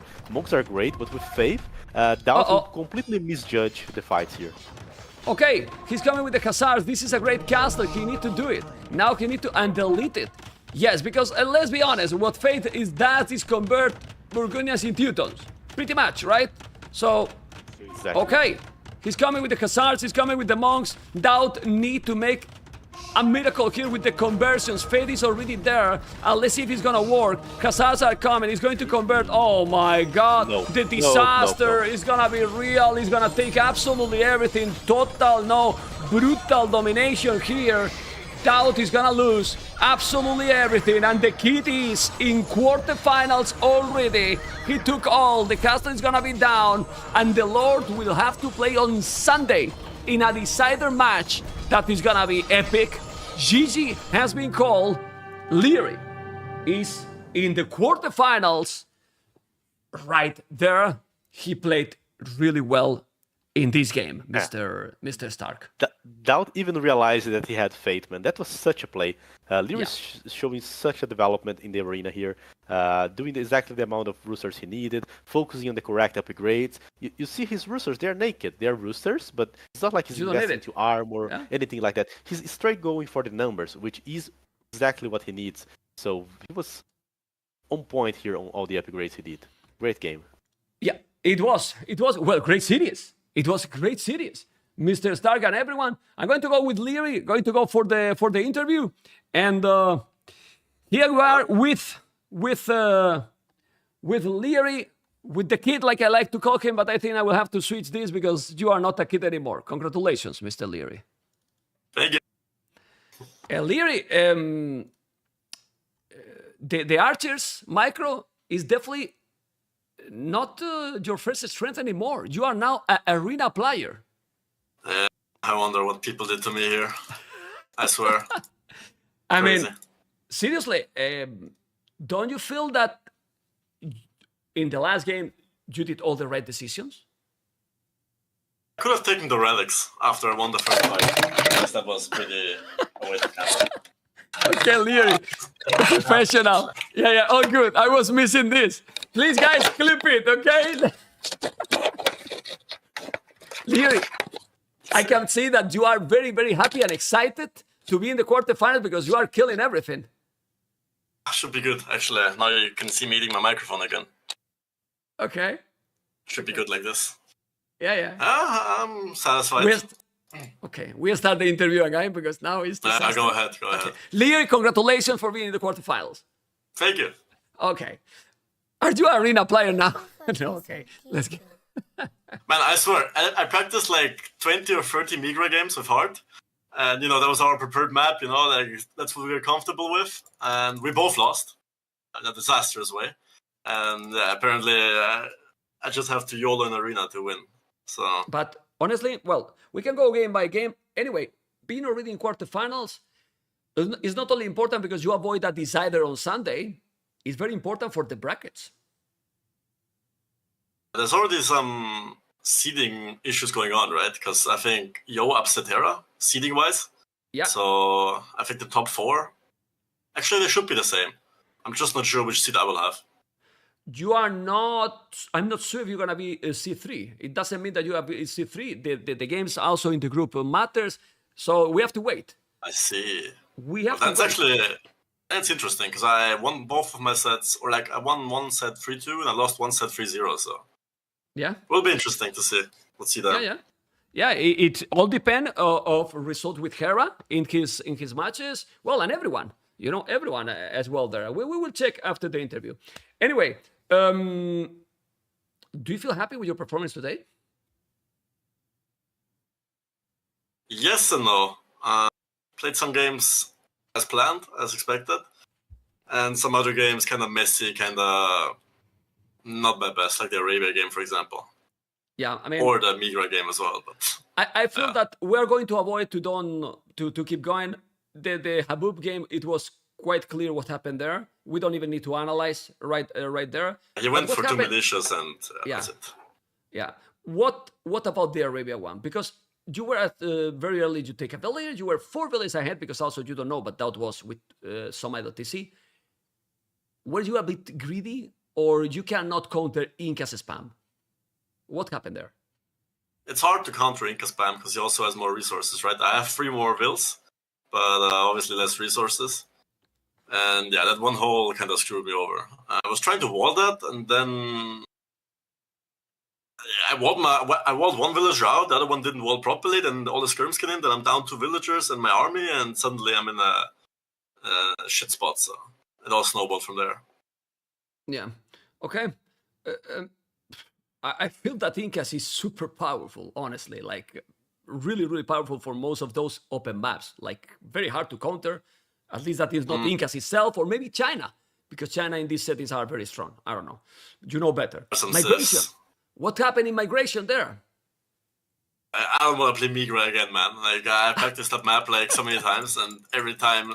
I think I lost both of my Migra games so far, which I picked. Yeah, correct. And yeah, I think I played the map like 20 times in practice. But yeah, didn't go as planned, as always. Have to change some things. Well, you never mind stone or almost. And you have a stone in your starting island, did never take it. You got another stone on the left in the other one you put, and you saw that how important is the castle drop in that map. And the thing is, if I mine stone, it's hard to drop a castle for me because I don't have scouts, right? I don't have the map control, so... Also, the shoreline was so annoying, actually. I was transporting my first 3 villagers, the ones that he killed me with the scouts. I walled them in, then I wanted to make a TC, but I couldn't make a party set in the shoreline. That's like a new feature or something. Like, I was like... Then 3 vills down all of a sudden. When in reality, I should have made my TC. Put it that way. Were you afraid in Kawasan for that strategy that you were expecting from DAUT? I knew something was coming. That's why I was just reacting. didn't make a second dog. But I felt like something was coming. Otherwise, he wouldn't pick Sicilians. So yeah, just had to adapt and scout. Okay, and then we talk a little bit on Arena, but I think Arena should beat your next home map, man. Yeah, I'm gonna pick it next, actually. Okay. Screw Migra. Okay. Oh, Arena honestly, player here now. Honestly, what was the key in that game? I was talking with Stark, and I would like to see if you say more or less what we were talking. What was the key in that game? It's hard to say. I mean, that one first fight, right? He went in, then the fight went pretty good for me at first. Then it kind of evened out as he still had like 1-2 light calves converted. And I didn't have anything to kill them. But then I had converted some pikes, and then the fight went in favor of me, and I guess he was 1TC the whole time. And even though he spawns for villagers till Castle Age, I should be heading Eco because I'm Burgundians. So that one fight was pretty crucial, and I like kind of went all in on defending that. So, but that one fight happened that great for you because you got a tournament and he didn't.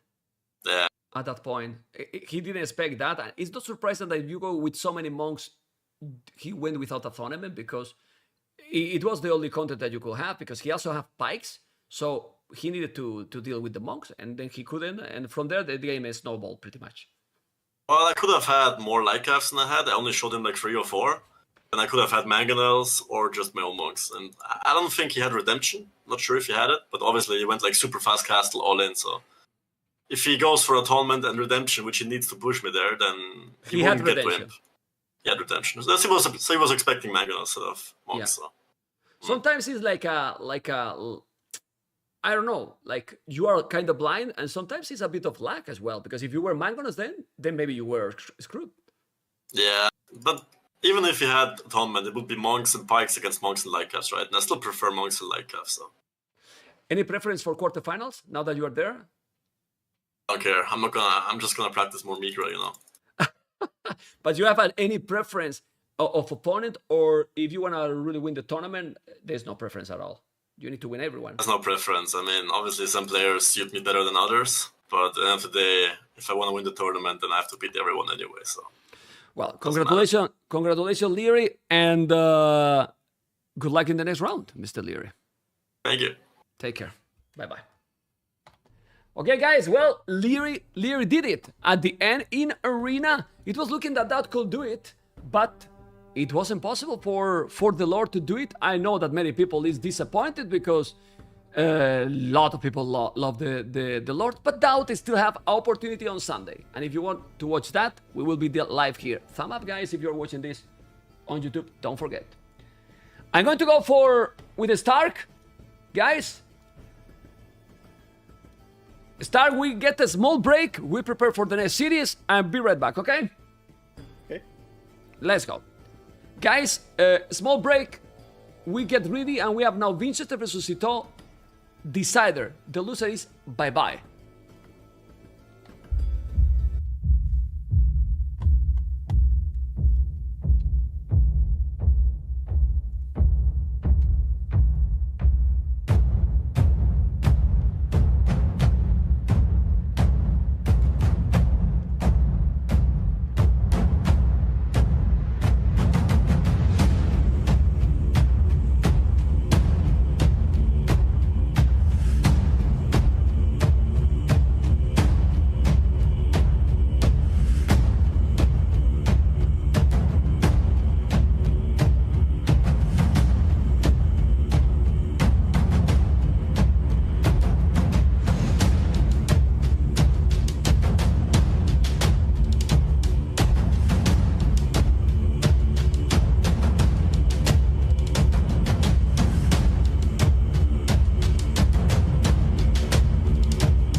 Okay, guys, we're going to keep going. As you can see, the breaks are as short as possible. I want to say thank you so much for everyone that is contributing to help with the expenses. We are almost in 2,000 euros. Great, which is great, and we're gonna be able to pay the admins. They don't deserve it, but we will pay something to them, you know? Don't tell anything, okay? Don't tell anything, but we will pay something to them, okay? Thank you so much for all the support, you know? Shh, don't tell them anything. Don't tell, you know? Don't tell.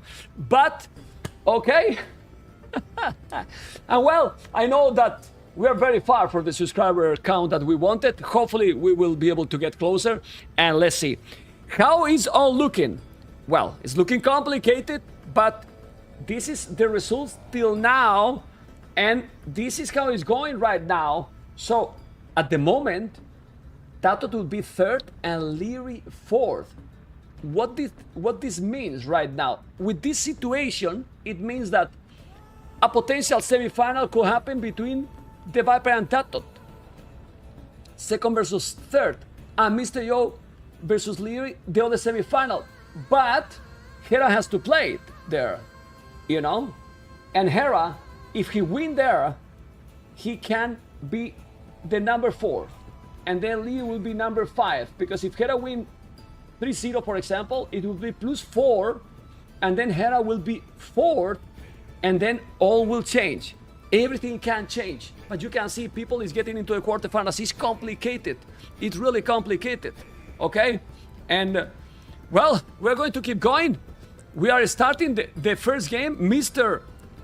Stark, and we have a series that is very, very interesting. You see here the draft already, and it's starting already. Both players are not at home, so they are out of their comfort zone.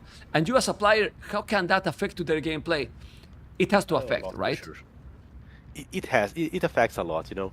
You need to be comfortable where you're playing. You need to be in a comfortable place to play, somewhere where you're feeling home. I hope that doesn't affect them at all. But that's what I hope for the match here. Very interesting maps, very interesting civs, and a classic matchup already. Yeah. You see that the first game is going to be Arabia, but we have Atacama, Arena, Baltic, and Border Dispute. Vince is the pick Arena and Baltic, Clown, and Water map. SITAUX seems to be picking all aggro. Atacama and Border Dispute. Completely different for both. And then Arabia is a map that is known by everyone. And the first matchup is Mayans versus Chinese. Mayans versus China. Oh man. That tells a lot about what they are planning to do for the other games, you know. Winchester is using the Mayans here. Best civ for Arabia for SITAUX was Chinese indeed. He still has a lot of options, but some of the options are already fitting the maps. We can already predict how they are gonna draft for the next maps, which matchups we are about to see. But I was truly interested in which civilization Winchester would pick for Arabia. He had at least 3 great ones for Arabia, you know. Aztecs, Mayans, Chinese as well, and we are actually gonna see Chinese against Mayans. Yeah, well, both got China. If you check, Indeed. he just still have China for another map. I don't know which one he will pick it. Maybe Border Dispute? Border, yeah. Border is great for China. Yeah, I was thinking about that. That can be great also with that fish there. But well, we are going to be there in 10 seconds, guys. 10 seconds. And remember, this is a decider. It's an elimination match because the loser is in the damn hell. So, guys, there we go. Game number 1, it's starting. This is the smallest speech that I do before we start. And people on YouTube, don't forget to support with a thumb up, a big thumb up, because we are already in the last series of the day. I will put this as a red because blue and purple doesn't work really well. And here we are, Mr. Stark, with SITAUX and Winchester. We didn't talk about it. Who is your favorite in this series? Well, it's hard to say. I would give it to Winchester. He's actually very surprising tournaments. He has great results. Not that SITAUX don't have, but I have seen a lot more from Winchester past. Yeah, well, also, this also speak a lot why the performance has been a little bit inconsistent for Winchester. He has been playing the whole tournament, well, not at home. And this is very tricky. This is very tricky if you have to adapt to many conditions. You know, you don't have your your PC, or maybe I think he's playing on a laptop, Stark, on a laptop. And if you're used to play on a PC and then you are playing on a laptop, does that affect your gameplay? It does. It surely affects, man. Yeah. Anyway, and now SITAUX as well. So let's see how they're going to play. I'm sure that they will play fine. And SITAUX is kind of well, the opposite of a conventional player that usually love to go for the feudal aggression. But feudal aggression against the Mayans is the way to go. Well, he has Chinese, overall great macro civilization. I'm interested in what he... But I would say that, yeah, he should go for like archers, and later he can even play like the position, crossbows and knights during Castle Age, and try to figure out how to beat the Mayans. Mayans are tricky. He might actually be forced to play a full crossbow war against Mayan as well, right? If Mayan walls and... He's doing the barrack Vinchester already. walling, yeah. He's doing the barracks already. Yeah, for sure. To do a barracks that early, he can still go for either Men-at-Arm or just clicking up. Seeing that he just put up more views and also make Loom, it's possible that Vinchester go for like Drush, Men-at-Arm, or that he just makes the barrack as a second building to go up. Yeah. Yeah, I don't think he will do militias now. Otherwise, he wouldn't make, if you mentioned the Loom. He's doing the Loom. Barrack as well for SITAUX, but look at the up time for SITAUX. He's gonna go up. Oh, not yet. He's doing another Villier. Okay.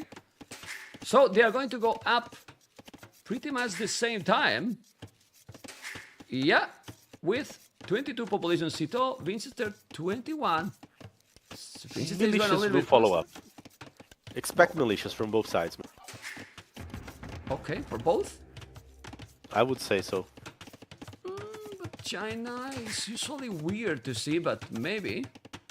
They are very not usual to do, but SITAUX just did the barracks as his building to go up, you know. He's For doing having militias, the barracks at that time, yeah, he does want the militias. Well, now the mining camp, right? Like, yeah. Would it be like the classic French rush, or are both gonna commit to Men-at-Arms, you know? Winchester seems that he's gonna commit to Men-at-Arms. No one goes for like 3 militias unless you are ready to commit to that. Well, I like it, because we have seen very, very passive games, not passive anymore. You can see now the Eagle is gonna catch up that scout. You need to go away. You don't want to leave that militia lonely. And 3 militias already coming. He's gonna come with another 2 also SITAUX, but SITAUX is adding only now the goal. He's gonna be late, in my opinion. Yeah. It's 3 militias for Winchester against 2 militias from SITAUX. I don't know if it's worth to commit to an upgrade for either of those guys. At least having 3 militias gives Winchester some confidence that he can counter the French rush. Yeah, well, as you mentioned, having 1 militia more, way to make the upgrade, right? Nice reaction by Winchester walling there. He has 2 houses there, and he's not doing the upgrade. I like it. I think it's a good decision. Now he will do the archery range. He's doing the archery range on the right. What he wants is just to clean the 2 militias, and he will clean it without invest anything else. Yep. Exactly. He doesn't want to be bothered about SITAUX's militia, so going for 3 militias kind of solved that. He's now adding up an archer range. Once he starts making archers, he won't have trouble with those units at all. Okay. Let's see what he's gonna do. He's walling now. The woodland, he can wall till the edge of the map, probably. We'll see. The map is kind of open. You have to invest a lot to wall. We don't see horse color. Oh, horse color for Winchester. Interesting. Unusual these days, right? Yeah. When you are going these kind of build orders, you don't see it doing. You can see how SITAUX is not doing with a civilization that has a cheaper units. But we just saw DAUT doing that today as well, and it worked pretty fine. It was not like it was delayed or anything. Even more with 9 villages star play, you get the resources and more resources as well, and quick. Okay, the archer is there. Now the scout is full HP. You have to be careful, but he doesn't want. Now they're paying attention, and he's gonna wall completely. He's sending the 3 militias and the eagle forward, so he's ignoring basically the 2 militias and the scout, and he's trying to make the counter attack. But at home, he's gonna be ready with the skirm. So SITAUX is gonna be fine. What else he could do here now? The Mayans to do the damage. He will have to do some eagles. Or the Mayans, I feel like just archers is fine. It's not like I don't think that Winchester is likely to start adding eagles unless he's having to face skirmishers. I would say just it's open. go for archers and crossbow game later. Okay, it's open there. I thought that he was wall, but no, he left a hole. Don't know if he's intended or he was just a mistake. Now he's going back with the eagle and the militias. For now, nobody killed anything to each other, so both very focused and concentrated. Exactly. SITAUX already doing the blacksmith and going for the flashing. He has skirmishers, which is not something that you do if you are aiming to a fast up. You are actually aiming to engage into fights during feudal age. Winchester not yet with the blacksmith, just developing more the economy. Okay, see, those are the militias and the eagle. Now the archers are there. Remember that they are playing for not being eliminated and obviously to increase Mr. Stark the prize pool. That is always welcome. But to have chances to be to the quarterfinals in the top 8. When you are in a tournament and this caliber, obviously you are happy to be in. But probably the minimum every player put there is, I want to go to the knockouts stage, right? Top 8. Yeah. They probably set their own goals, you know, like, oh, I want to top 8, I want to reach top 4. I feel like every player has their personal goals there. And no one's just like, oh, I want to participate. No, they want to win. No. They want to win, man. If they say that they are happy only with participate, I'm not sure about that. Anyway, population is still pretty much the same. Now, SITAUX got some idle TC, so he's losing that advantage he got with the economy. Fletching already for SITAUX, but Winchester doing fletching as well. I think Mayans feel very comfortable in this kind of situation. Yeah, they do indeed. He has a lot of archers. He's now adding the eagles, as I mentioned. Saw the skirmishers. He knows that he might have to face them, so he wants to have a few eagles. Even adding skirmishers here, so he's respecting SITAUX's army composition here. Yeah, do you think that he's gonna make also armor for the eagles? Well, for now he has only one, so it's not worth it. But if they keep going and extend the battle, well, Ascom is gonna lose the militias. At the end, both players' militias were kinda useless. They defend to each other. That's it. Yeah, the main militias, even being like extra ones, seem to me like an answer to SITAUX classic French rush. Okay.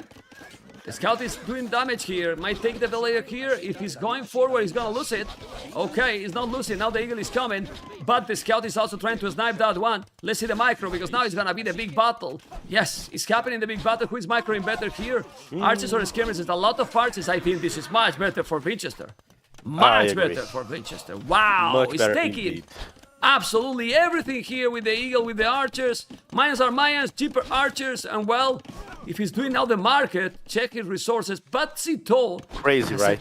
Crazy civilization with the economy, man. They're going to go castle. It's similar. Well, I thought he was going to make double market. I was what? Okay, he deleted. And SITAUX, man, look at the farming he has. 18 farmers with the Lumbercamp, and he's up to castle. It's so smooth China, man. Awesome. Okay. Such development from SITAUX in this game. He's actually going for the range play here. So he did read the game. He did realize that Winchester is not going for eagles. So he might actually answer to the crossbows with like a mix of skirmishers and crossbows, I'd say. But I don't agree with this approach. Like, in a Mayans war, in a Archer war, Mayans is gonna feel so comfortable. Cheaper units, he got also more army right now, so you need do a lot of army to catch up the numbers. Yes, he's 1 minute ahead, but that's not enough to do the damage. Well, he will need siege probably. Don't know what you think. Man, we were wrong. Winchester is making a transition here. Oh, he's eagles. He's actually adding more barracks now and the eagles. He was waiting to decide, like, he was like, what is SITAUX gonna do? Will he do archers? Will he do skirmishers? And he just felt like, trading archers against double ranged composition might be tricky. My archers are cheaper, but still, skirmishers are tricky to fight against. So he's or maybe he's thinking, that his opponent is gonna go knights. Well, stable cap archers. Camp archers? I'd say there's crossbows and like 3 or 4 knights to help breaking the buildings. I wouldn't expect camp archers here at all. It's possible, it's possible, but with these players, you never know. They go crazy. Yeah. Anyway, he's coming with the army. He still have both players have the stone. He's still not fully walled. He need to wall this area and he's gonna wall now. Castle is already Crows and Botkin, but he has only 4 archers there. He's not gonna be able to wall. No. That village is in danger to be lost. No, because he's gonna stop here because he thinks that his wall like it always happened. Oh my goodness. Anyway, these seconds, you see, look how he's walling Winchester. And then he forced him to go back. But the timing and momentum, it doesn't matter here anymore. He's doing more eagles. Mayans are so strong, man. And the composition he's gonna have is gonna be very tricky. Let's see. He's already up. Siege workshop is for Winchester. Okay. Tricky. Is needed? I don't know. His wood's exposed. I don't know if he was expecting to fight like mass crossbows. If he thinks that Sito is playing like triple range or something. He feels like he needs. He won't be able to trade evenly against these crossbows, and he needs to somehow relieve the pressure on his resources. Okay. It's needed, but it's not something that you want to. You don't want to put yourself in that position. Yeah. Okay, and now the Eagles are there. The Knight are also coming. Sito army is very, very strong. You can see the population for both sides almost the same. Now doing the crossbows. Still no Botkin for Winchester. But those Eagles, when he's Eagle Warriors, they're gonna be fine. Those Knights don't even have a single upgrade yet. Yeah, I don't like a bit what Winchester is doing. Seems like he's trying to do a bit of everything, you know. Upgrade crossbows, but no Botkin. Go for the Eagles, but no second armor. And then Sito has a more clear game strategy here. Like, yeah. I want to go. Yeah, his approach is better, you know. I want to go for crossbows, add a few knights to help engage against eagles, to break buildings, and he's just doing that. Well, but maybe this is Even all Steve, because of. you know? But maybe this is all because of the timing, you know. Winchester was having a plan, but then Sito was faster. 68 population for both. Now the 2 Scorpions can help. But let's see the micro. He doesn't want to lose those eagles. The micro is now really solid now from both. They don't want to commit because if he committed now with those archers and the knight, he's gonna lose it. But Sito is going. Well, now he's doing the TC. He was going for one town center for a while Winchester has already second TC. Monastery. Mayans are Mayans, Mr. Stark. Mayans are Mayans. They are indeed, man. Quite powerful. Yeah, they're so strong. Resources last longer, cheaper archers. You have also the eagles. Now you have 2 scorpions. He's gonna make monks. The monks will convert the knights, but also you will take the relics. How many relics he see already? Yeah, he see 1, 2. Okay, he can take some, and also 1 in the middle. No, he see 3 relics. He'll actually find one of those if he tries to go for the bottom one, so that's good to have monks already. Helps countering the knights, helps healing a bit the army, getting relics. The nice chain part in armor, and he has 21 archers. I like the amount of army here from Sito. Winchester has to be really careful, need to be on point, because this amount of army from Sito is solid, and with the +2, even more. Those scorpions are in danger to be lost. Where's the monks? Where's the monks? This is not good for Winchester. Definitely not. Look at the score. It's now switching. Population almost the same. You gotta be careful and know the town center. And that goal is really, really exposed. He can take another goal that is safer. But Sito is coming with the siege, Mr. Stark. And that's gonna be really dangerous because he's still without Botkin. As you mentioned, he doesn't have good eagles, he doesn't have good archers. His opponent has good knights and has good archers. Now he's doing Botkin. He's gonna be in time. Ooh, but don't lose the knights, Just man. late Botkin. Oh, the Mangonel. The Mangonel. Ooh, but the Mangonel is gonna die. Oh, but he has the monks. No. You don't want to get converted. You don't want to get converted. Oh. Mangonel shot didn't take it. Now he's gonna lose those. He has a knight. The eagles are coming, but Botkin now, just in time. Sito is still 33 army, 24. So aggressive game as we expected with these players, man. Awesome. Very aggressive approach by Sito, not underestimating the Mezzo at all. Investing even in the second armor for the knight. Adding the town centers slowly here, not focusing on the booming. He truly wants to get the leverage here on the army. He has a lot of army. You can see 2 villages more still for Winchester, but the military numbers is still in favor to Sito.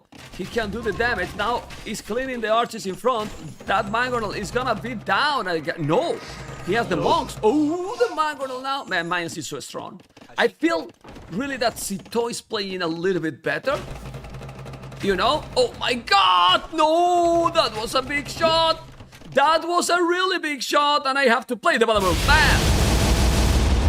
Great shot, great shot. That's what you expect for a successful game. Yeah, I mean, he's gonna have ballistic now, but I prefer Winchester position. Me too. Will Barrow He's also, playing plenty of resources.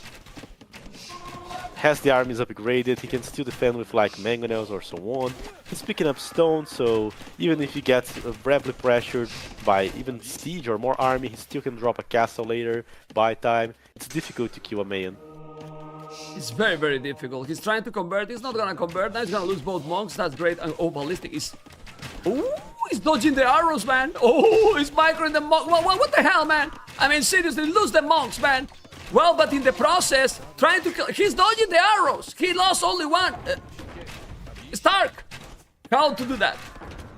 You should ban, man. Ban microing monks from the tournaments. Nah, man, that's unfair. A penalty? Do these ballistics. Sito Yeah. invested into ballistics. He could have added like a third to see, catch it up in the economy, but no. He invested into the ballistics. For what? For see a priest dance. Nothing.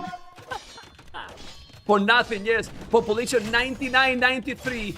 Great game so far. Really amazing. He's coming aggressive. He's now moving the gold miners. But that he has army Winchester to defend. He has only 15 army. Doesn't have a lot of army, Mr. Stark. He need a Badaboom. Man, Okay. it is. There's so much idle time. Winchester had already to move his views from the goal to the back one, now from the back goal to the forefront one. He's getting into constant move here just to survive. Sito is not over-investing to the army. Now he's coming with the siege.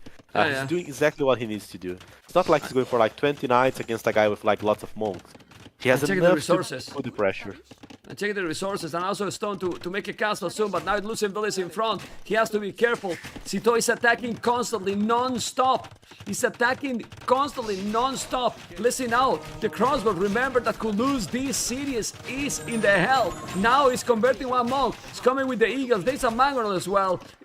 The problem for Sito is that Mayans are cheap units, and he's spamming constantly. He's 12 villas ahead. How is this even possible? That you are not getting raided and you are behind in economy. Yeah, this kind of game from Sito, it takes a lot from you, you know. You need to be paying attention rapidly. Yes. If you blink a moment, you get a Badaboom or something like that. So it's very tricky. You need to be very aware of every move you're doing in order to snipe a villager, in order to get a good fight, and that sometimes backfire upon your economy, you know. Where to make the castle, because 2 more mangonels. Look at the eagles going. Now he's spamming. Winchester has 20 army, still 12 villas more. Without ballistic, he's now killing the archers, which shouldn't never happen. But that's the problem. Microing all these at the same time is so complicated, and now he's doing the castle in top of that hill, covering the goal. The mangonels are coming, yes, but he's gonna have a lot of eagles now. And those eagles should be... Ooh! He doesn't have... Oh no, he's not gonna make the castle, but That's a risky castle, man. Risky castle. It's needed, but okay. On that placement, I don't know, you know. Yeah, well. I mean, he need there, but he cannot do it because look at the amount of army, man. 30 army, 23. The eagles are coming out from behind. That he has the monks. Okay, look at the crossbows. The mangonels are coming. Now need to go with the yeah, he's gonna kill the mangonels, which matters a lot. Or maybe not. Oh, the Badaboom now for Sito! And Winchester! Mangonel down, 1 for 1. 30 army, 10 army, need to finish the castle. Who is gonna win this game? He has another Mangonel still spamming. What is happening here? Winchester lost all the army completely. And unbelievable, man. Unbelievable situation here. He has no goal. He's gonna lose the Mangonel. Where's the monks, by the way? I don't see any monk. He's not repairing this Mangonel. And is he... I wouldn't say throw, but... Is he losing the game already? He is losing the game. I don't know. He's still on the game. Winchester's still in the game. He still has a good chance here. He's boomed, he's Mayan, he has army upgraded. But that was a terrible fight, you know. He couldn't snipe the mangonels. The eagles stayed fighting the knights. The crossbows could just clean the Mayan crossbows, and that's exactly what Sito wanted. A clean fight to be able to use his army. I feel like Winchester just did a Terrible move on the castle. Look at the castle, he's going to the hill, but he's there with 4 nice +2. Disaster for Winchester. Disaster. See you later in the Haven. Villis, yes. Look at this. Oh my god. Great move here by SITAUX. He's doing the castle. He's not seeing this. The Eagles are now coming and killing so many, but he has nice +2. Crossbows as well. The castle is not tapped. And Winchester, right now, That's it. is dead. Disaster for him. That's a disaster. Disaster, That's man. It. Oh man. He lost all the Villis. Consider... Yeah, go on. I would consider resigning at this point, man. This is terrible, you know. He was in doubt if going for Eagles, if going for the crossbows. SITAUX just abused it from that with the more clear approach. Managed to punish Winchester for every fight he could. Winchester did got some good fights, some good mango shots, but it's not looking enough. And then you go for the greedy castle without the map control against a guy full of army. If he just made the castle more defensive, you know, exactly where the knights and the crossbows from still are right now, he could have actually bought himself enough time to click up. Close to the TC, like where the farm that he didn't build it or whatever, you know. Now he has the castle here, still without ballistic. SITAUX is on the way to Imperial, and ladies and gentlemen, game number 1 is gonna be for the French player SITAUX with a constant aggression. 2 tone centers, 2 TCs only. 2 TCs the whole game, you know? Well, it's working, right? Yeah. 2 TC the whole game. He's now 11 villas more. He's the update. He's now gonna do pikes, but what he's not expecting Winchester is that his opponent, it's on the way to Imperial. And when he's do the upgrades for him, it's over, I believe. Right? Yeah. If man. He's not even clicking to Imperial Age. It's probably GG, you know. Okay, let's see. He's now attacking with the Mangrel. He has so many knights and crossbows. I don't think they have Tambourine, but +2 with ballistic. How many eagles he got? 12 eagles. Siege Workshop. Nah. And you know why he stayed? Because he felt that he was having the advantage. And he was having the advantage, in my opinion, for sure. He was. Yeah. But it was very effective punishing him from it. That castle's perfect. On the hill, the 93rd gold. The army is on the main gold. You have a castle on the secondary one. You know that the Mayan won't have gold in like 5 minutes from now to keep fighting. Just paying attention on the next fight. Yeah, well, it's 38 minutes, and when he reaches, he might call it. Look at the resource. He's still with 52 farmers, you know. Minus is insane, but he took really bad decisions, Winchester. Let's be honest. I mean, if he take great, we say it, but he took some decisions that are questionable, at the least. This is Cavalier +4, and with Cavaliers +4, what you can do? Well, he has a lot of army, yes, but his opponent, 53 military, man. 53 military. He's gonna try to commit and make sense start before he's doing the upgrades, because if he's waiting for the +4... he needs. Yeah. That's the time, you know. You cannot allow him to upgrade. But that's not enough. It's on. GG call, guys. SITAUX with the crazy aggression is taking the lead. He got over 40 knights. He did 70 eagles, 73 crossbows. And SITAUX and his aggression, it punished this greedy gameplay from Winchester, probably. Exactly. Great game from... Yeah. Beautiful. From SITAUX. Beautiful. Won by SITAUX, I'm just... Oh, man. That was very, very solid. Loss with the Mayans. I mean, China is very strong. You can't lose with the Mayans. But the game was completely even. He took one bad decision. And GG. From there, it snowballed completely. Like, he lost everything. Everything. Literally. Oh, man. Okay. Yeah. Oof. I would be wondering here, would things be different if Winchester actually have chosen to play crossbows instead of eagles? But then, of course, it would be a whole different scenario. Then SITAUX could actually go for skirmishers as well, or just try to bet on his crossbow micro against Winchester's crossbows. SITAUX seems to be very confident in those scenarios where he can just decide things by using the micro, you know. And it felt to me that Winchester was trying to avoid that, you know. Yeah, it is very tricky. Anyway, we're gonna have now game number 2. It's about to start. Oh, I love the civilizations, you know?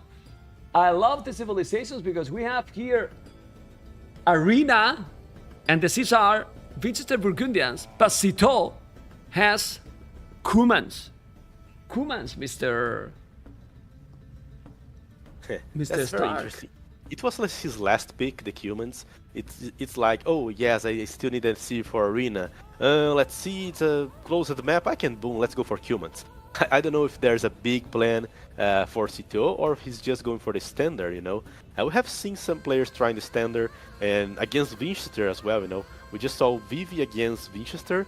It was Cumans versus Teutons, and Winchester defended without an issue the WTC Fast Imp. Winchester was second in Master of Arena 7, the last Clown tournament, so he's pretty confident with the map. I would say that this is a good game for him. That Civilization matchup is also good for him. I don't think humans are that great, but they can still be tricky. The human player can still go for the 2-2 Fast Imp, or he can play in a different way. Some players can be very strong with the humans. Let's see if SITAUX will be able to extract the full potential of his civilization. Go tower rest, please. With Rams, with the second, you know? I mean, the walls are... The players that love Arena, I was going to say clowns, but I don't want to say that, you know? They were asking, you know, why the walls are 1080? I didn't answer, you know, but why not? This is the real map, right? If you put 1800, it's not the official map, right? But nobody has done any tower rush. People was afraid, scared. But there's no tower rush at all in Arena, you know. Even if you can break more or less easily, it with Cumans possible doing, because as you mentioned, if they can go for the late game, Cumans against Burgundians, what they can do? You need to attack fast to have the initiative, right? And the tempo. Yeah, 2-6 is what I expect from the Cumans. There's a strategy where players mix the 2-town center and tower rush, you know. I have seen TATOH doing that, Slan doing that. It's pretty much going up with a mining camp on stone, centering 3 or 4 views, and you're just making like a tower rush to force your opponent to react. Because while he's there, thinking about walling, thinking about, I need to go to Castle Age, perhaps drop a mango now or something, the Cumans just booming on the back with 2-6. So it's more like an attempt to distract the opponent other than killing him with the tower rush. But judging by what SITAUX is doing with his economy, it's just gonna be a 2-C boom on Feudal Age. Yeah, the classic approach. one value of wood, right? So exactly, you know. and the mill. Yeah, as It's quick as actually possible. yeah, it's basically saying I have a mill. I'm not going for tower. I'm not gonna try anything. Just gonna go for the standard. Stark, it's really worth it to lure the boars with the scout. Do you get really a lot from that? I know that you are not sending a ability that is working all the time, but in a map like this, then you are kind of forced to stay with the scout till you get a monastery. Yeah, I don't think it's so healthy. Perhaps what Winchester is considering here is the Cuban will be going faster to Feudal Age. Look where SITAUX Scout is, you know. And the Cuban are also faster with their cavalry. So this scout's not gonna be safe until he's on Castle Age. So what Winchester is saying is okay, I'm gonna abdicate the map control. Since my scout won't be able to scout after like minute 5, I will just use it to get some small extra leverage by luring the boars. That's probably the way he's thinking here and what he's doing. Honestly, I wouldn't do that. I would probably screw up and lose my boar to scout. My scout to the boar. See, I even screwed up that, man. How would I manage to do that? But the Stark, he's doing that all the time, you know, in Arena. Even if he's not All the against time? Cumans, he always do it. He always lure the boars with the scout, you know. I mean, the reasoning about the Cumans make complete sense, but he's doing every time. So if it's all the time, I wouldn't recommend, because basically you're losing map control, and I don't know if that small leverage is a lot, you know. It's like what, 10 resources? I would rather have a scout there to get more information, to see what the opponent's doing. Yeah, I wouldn't be comfortable doing that all the time. The TC is forward, is taking the wood and taking the goal, would you expect? And what is Winchester going to do? I think even if he's against Kuman, he will just go scouts. So, like, same as always. Scouts and monks. I don't know. You know, if you are against humans, you know that you are behind on the economy. So once you are in Castle Age, you must be thinking, man, I'm on the Castle Age, I have access to stuff that the human don't have, so I can actually do a monastery and start collecting relics already. I can actually go for 2 extra town centers, because then I can catch up with the view count from the humans. Or you can be even greedy and say, I want to punish the human, so I just want to drop a siege workshop as fast as possible to drag human out of his comfort zone. Since it's arena, since there's a wall, this siege approach is less likely to be worth it, you know? And it's also very risky, because if the human defends and if the human buys enough time, then you are dead, because you're just way behind on the economy. So I would say dropping the Cs and going for the relics. You don't need to invest a lot. There are in some scenarios human players that delay their Castle Age time to actually drop like a barracks and a stable to try to deny the enemy from collecting the relics. I find this very interesting, but still, but you wouldn't do it with the human economy. I don't know if I would do it. Yeah. I would actually focus on first having like a lot of farms in order to click to Castle Age, and then I would just be okay in delaying the Castle Age by a small bit in order to still fight for the map control, start doing scouts early on, but I wouldn't just sacrifice totally my uptime. I don't like 100% what Winchester is doing. Market and Blast I was thinking he's gonna go for the boom, then 2 extra TCs to catch up the numbers. But now he's doing Market Blast and Barak. You're gonna go only spears and monks to collect the relics? But that's probably the idea. He just wants to make like 3 or 4 spearmen so that they can scout the monk all the way to the relics and then back home. If he has like 3 or 4, he's just gonna say to SITAUX, okay, you want to snipe the monk? Then you have to commit in losing your scouts. And if you're doing that, you're probably delaying yourself to Castle Age, so you're actually suffering something from that. SITAUX is exactly doing what we were talking. He's doing the stable earlier, so he's gonna delay his Castle Age time to make a scout, and that's exactly what benefits Winchester right now. No? Yeah, that's really good, exactly. That's what he's aiming to do, but once he sees the spearman, he will realize that that might be a bit tricky. He did saw the spearman already, so he does know what he's fighting against. Winchester still have access to the monk, so he can use to heal his own spearman, convert enemy spearmen, so SITAUX cannot think about going for spearmen or archers here. It will have to be scouts only and try to snipe. Yeah, and Winchester see already the 2 relics. So we might see for Winchester 1 extra TC. I will do it in the goal. Well, you can do it in both goals actually. Then a monastery. As soon as you can, you make another. But now he's doing more scout and a spear. But this is only delaying SITAUX for quite a lot. He's already idling the TC also. He's housed. Yeah, it's starting to don't have as smooth feudal age SITAUX. I don't know if you agree, but how many town centers will Winchester drop here? Only 1 there on the gold, where he is already moving the views, or will he be greedy and try to go for 2 TCs already? Huh? Well, monastery first, and then the second, and then another TC. Oh, okay, yeah, there you go.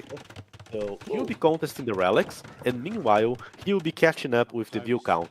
The view count right now is like nearly 2-to-1 proportion in favor of SITAUX, but then it's gonna start getting lower and lower because Winchester will just start booming. Archery range, even don't like it.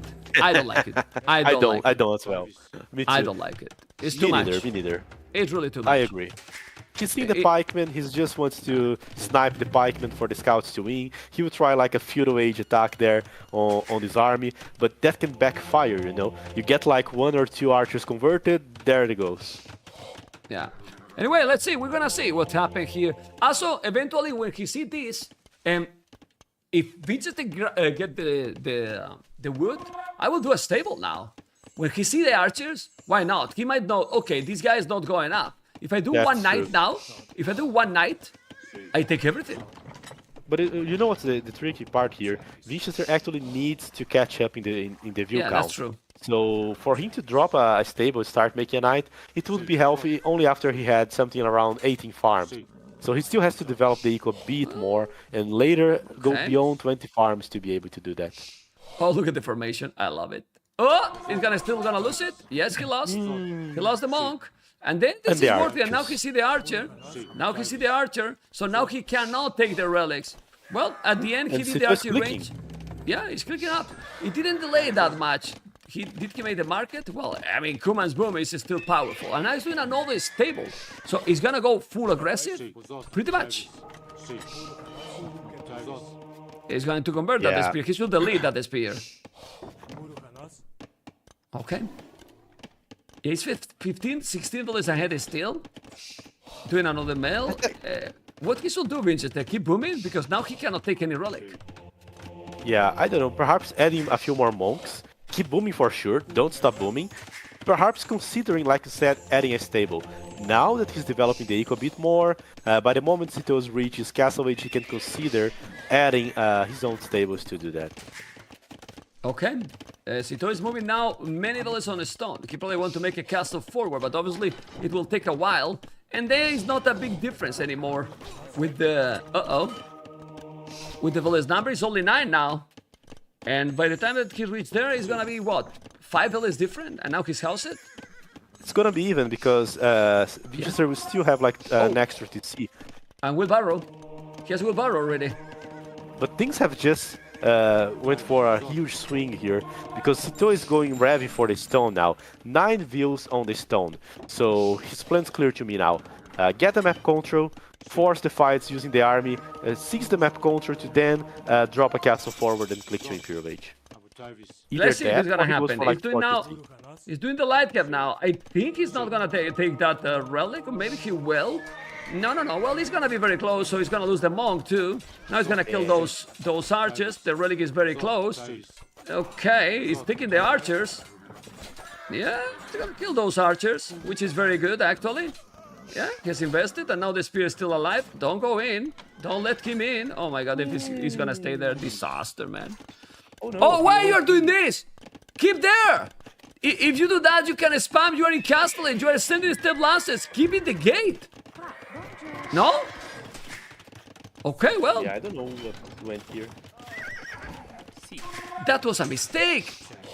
Perhaps a real one. Try and snipe views, because usually your opponent doesn't have loom, so those light caps can just find like 3, 4, perhaps even 5 good kills, but he just walks straight into a TC.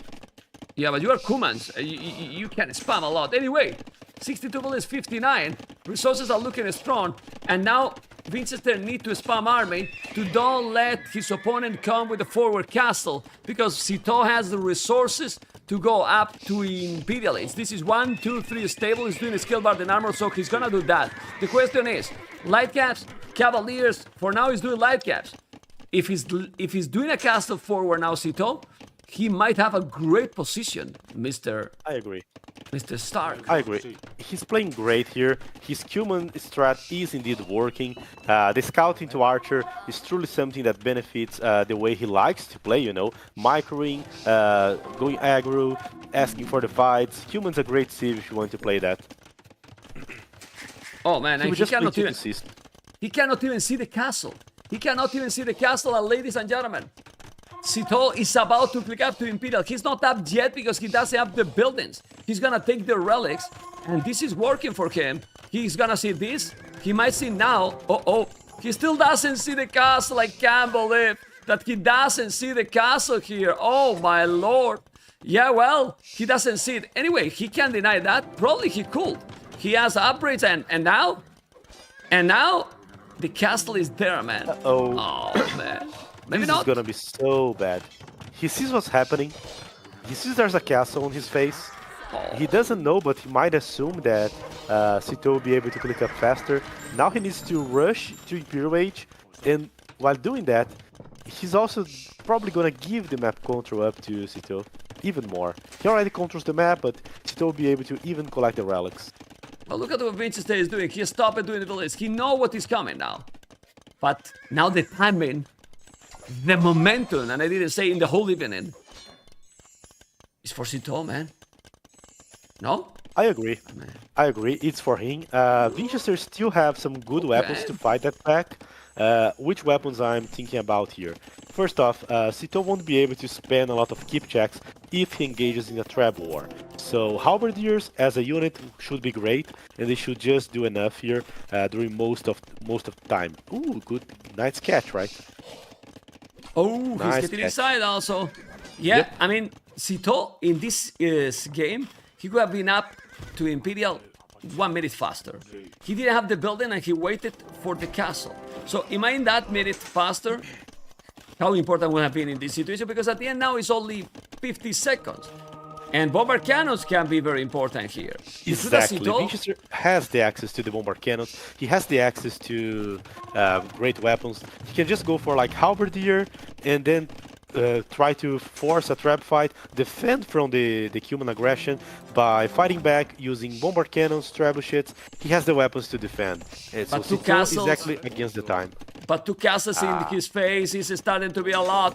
2 castles and he has army. Winchester has no army. Winchester has no army. He's gonna make a castle at home. He has a couple of monks. You have to be careful. His second castle on his face.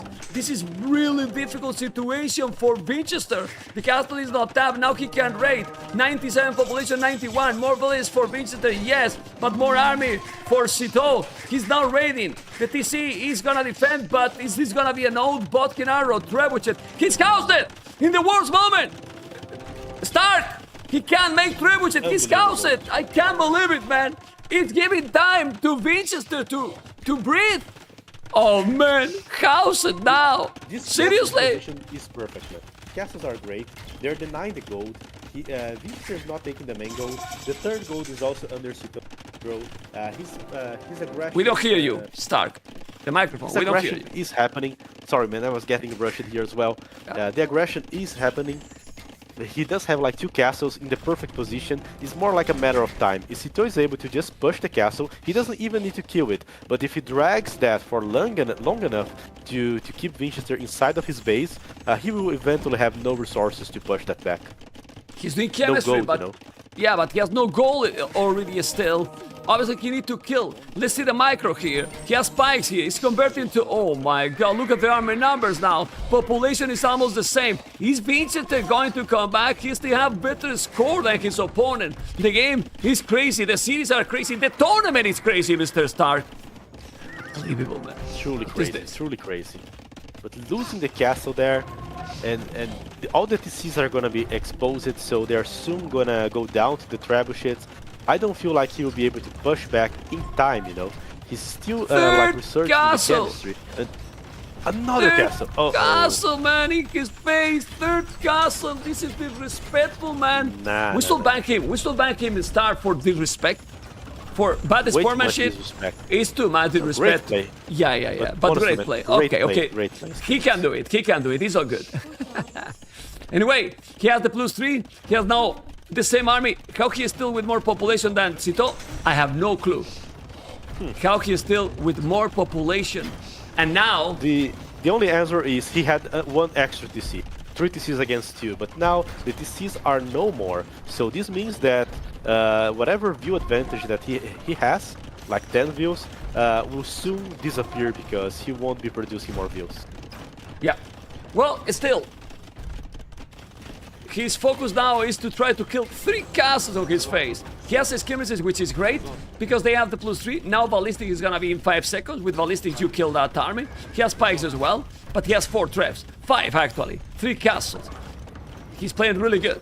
SITAUX is playing really good. He's gonna work. Oh, the bomber cannon is in the hell. Yeah. No, man, this is... No, this is, I that's don't way know. too... It's impossible. I mean, he's housed. He's housed Winchester That's forever. 1,000 score difference. Now no tone center. SITAUX is a clown? No, he's not. He's playing amazing. And he's gonna be 2-0. He can't lose this game. I mean, no tone center agree. for Winchester. How you lose I this agree. game? No way. Seriously. Oh man, this aggression is in another level, man. His strategy was great, and he was able to force up his style on a map that was chosen by Winchester and where he wanted to play in his own way, you know. SITAUX was able to force his gameplay here. A lot of micro, a lot of fights, micro in the side, in the fight. Great play, so man. Great play. That was great. I mean, beautiful. Beautiful play by La Baguette in a beautiful way, we say. No to see, minding the goal. Now he is, well, He's just staying in the game, but it's impossible. 100 population is still Winchester. No town centers. Trying to do army. He has skirmishes and pikes in the back. And Winchester might be like, I can't believe what's going on. Well, you have to believe it. Your opponent has 3 castles in your face. GG has been called. Bravo! Bravo! Very well awesome played. play. Really good play. I Seriously. agree. Amazing Very play well by played. SITAUX. Yeah. Insane. I mean, He did what it's he speechless, had to man. do. Really well played, man. Really well played. Like, I was what I use... about the archer range there as well. I was like, is this gonna work? Yes, it did, you know, with some good micro, and you are just overpowering your opponent with more feudal age units. That's great. It was fantastic approach, honestly. Like,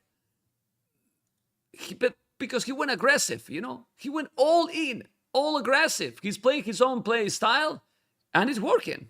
As simple as that. 96 villas, 97. Economy in total was 500 difference. But then he went all aggro, and yeah, he's dominating the series. Till now, dominating 2-0 clearly. The first 2 games. Even more, I would say this one, because in the first one, I would say that Winchester did a mistake, but here was about SITAUX gameplay.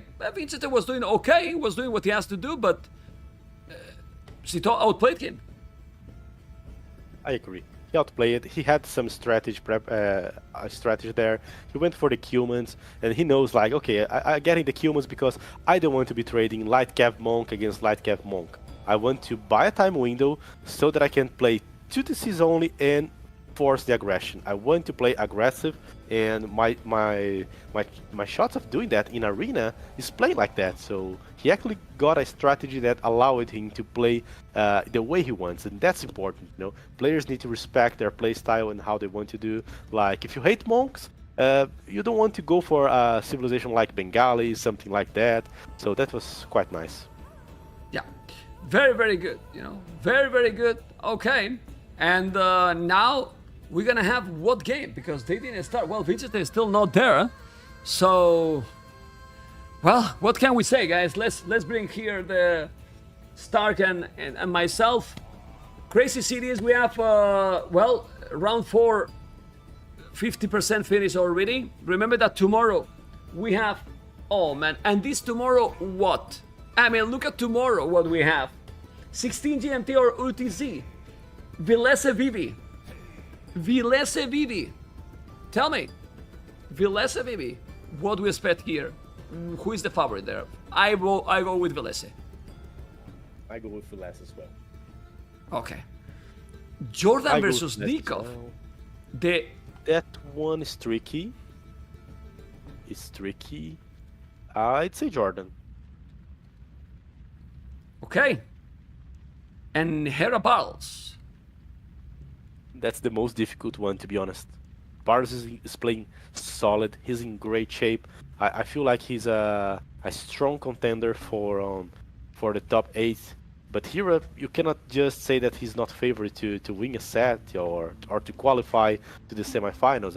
And he knows how important it is because of the seeding, as you were mentioning before. So I'd say Hira, but Barnes is probably gonna give him some run for the series, you know. I wouldn't be surprised if Bards was able to win that. Like, it would be actually awesome for the tournament. Well, it will be crazy, you know. I think Vilese and Hera will be favorite. I think both will win. And with Jordan and Nikov, I have no clue. I really have no clue. I want opinions in the chat. Opinions in the chat, guys. Who is winning? Who is winning, guys, tomorrow between Jordan and Nikov? Who is winning? I'm checking. Man, I'm not winning anything, man. I'm not winning anything, man.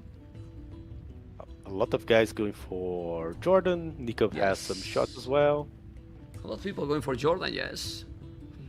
A lot of people going for Jordan. What are the...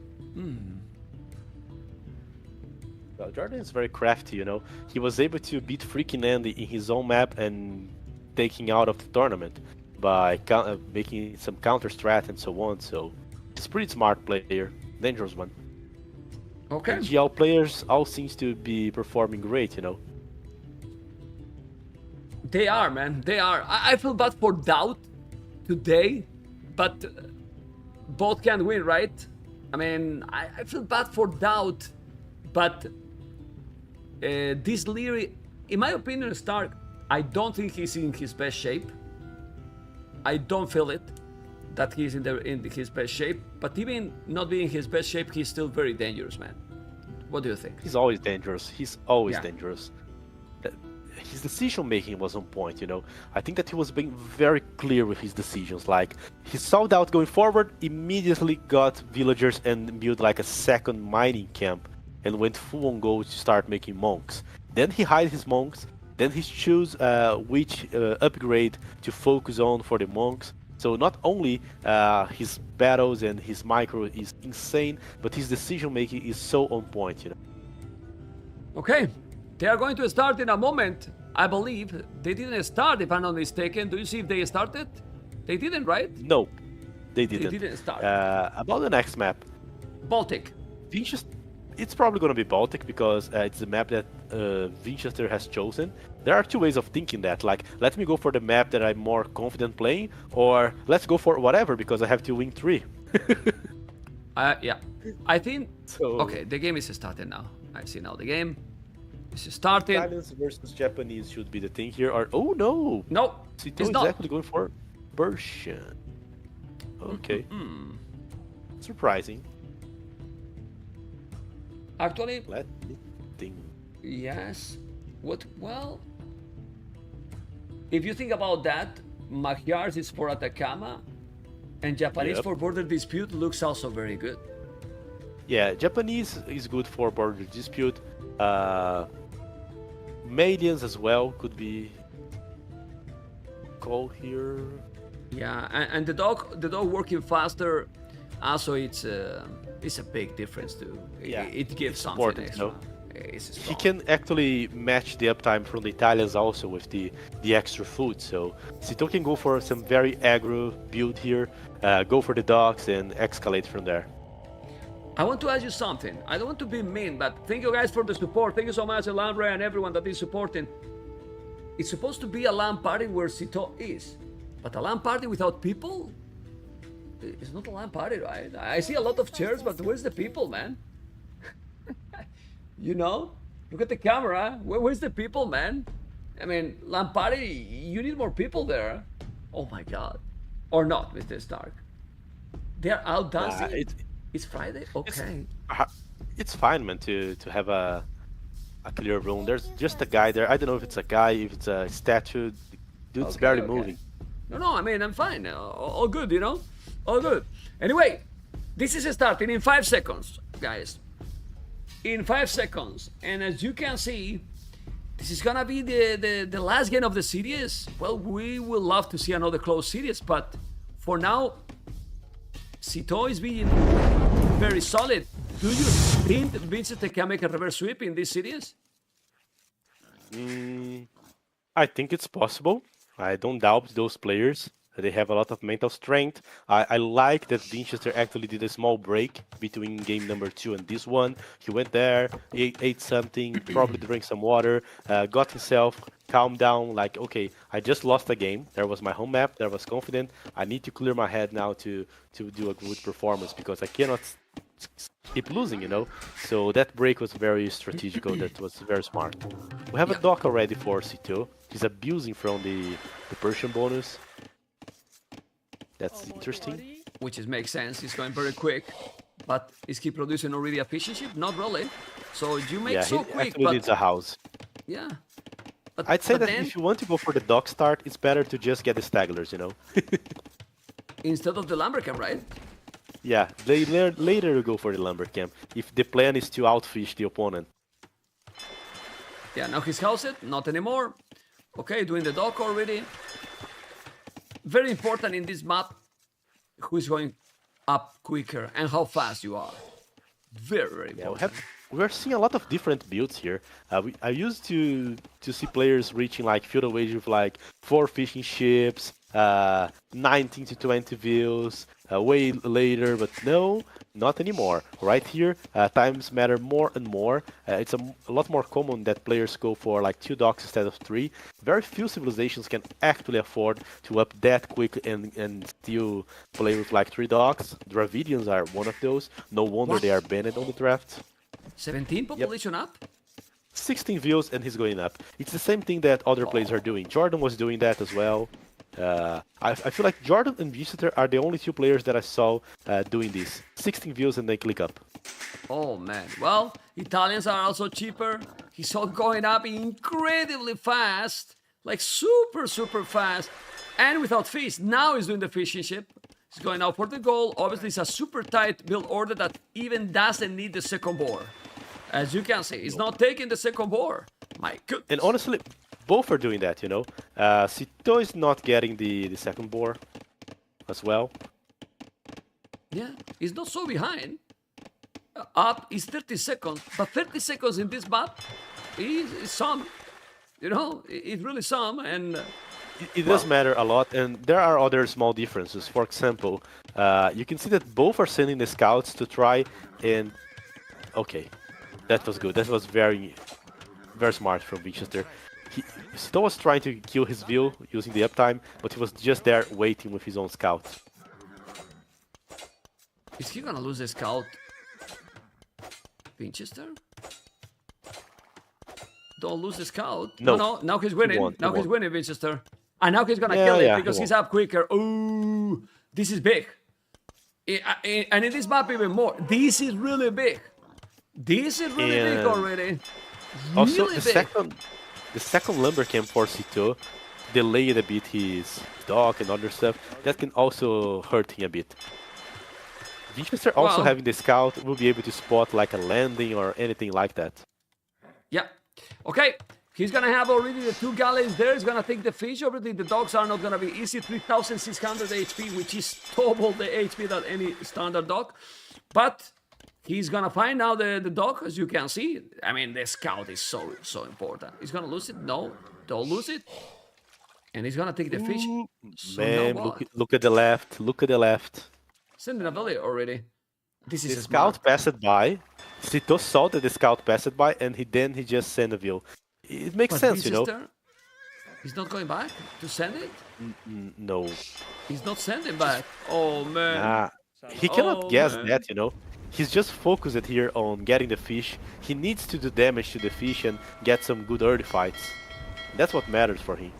Oh, nice micro from SITAUX. Gonna lose the scout! Gonna lose the scout! No! Almost! Ooh! Well, the build order was good, but now he's starting to fall behind again. He's starting to fall behind. He's gonna lose the galleys. Need to go back. The village is gonna be sneaky. SITAUX is on point tonight. He is. Oh, the LAN party is being successful. You know, not many party, but it's looking good for him. Well, let's see. Barak already as well. So he holded the start. Now he has working faster dogs. He has 4 fire galleys already, and now his opponent has 4 as well doing demos. But he has a Barak very close here. Oh man, that's gonna be tricky, man. Okay. This is actually great for him, and he also managed to keep his fish safe, you know. That demo killed 1 galley, but not like he wanted. Need to micro the other. If he killed that one, he's fine. He's coming with a demo too. Let's see.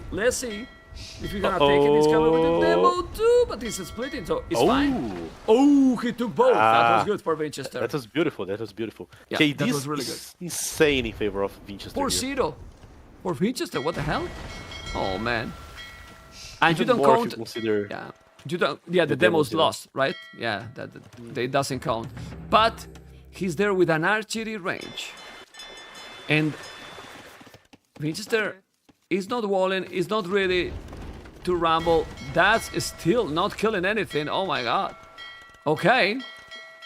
Still not killing anything. He's gonna go with the galleys now. He need to be careful. It's still only 1 fishing ship. Need to go back. He's gonna repair. Why he's not sending the others? They are all damaged or low HP, but he's having more now. Well, he's having a lot more. But it's Look at the Ignoring scout. already the It water. might find the sneaky. I was just seeing the scout. It has a pattern of scouting there that will allow him to see the sneak. Yeah, it's very important that he find it. Really crucial. He can then wall them up and be more like, well, let's see. All Just floating in right. the water and- Hello. okay, he knows. He knows. He Hello. knows. He knows. And now what? Yeah, knowing that, I mean, you still need to make defense, but he still have 7 galleys against 4, and you have 1 fishing ship, so he's not giving anything, you know? You need to wall, but the archers are coming. 1 archer only, but he's coming already. And he's sending very low HP. The between the houses are also not walled completely. And now... Oh no. Oh man, Winchester. Winchester. Oh, yeah, He yeah. will eventually be able to wall. The thing is, he will do that. Oh, there comes that good demo raft, and that's the issue here. Sito Oh, just abuses from that to get like a great demo raft. Yeah, and not yeah, the multitasking now is not the best. It's not the best because now he need to wall, and this distract him on water, and now still having more galley. He has a demo, but population Sito 40, Winchester 37, and Winchester economy is not great at all. 5 on food only. While Sito has farmers, he's taking the boar. Now, Sito is in a better position. His eco looks good. He's trying to land. He was forcing some even Viller some down. kill there. Yeah, Filler down. that's good. No, Sito is in a position to dominate 3-0, man. It's in a beautiful position, and well, the higher seed that is Winchester, definitely not having the best tournament so far, and not being home is probably costing him a lot during the tournament because today Sito is not there either. But look at the resources. I mean, Sito, if he loses now the fish here, he's gonna go up. No? I'm fine with with how Winchester is, you know, because Okay. he's actually doing fishing ship now. So with those, he can actually catch up and even surpass Sito's economy. That's a water map. If you abandon the water, you are gonna suffer the consequences. If those archers were killing views, that would be something. But right now, Winchester has walled. He knows where his opponent is. He will be able to drop like houses behind, the barracks behind, and finish to walling. So he will eventually catch up. I can see Sito going faster to Castle Age, but by the moment he reaches Castle Age, Winchester will have a way better economy. And with the market, it's even possible Okay. that he goes... Oh my god, but look at that villager. Stop losing village like this, man. Oh, man. Sloppy, man. Really sloppy. It's Poor already girl. the second. It's already the second that he's losing this way because he got another outside. Seriously, this cannot happen. Now Sito doesn't have the market. If he had the market, he could go up. But as you mentioned, he's gonna go up quicker to Castle, and that can give him definitely a good shot in the game. You know, the dogs are never going to be destroyed. I mean, crazy HP they have. But Sito now is not up. While Winchester is on the way to Castle Age. And being up to Castle Age changed everything. It's very helpful. He can already upgrade the Fire Galley faster. He can try to finish off the docks. Sito is trying to retake the sea, trying to do some tricky moves, but Winchester was well aware of his plans and even had a demolition raft close to the dock there to be able to punish him. So he's still punishing Sito bravely here on the water. I don't see Sito investing like to another dock or things like that. He'll just try to seize the water with those 2 docks, and I don't believe that's gonna happen. And meanwhile, Winchester's fishing. So despite losing the views, he's fishing. So that Yeah. compensates. He's up to Castle. Is it 30 seconds difference only? I believe that he's gonna keep landing. The problem here is that Persians for landing don't have good monks. And we have seen how the current meta, it has the monks like, well, as like the star of the show. For sure, it does. So let's see how he's gonna be able to make some aggression here that is gonna punish Winchester. I'm not so sure what he can do, because now Winchester can defend properly. He has 100 stone, so he sells 100. What do you think he should do now here, Sito? I feel like trying to retake the water, abuse from the fact that his docks produce faster, which means that he will be able to upgrade Fire Galley fast, keep making fire ships. I think he should do that, and meanwhile, still pressure on the land. Eventually, he will be able to force Winchester to multitask, and that can give him like good fights on the water, like he had on Feudal Age. Well, he's doing for now more or less that. You can see how Winchester is already doing something very smart. He's doing knights faster than his opponent. He won't really to deal with that aggression. And also, he should do the War Galley upgrade to take the water completely. Because if not, it's gonna be dangerous with Persians here. And now what? He's doing Ice Roton Center. Oh, siege workshop. Both are doing the galley. These knights can truly be something, you know. If Winchester somehow drops like a transport ship, sneak those knights, or just use them to surprise SITAUX and counter his soon-to-be mangonels. Or oh no, there are the knights already. Great. Knight is there, and now he has only one knight. He's not expecting the knights, and now he's doing a great job here, Winchester. Gonna clean the archers very easily. He's walling now that village. You need to save that village for sure. I will have preferred monks, but obviously you don't know if your opponent is gonna come with knight like he came, and now he's with the monastery. Yeah. I like it.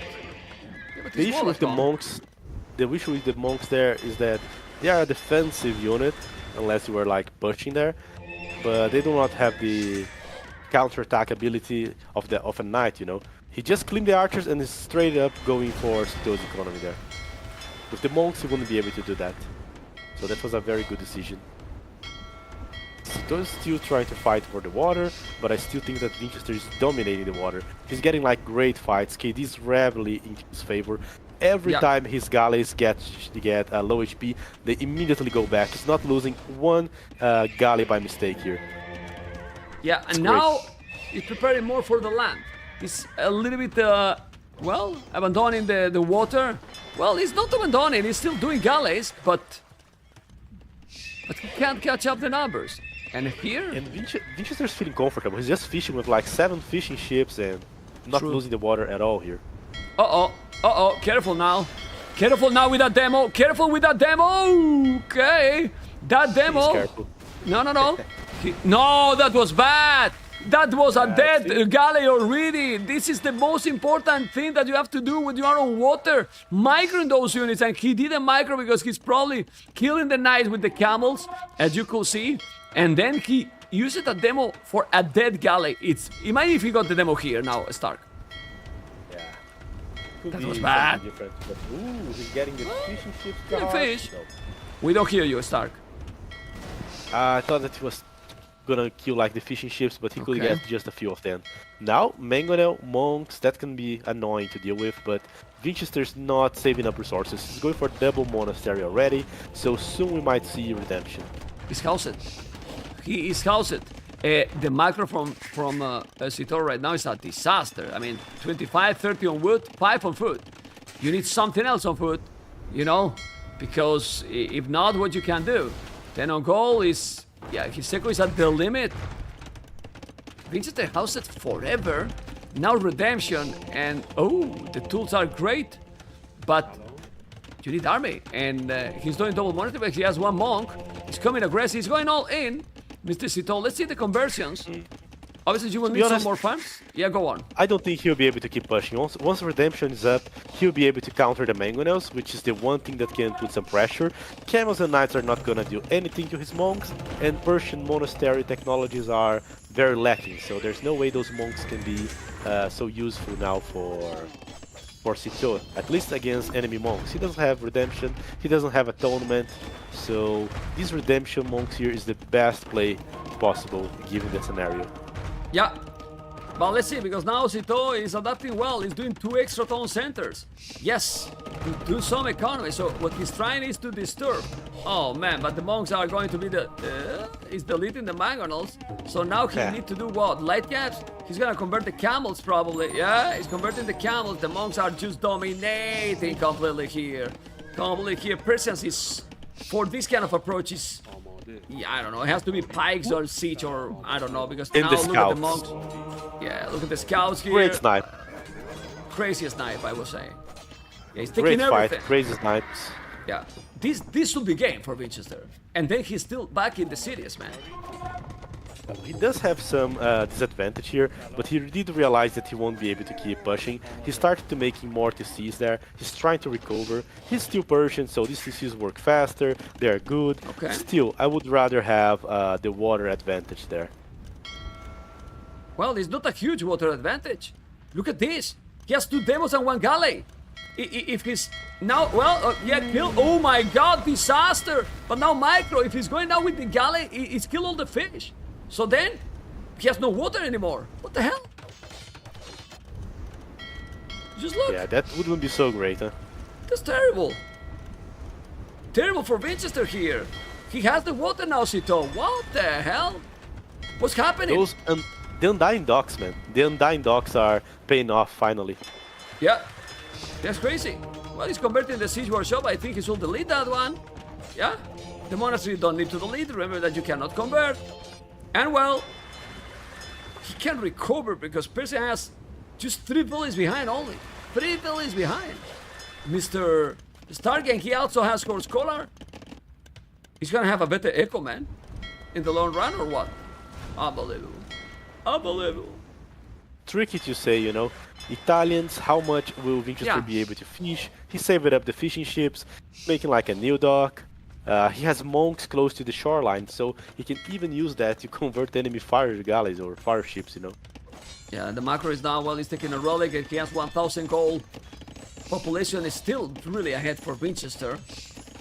Yeah, he shouldn't. Yeah, he didn't lose at the end of the piece, as you mentioned, so it's good.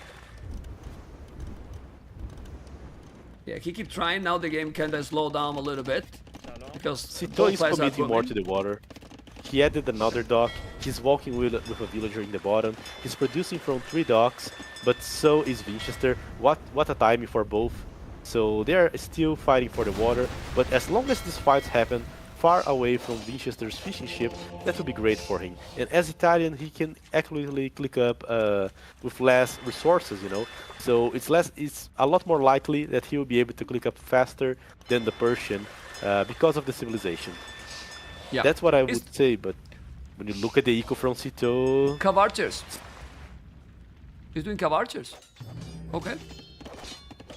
That's something. The Cav Archers, if you mass a lot, we saw yesterday how powerful they could be. Jordan used it and it worked really well. Another demo, there you go. He is still committing, look at the demo here. He's gonna still take the water, it seems, okay.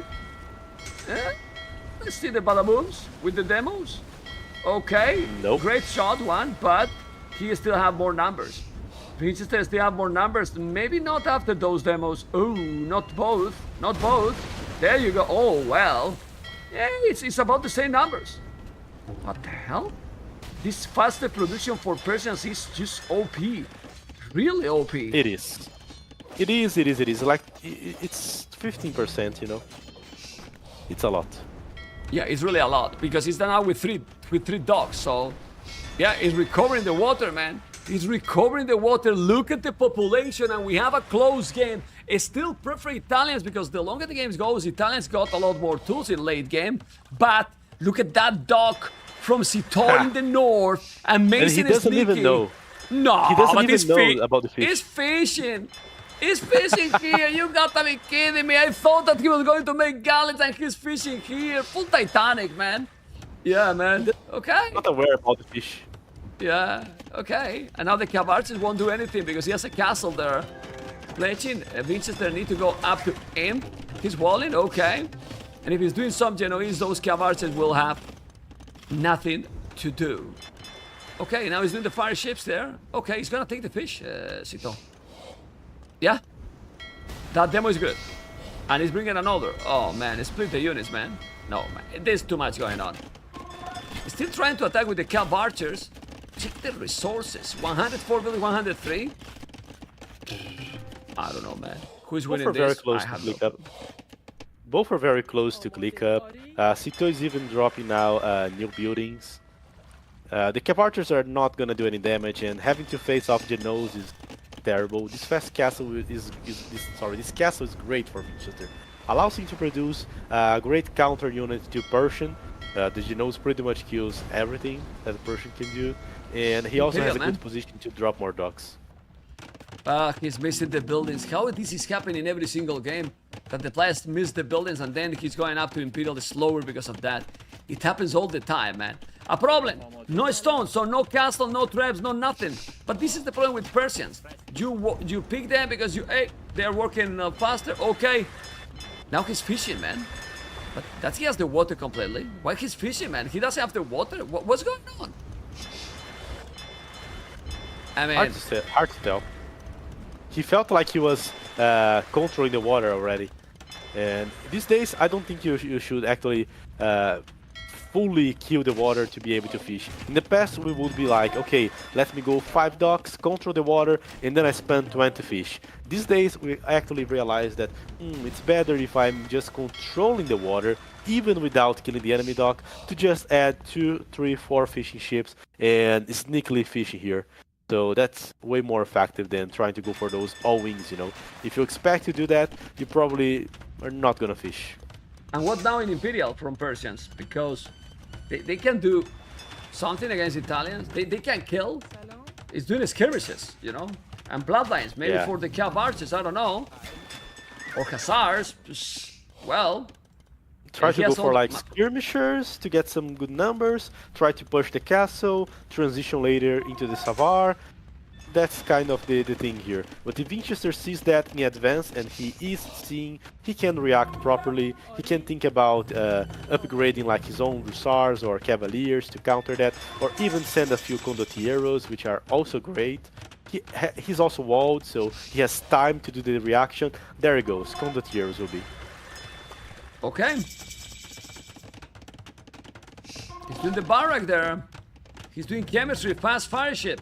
With fast fire ship, he can take the water now. Well, it has a lot navy right now, but Blue is doing more. Not really. He has 12, double the navy than SITAUX. They keep trying. The score is very close. Why not to try? Ooh, heavy demolition ship. Okay. But the problem is... Rev demolition is huge. One thing that I find that is even more important is shipwright that Winchester just researched. This is just going to save a lot of resources. And on this map, and I have seen a few of those maps going like 1-2 hours long, having these cheaper boats is very important. Look at the walls he did, Winchester. He just chopped the 3 SITAUX and go in. I can't believe it. Oh, the French on their sneaky tactics. I can't believe it, man. Anyway, he doesn't have too much here to do it, you know. He's gonna make a siege war shot, but the Condottieros are there. Condottieros +1/+1, so he shouldn't be able to do too much. He's doing Cav archers, okay. Because the Condottieros are anti-hand cannoneers, right? They take it. Okay. Oh, and Winchester is taking the relics. He's taking even the relics close to SITAUX. I mean, SITAUX is trying everything, but Winchester should never lose this game. I mean... Well, land and water are better for the Italian on that stage of the game. If you committed to Persian, you actually needed to finish the game faster. That's what I think, you know. It's a civilization much like the humans, you know. If you get to this point of the game, you're probably not gonna be able to win because of your tech tree, unless you have bought yourself like some huge advantage. Same applies for this matchup. Italians are just great for this map, and they have all the tools they need for Imperial Age. The Conquerors are advancing. SITAUX is like having to go for the Cav archers, which... Oh, they're like Bracer. They're not like the best unit you... They are not the unit you want to do, but the unit is being forced to do now. Population is similar. He's doing the Thumbbrain, but... what you are talking, he does have the tools, you know. He does have units to kill. For me, it's impossible right now. He's doing chemistry. He's doing the upgrade for those Condottieros. And SITAUX has a lot of food, yes, but also Winchester has 3 relics. I don't know what they can do, but he's still losing so many villages in the north. What happened? Winchester is just letting him kill with 3 Cav archers. A bit what? A bit sloppy. Yeah. SITAUX is trying to punish him for that, but ooh, there we go. That's a beautiful ship. Yeah, look at those heavy demos. They are so strong. Exactly. Still coming. This is Cannon Galleon. Why he's doing Cannon Galleons? Mistake. I don't know. Well, heavy demo is gonna kill all 3. Oh man, they are crazy. But he has so many navy. elite cannon galleon so you can take the castle from water. SITAUX keep trying, but as you are talking, he has a lot of resources doing hand cannoneers, but what you do, maybe, I don't know, because also without the water, he can kill everything from water with the elite cannon galleons. Like Exactly. everything. He can control more map. For me, one of the most important parts of the game is how Winchester is aware of how important the map is. His castles are on the corners of the map here to counter the wood line. He has walls on both sides of the map, castle on both corners, so he needs to seize a map for himself. On this map, you can even lose to a worse civilization or a civilization with a worse factory, just not for not controlling enough resources, you know. So you need to have some map presence, and he's showing. Commander Ran is gonna go crossbows, but army numbers is better for Winchester. He has so many galleys. He's coming now with the galleons, with the elite cannon galleons. He has trap, now ballistic for Winchester. Definitely SITAUX is trying everything. Obviously the score doesn't say that they are so behind, but I believe that now the score, it doesn't really give you the real situation in the game. I agree. The game is not so close as the score wants us to believe here. Of course, a few demolition shots can allow SITAUX to come back, but Persians are not known for being great water sieve on the pure age, you know. Definitely not. And then you can see here now, he's doing all the upgrades, he's coming with the bomber cannon, but he's all just with the condottieri and some Genoese cross want to take everything. Anyway, he's walling on the right. He's trying to do, well, everything he can, but he has no army. Just look at the number from SITAUX the whole time. Are very low. Okay. Exactly.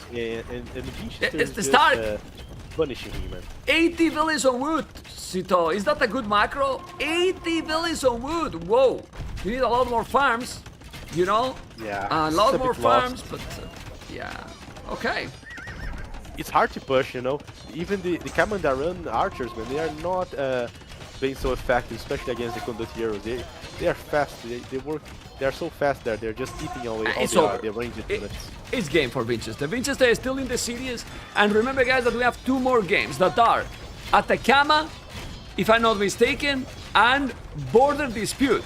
Is that correct? I think that was the 2 maps, and definitely it's gonna be. You're correct about it. It's gonna be crazy. Those 2 maps, they are SITAUX's choices, you know. So they are aggressive maps. They are maps where he can actually force. Don't hear you. Style. So these Don't maps hear you are again. actually good maps for SITAUX. The maps that he has chosen, you know, maps where he can be aggressive and so on. He's the guy that wants to play aggressive, wants to play his open map. This kind of game where one opponent is just controlling the game by having the water, walling, defending, and not just keep trading units and microwing. It's not great for him, you know. Okay. This is Winchester game. Yeah, for sure. SITAUX is Playing now the way he wants. SITAUX now is the ACCM approach, not resigning till 5,000 score, because honestly, with those cannon galleons, taking the castles, taking absolutely everything, it's just impossible, you know. It is really impossible, in my opinion. I mean, he's doing a castle trying to go back to the water, which I like it, but well, let's see. It's important to be resilient, and TATOH will be forced to invest now into some research to be able to clean up. Yeah, he's doing now. He's doing the upgrades, he's doing forging, light cap, bloodlines, trying to raid. 50 farmer Khazars also for SITAUX, okay. Well, he has 50 farmers and he feels that he has a lot of resources. There's more heavy demos, alright, the castle is there. But then, when he comes with the elite cannon galleons, you take all the dogs. My goodness, those demos are crazy, but he has a lot of navy, so he's fine. Completely fine, alright. And he's sniping now the demos with the galleons, you know. Pretty smart. Yeah, SITAUX is now extending the game. Maybe he wants to frustrate Winchester to make him feel tired. Well, don't think that's gonna work. Winchester is used to those matchups. I think, if I'm not mistaken, guys, in King of the Desert was 2-0 behind against Nikov, and he came back 3-2. Correct me, people in the chat, it was King of the Desert, the same position. So I'm telling this because Stark, he has been in this situation before. Exactly, he can reverse sweep, you know, he's good on that one. As I said, the break that he did between game number 2 and 3 actually gave me the impression that he's getting himself cool, he's getting himself prepared for a longer set. Not like he did a reverse sweep. He did a Exactly. reverse sweep, but I don't remember which one was. I won't remember that, man. Yeah, I don't remember what I had for lunch, man. Come on. Well, I don't remember what I had for dinner because I didn't have dinner. I'm still here for so long, and it's late. I want to dinner, man. Come on, SITAUX. But yeah, he has great population. How to resign when you have 185 population, right, Mr. Stark? But to be Exactly. honest, It's tricky you don't one, have I any don't map. But you don't have any map. But he's just constantly impossible. trying. He lost the dogs on the right, he's doing dogs on the left. He lost the dogs, if he loses it again, he will try to do dogs once again at some other spot here. So he's trying. He's being very resilient here. I Great like that castle! SITAUX. Great castle for SITAUX. You agree that that's an amazing castle? The next one is gonna be here in the black area, you know? Okay. Well, that castle is useless, man. I mean, what is that castle? A Stark. I mean, anyway, but look at now. Each for one, man. Come on. Ooh. Look at now. Look at on the left. Look at on the left. He's coming now with a lot of Khazars. Khazars, skirmishers, bomber cannons. Imagine now he's doing a push and kill all those castles. And then come back from the hell. Well, it's gonna be difficult. He has 0 villages on gold, but now plate guardian armor as well. The 2 castles are gonna help a lot, but if you lose those castles, oh boy. But he's also ready. Nah. It's game over. Winchester 1, SITAUX 2. Finally, he gave up. I felt that this game was over a long time ago, Mr. Stark.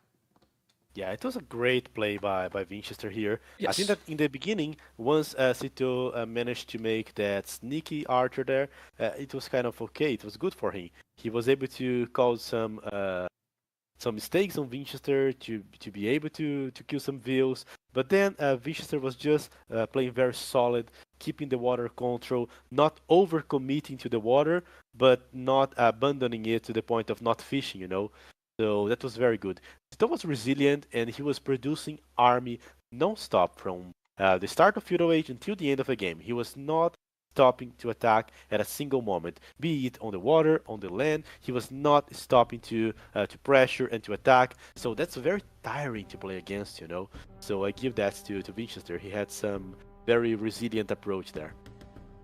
Game number 4 should be critical here. I would say that this is the game for SITAUX to finish the series. His map, he can just play in that way that he likes, to be very aggressive and so on.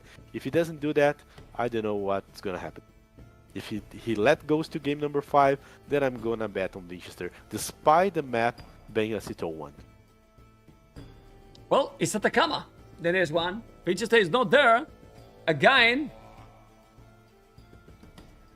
Good for him. That's good for him. You know, that's what I was talking about. You are down to 1. Your next map will probably be one of your chosen map. It's some map where he's comfortable playing. You know it's gonna be a hard game. It's not a situation to be comfortable with. Look at Winchester. He's deep breathing, meditating. He's concentrating his energy. That's good. I like what he's doing from the camera here. What civilization? Chinese or Khmer? I will go Khmer on Atacama, man. It looks like a big civilization to try to go aggro also with the houses you can protect. Or Aztecs? I prefer mobility. I mean, I prefer mobility cavalry civilizations than the Mesociv, even if they can be very strong. I don't know. What do you I think? agree. Khmer, for sure. Okay. But Khmer for sure. And then Winchester would still have like 2 excellent picks for game number 5. You know, Chinese, Aztecs. I think that Khmer are great. You can just play aggressive. You're just gonna go for army-oriented approach. It might be tricky to face off like Magyar. For me, they are the overall best civ for this map. You know, the pressure that you can make with like forging spearmen and forging scouts. Other civilizations can only replicate on the middle of the feudal age once they are able to afford that. So Magyars are kind of tricky. Very good civ here. Okay. The game start. Ooh. Well, it's insane. They pick in Atacama, Aztecs, and Malians. And we are just talking about horses here. Yeah. We're- Aztecs we're and Malians. done, Well, man. you can do it horses with Malians, but Aztecs and Malians are the civilizations. Well, I wasn't definitely. expecting that. No. I wasn't expecting at all. Maybe he picked Malians because he's expecting the Aztecs. Is Malians good to face the Aztecs? I mean, you have good bonus for the buildings, but now I think Winchester has better save here. What I can think about the Malians is they're pretty good to trade on early Castle Age with that University and fast ballistics. I can totally see SITAUX trying to push that to a crossbowman game, but it's very tricky to do that against Aztecs since they have access to fast producing barracks, you know. So I'm expecting a lot of eagles and skirmishers for Winchester, and I don't know what to expect from SITAUX. I would say regular opening with infantry, and then a transition to an archer range. Psychology 88, 20 euros total and brutal domination message. Thank you so much, guys. We're almost in 2K. Almost in 2K out of those 5K. So we are getting there. Thank you, guys. Hopefully you enjoy with the stream. Hopefully you enjoy with the co-casting, with me, with the star, with all the co-casters that has been in the tournament and what they are going to be. And now we have in game number 4, Winchester with the Aztecs, SITAUX with the Malians, going right away for the woodline. And both flies are going, checking the woodline how it is. This is open. It's very similar shape for both. And he's having the eagle, so he's gonna go and wall in front, in my opinion. We saw this that's the yesterday. Players are with ACCM, right? Yes. ACCM versus Belize, I think it was. I Yeah, saw yeah, him yeah. doing these walls and just controlling the wood inside. Players are walling the passage more in Atacama than they are in Black Forest. Times have changed, man. Yeah. They have changed. And now he's walling there. He's fine. He has the lumber camp here at the back. Okay. Remember that there is also some surface that they could take, but they'll probably not take it. He's exploring at the back. And then it's always very... It is open now, it's wall. It's always very dangerous to play against Mesosiv. So Always. SITAUX has to play really on point. But he did already against Mayans. But this is a completely different matchup and different map for sure than Arabia. It is. It is a different map, but it's a more open map. He can punish more if he is attempting to go for an aggro approach. And Winchester is concerned about that, and I like what he's doing. And oh, he's going for the dock. What a surprise. He's going to make the dock and eat the shorefish here with 3 views perhaps. Or no, he's going for the deers? What's going on here? Maybe he's gonna take the food, and then when he takes the food from those deers, then we will make the dock. Makes sense. Makes sense. And Winchester's completely walled there on the wood, so he's already not allowing SITAUX to be that aggressive. At least some of his resources are going to be safe. This walling there is just perfect. I like it a lot. Yeah, it's very good. And honestly, this approach with the 4 villages on the deers and maybe doing the dock is definitely better than the mill on the berries. But even if he's doing a mill, it's also better here than in the shore, than in the berries. The berries are a slower food, so why not to take these deers and the shorefish? Well, yeah, but with the dock would be better, you know. The dock would allow him to have a better spot for the views there to collect the shorefish. But Stark, he need to do it right now, or he won't have the buildings to go up. I don't know if he does realize that. Will he do an extra view or will he just delay it?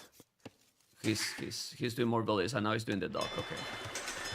All right, that's fine. Yeah, but that's tricky on this map. But the good thing is that, well, his opponent is doing militias. He's gonna come aggressive, but where he's gonna make damage now? The wood, it's safe, completely safe.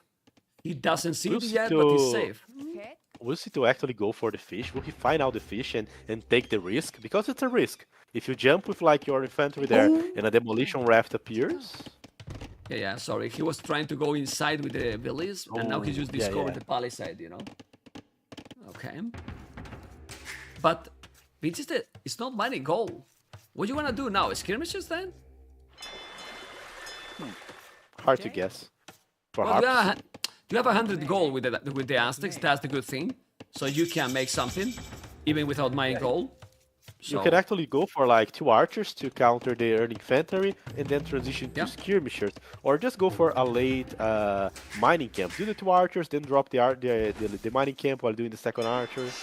It's possible to still go for like full archer approach, but I don't know what he's gonna do. I'm he's in curious the as well. lumber camp. He could do a tower and take the wood from SITAUX, that's for sure. Then his wood could be in danger. His opponent didn't find yet, but he knows that he's inside. Now he's sending 2 militias, and he's probably gonna try to explore the corner. Would you make a fire galley in the corner? They are not doing it, but it's protect everything. And you have 4 villages there that are kind of I exposed. think I would. I think it's important, you know. Or else you're just gonna be exposed, and betting on the demo raft can also not pay off, you know. What if you miss the shot and hit he's doing a tower. 1 HP? He's doing a tower Okay. right away. He's That's doing a good. tower in Tower's the wood. good. It's definitely good. He's not doing a galley. He doesn't see. Oh, but look what he did here. He explored, and since he made the dock inside, he's not finding it. He's exploring here, and he's not see. Yet the village is gonna see it now, but he see it okay. now. Now He see it now. You know, but it was a good one here for Winchester. But if he got a fire galley here, he will be already fine. Why you don't make a fire galley when you have the resources? I don't understand. Village down. Yeah. Village down already. The scout is gonna be down as well. He's gonna kill it. 2 villages down. It's a sloppy play. I'm sorry, but That was It's good. a That very was good sloppy. for Tito. He Yeah, actually of course. was able to find damage with his rush, so that's exactly what he wants. He's now making archers. He was forced to move the wood, but if you make the calculation, this tower was twice as expensive as this new lumber camp. yeah. And you know, he won't be able to just deny the wood by doing that tower. Perhaps with like a tower and some men-at-arms or something like that, some aggressive approach like ACCM did, he could do that. But for now, he just uses the stone, and he won't be able to defend his own base now. He's a bit slower to add up army, while SITAUX is just messing up the army. I would rather be in SITAUX's shoes, and not to mention that he also moved there to fish. He's going to the north too, to the other fish, to the other corner with the three villages. I think this is good, but seriously, I don't know why they don't protect this. Like, you have 4 villages taking crazy food.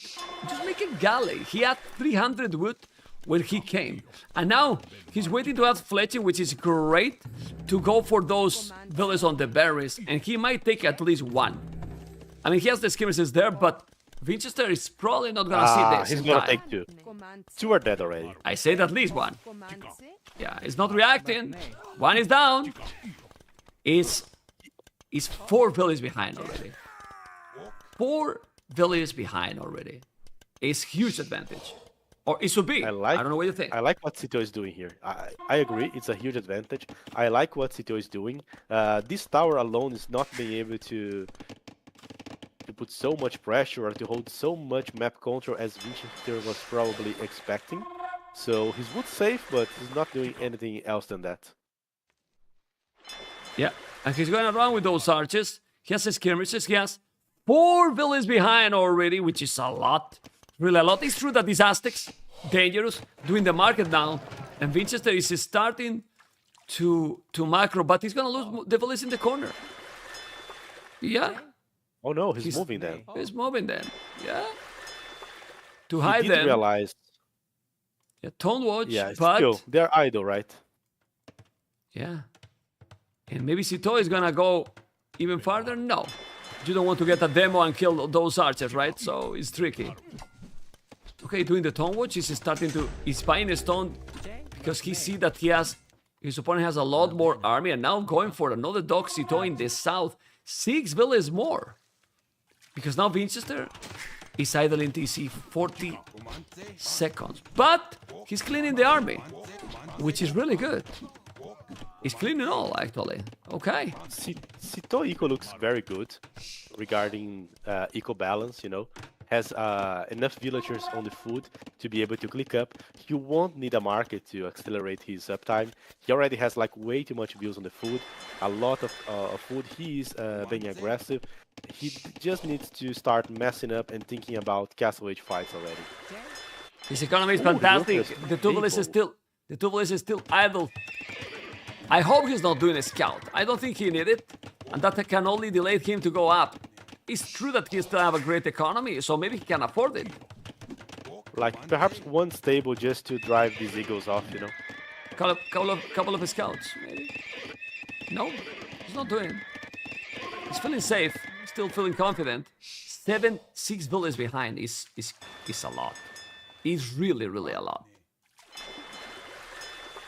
Yeah, and he's gone up to Castle is faster than his opponent. Oh man. Well, SITAUX is getting closer and closer to be with the decider on Sunday. You know, with the decider on Sunday that it's gonna be against DAUT? Against who is gonna be? Because I don't know the options, to be honest. I don't know the options. I don't know if Rora Rainbow, that is my friend and admin, could type on Discord the options, because there's many options probably yet, so maybe it's very difficult to know against who, right? Many difficult. We will see. He's now going for Attacking the views. this is very important actually. Yeah, if he manages to kill those views, but the skirmishers are coming to defend, so No, but he's thinking now he has one. to switch the focus there to kill the skirmishers. He has no fletching. Now he has fletching. Scouts are coming with the skill bar and armor. Okay. That's it. Okay. It settles Well- the matter. What? He was without the blastsmith? Pretty sick. Winchester is at the limit. And I can tell you that it's too early to know, guys. My admin told me it's too early to know who they are gonna face on Sunday. So we need to wait for tomorrow to know exactly, because tomorrow is another 3 cities and, you know, anything can happen, Mr. Stark. So there's many combinations in By the this way, Swiss stage. All right. right. Ahead on this match. He's going faster to sure. Castle Age. He has 2 stables. He has scouts, which if he's smart enough, he would just save up because it's like a matchup against Aztecs. So eventually he might have to snipe some monks. But here's the thing: it's a matchup against Aztecs. Despite Winchester having like 3 farms, Aztecs are Aztecs. They are still dangerous, and he has a solid amount of food to upgrade the eagles and then start spamming them. I'm eager to see what's gonna happen. And what are those villagers doing? Oh, okay, TC. A town center on the wood, close to his opponent. The Eagles are now doing some good job here, holding the position to don't let loose anything, but check the farmers, man. It's true that, well, he has economy to make Eagle Warrior upgrade, but he's doing a monastery. Where's the Eagle Warriors? Is he doing the Eagle Warrior? Yes, and his squires as well, but his economy is at the very limit. At the very limit. He can't lose a battle. He has 3 army. He has no army. He has no army at all. 3 eagles, 1 monk. His opponent has 3 knights. It's true that he has 5 skirmishes. The skirmishes are not gonna be a big threat against the eagles. Definitely not. But he's gonna lose now to Tubulis and the fishing ship. Probably. No, he's not going there. Okay. Yeah, Once he again, just the need a miracle. villagers going idle. Yeah, it's truly tricky situation. The game looks like way better for SITAUX. Winchester's still trying to deny the wood there with the towers, but it's not being so effective so far. Okay, he has to be careful here. Let's see those eagles. He's gonna be careful and all. Okay. And now?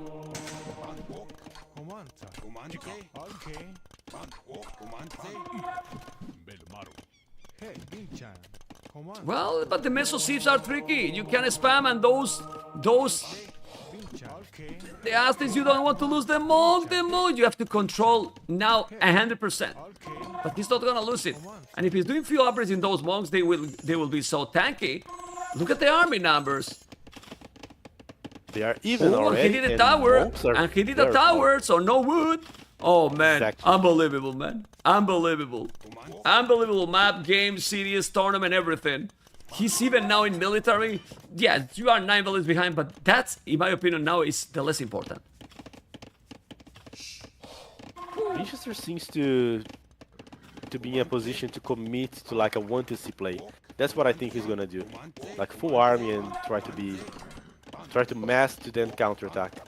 And with Aztecs you can do it, honestly. But he need the plus 2. The scouts. Oh! Scout, the Aztecs don't have sanity yet. Okay. Oh, he lost the monks. He converted the knight, but he converted the knight. He converted one knight, and he has the eagles. He's gonna get the kill advantage. He has to be careful. There's another monk coming, so be careful with the conversion. Look at the army numbers. Look at the army numbers, and Aztecs can't really snowball. 13 army, 8 now with SITAUX scouted. You gotta be careful. He's doing the market, doing a monastery as well. Woof! 13 eagles. 13 eagles. If he managed to do the plus 2 armor, or maybe even the attack is better now, I don't know. Aztecs are so tricky. He's doing a TC. He's not going for the 1 TC play. Okay. Yeah, exactly. So Winchester game is clear to me. He will try to control the center there. The towers are trying to drive SITAUX out of it. But on that stage of the game, SITAUX can even go for the stagglers with the cheaper lumber camp from the Medians. He can later try to contest the center with a castle, so he's still fine. This is gonna be crazy. Oh, he found the villains. That's huge. Well, he's taking one villager, he's gonna take another. The wolf is trying to help, but it's not enough. There's 2 villagers there going to the corner. Well, everything is gonna matter at this point. It's still ahead in 11 villagers, but if you start to raid here and there with the eagles, I don't know. Let's see, Fortune already there. Double attacks only upgrade for Winchester. And you see those villages now, but there's no fish anymore. What is he doing with those villages in the corner? I don't know. I'm trying to figure it out as well. Did he thought that Winchester was not collecting those fishes and he was trying to send the villagers there? Or was he trying to get the wood, you know? Oh, he will start to raid, man, with the eagles now. On SITAUX farmers, he's 73, population 77. The population is the same. Look at the score now. The game is even.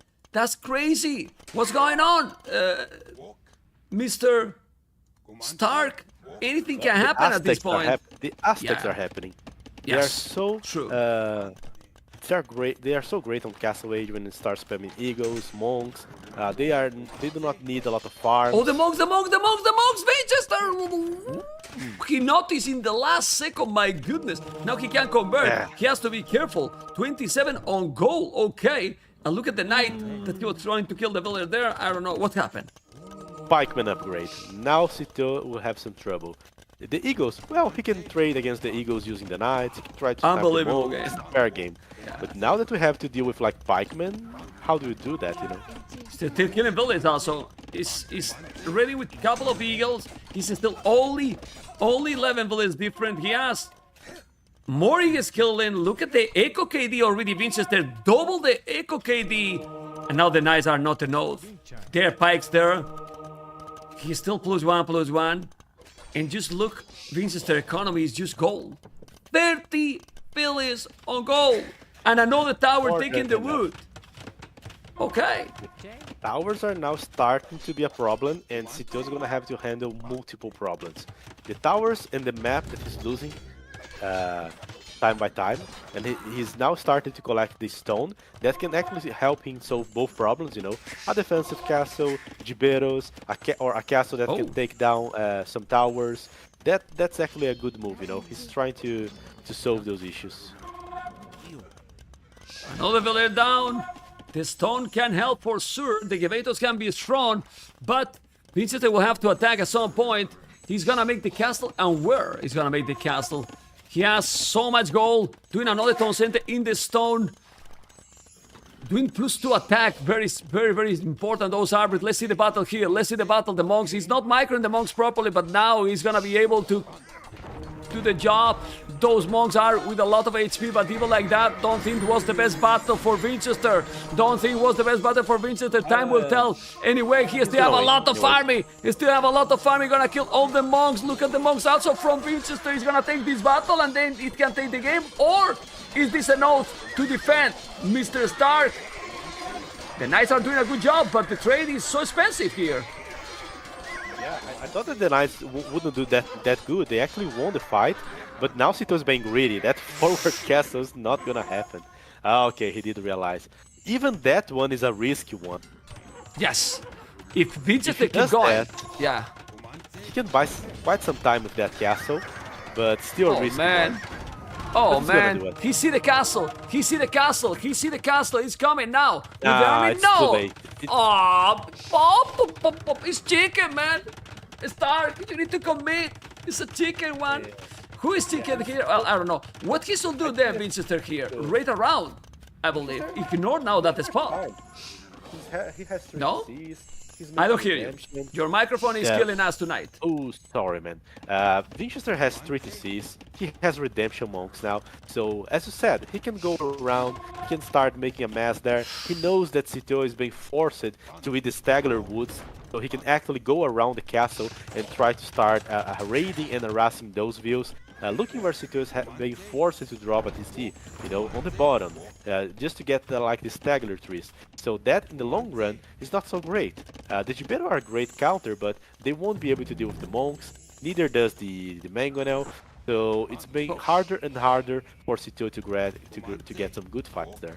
And he's raiding here and there. Another villager down. Now the monks are coming. Those monks are already 60 HP. Trying to convert the Gebeto, trying to convert the Mangonel. He has 1,300 gold. He's gonna kill those Lightcats. He has to kill the Lightcats. But man, those monks don't convert anything. Anything! Now he convert one, okay. He's gonna lose another. Okay, I talk and they convert the everything. Lightcats? Alright. Okay. I like that Winchester is- Winchester is transitioning to crossbows as well. That can be a good answer to the Gibero. Okay. What I like is his Winchester upgrades. Double attacks. That's it. Oh, Cool. more Eagles raiding. one. Yeah, more Eagles raiding. Winchester, a lot of idle TC. Okay, 3 tone centers. And soon he will have a stone to drop a castle. Where will drop the castle? I don't know. But Winchester resources are starting to look healthy. Okay, try to honest- convert now the Gebetos. Or maybe not. Used to be, Converted. used to be that Winchester would be able to click up faster to Imperial Age. Yeah, but you see, if he's going greedy and not going with army, maybe click up to Imperial can't cost him the game. Because look at now the knights at the back. But he's converting again. He's gonna lose now a few villages. Oh. Ooh, That's bad. that's He's losing army, he's disaster. losing views. That's disaster. He's not controlling the units properly. He's not controlling the units properly. Population for SITAUX again higher. There comes a Much big play. higher. SITAUX collected stone. He just bought 100 extra. He's sending like 20 views That's a forward. forward. He wants to go for an aggressive castle there. Yes. I said that he needs to put it closer to the TC, you know, on that hill. Honestly, these castles are not needed. If they can go for a really long game, it's now raiding with Lightcast and, yeah, with the Lightcast converted. Make the castle on the wood. You know? Like, okay, it's a okay castle, but if he's doing where the knights are on the right, where the palisade, you take the TC and take the wood. Okay, well. Is Winchester going to I like react? that one. What is he doing with the Valise? Okay. He's I now like gonna delete this the farmers? one castle because it gives him way too much map control. He'll be able to even attack the town center, and all the gold from Start. Winchester is exposed on top, man. What is that castle for Winchester? What he's doing there? What he's going to do? What? I'm What is trying that to figure castle? that out. I mean, what is that castle? I don't know. And look at the Honestly- castle now from SITAUX. This is the game.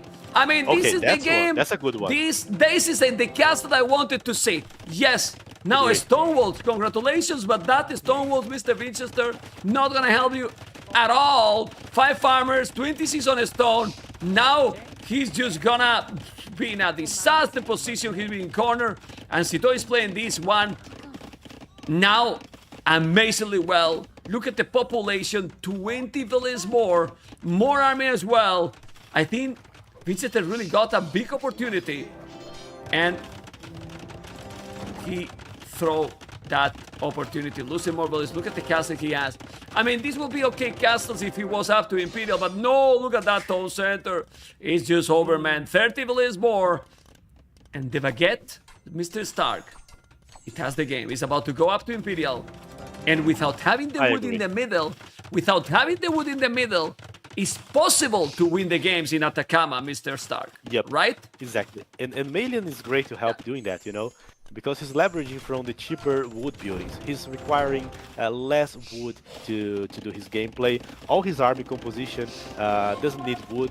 Knights doesn't cost wood. Gibero doesn't cost wood. The buildings are cheaper. He can spend lumber camps all over the stagglers like he's doing there in the back on the small trees there. So he's constantly doing that. He's currently attacking 2 town centers with the castles. So just great game by SITAUX here. Yeah, Those castles were quite a nice play. SITAUX feel comfortable in these chaotic games. It's his play style. He does. He likes to play this non-meta game because here there's no build order, there's just adapt constantly during the game. Look at now attacking in the north, he's just all over. And I'm very happy, I'm very glad that you can see, he never got the wood control in the middle and he could win the game. Exactly. So in the end, Winchester's strategy didn't pay off. Yeah. I mean, it's always fun to cast SITAUX. You know, sometimes you win, sometimes you lose, but he always try different stuff, you know? And that's important for it's enjoyable, you know. Yeah. The human game that he took on the on Arena from Winchester, you know, it was something like that, you know, playing different, out of the box, trying out different strategies that allow you to show your best game, you know. Yeah, pretty sick, guys. We're waiting 45 seconds. We are talking because honestly, Winchester is gonna be sadly out of the tournament. Everyone knows that I love him. You know, I have met him several times in real life, and he also visited me in my place. So obviously, not gonna lie, that I feel bad that he is out of the tournament. But it wasn't his best tournament. We have to be honest with that. And also, SITAUX today is with the domination, and he deserved Stark to win and is still in the tournament. Is still I agree. in the event, for sure. But Winchester I is agree. not giving up. Oh boy. Yeah, he's still trying. He's still trying to go for the gold, for another castle. He's being very resilient. That's important, you know. Shows that he still has some spirit. Okay, let's see. He's not gonna make this castle and then he's gonna call it. I'm sure that Winchester is feeling very sad. He was thinking that he could come back. GG has been called. SITAUX is still in the tournament and he will be on Sunday in the deciders. In the deciders, you can see how he was relieved and relaxed now. Wow, it is a very important victory against a very dangerous player, always Winchester. Excellent Yes. games. Still be very confident for the decider, you know. He's just going to the decider after 2 sets of winnings, you know. Yeah, he's coming That's back important. with a 0-2. Yeah, and now he has won 2 in a row. Okay, I'm gonna interview him because it's getting late, and I will back to you in a moment. Okay. All right. Okay, guys, here we are with Mr. SITAUX. Hey man, Oh. what's up? SITAUX, congratulations! Now it is a real LAN party, right? Because you won. Yes. Yeah, now it's real. Okay. 0-2 in the tournament. We were talking all the day. Not so much motivated. Didn't feel you are getting there. Yeah, but- I mean the motivation is coming back. It seems. It's coming back from the hell. Yeah, coming back from 0 to good motivation. From 0, now, right? serious note. Now, Mr. SITAUX, today, great performance, SITAUX. Yes, thank you. I think I played well today. Yeah? But I was well prepared. Like I knew everything I wanted to do on every map, and yeah, I was prepared. And it's very enjoyable to cast your gameplay because you know that you are different player. You are not like a meta player. Is that correct? Yeah, I think so too. I like to play more aggressive than other players, and sometimes it pays off, like today. But yeah, I also like this style. Watching it in general.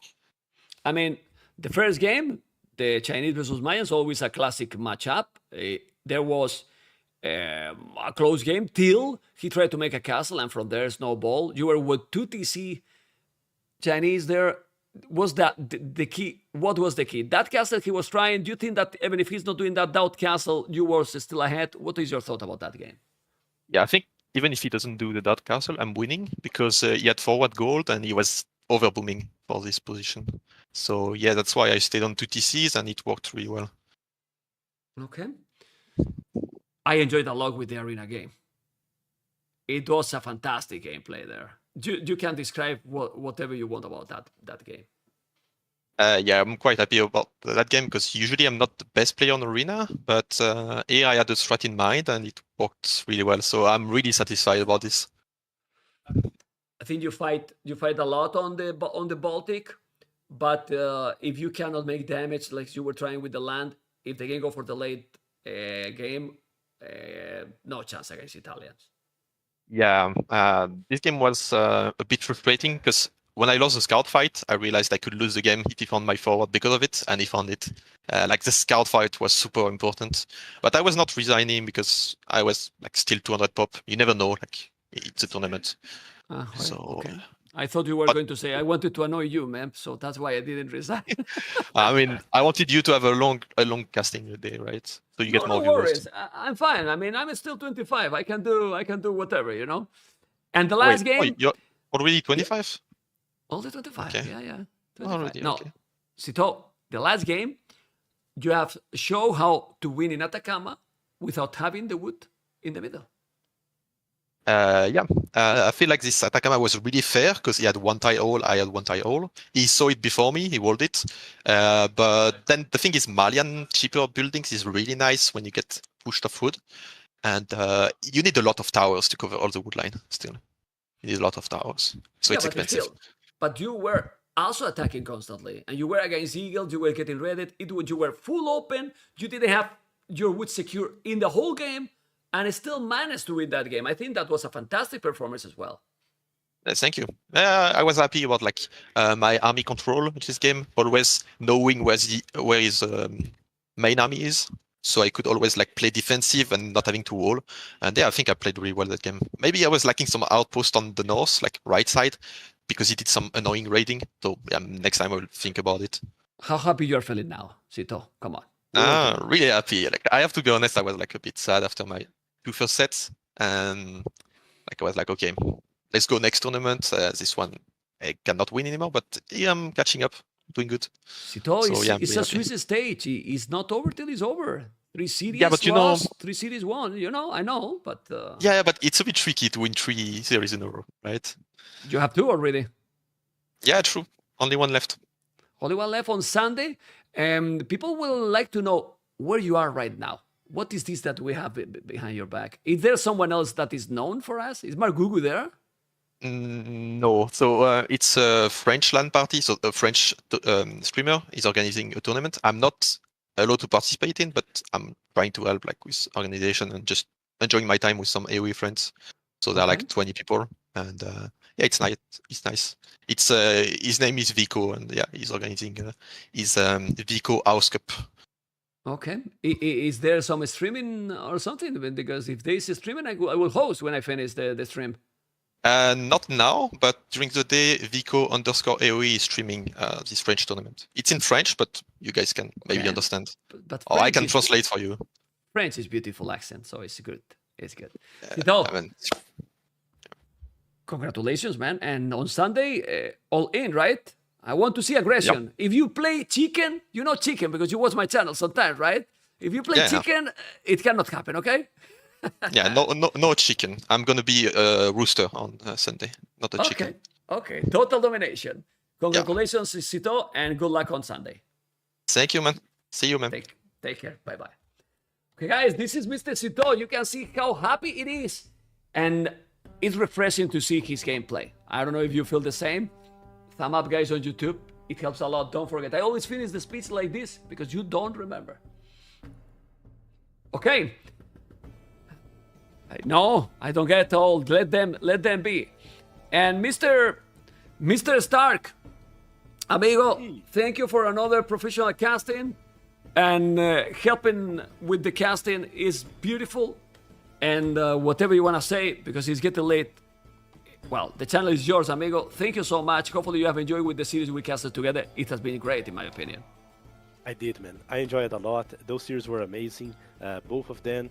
I enjoyed seeing the players. I'm truly curious to see how things will turn out on the deciders.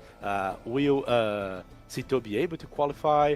How is DAUT going to prepare himself after losing to LIEREYY? Congrats to LIEREYY that qualified to the playoffs as well. It was great series, amazing.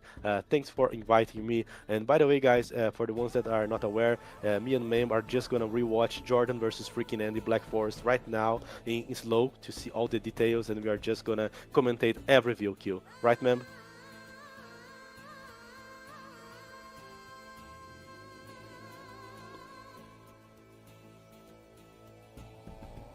Was a pleasure to have you here.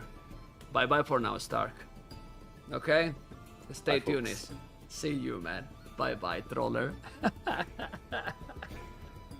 Okay, guys. Hopefully you have enjoyed. Let's check the program for tomorrow. Are you ready to rumble? Tomorrow, guys, it's gonna be insane. Velese Vivi, loser is out. Jordan Nikov, loser is out. Head up Barrels, winners goes to the quarterfinals. And this is how it's looking already. You know, the program, as you can see. And we're gonna check the whole thing here. Sadly, Winchester is out. Andy's out. Hart is out. Mr. Joe Viper, TATOH, LIEREYY already in quarterfinals. And we have DAUT, ACCM, and SITAUX. They will play on Sunday. In what is gonna be another crazy and amazing day. But tomorrow is gonna be sick, you know? Tomorrow is gonna be sick for sure.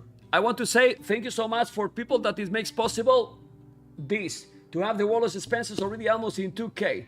Thank you so much for the support. Hopefully you enjoy. A lot of people is casting the tournament, which is great. And, well, the best is about to come. Because this is only the group stage. So we're gonna have, you know, the best coming during this weekend, Saturday and Sunday. Tomorrow is huge deciders, and Sunday is full deciders. Who is losing is out. You know, it's out. Yes. Tomorrow I'm gonna have with me Nova and Fire. And on Sunday, some surprise with the co-casters, okay? People that has not been casting with me yet. Fire is back because the other day he dropped it and I was, Fire, come again. You couldn't cast with me, okay? Nova and Fire. On Sunday, people that didn't cast with me yet, okay? So it's gonna be nice. We want MBL. I have messaged MBL, but they say, I will check. That was yesterday in the morning. He is still checking, guys. So, you know, I'm not asking anymore. I have asked it already 3 times, and he is still checking. If he can, you know. I'm not chasing anyone, you know. He's a busy man. Yeah. I'm free all the time, you know.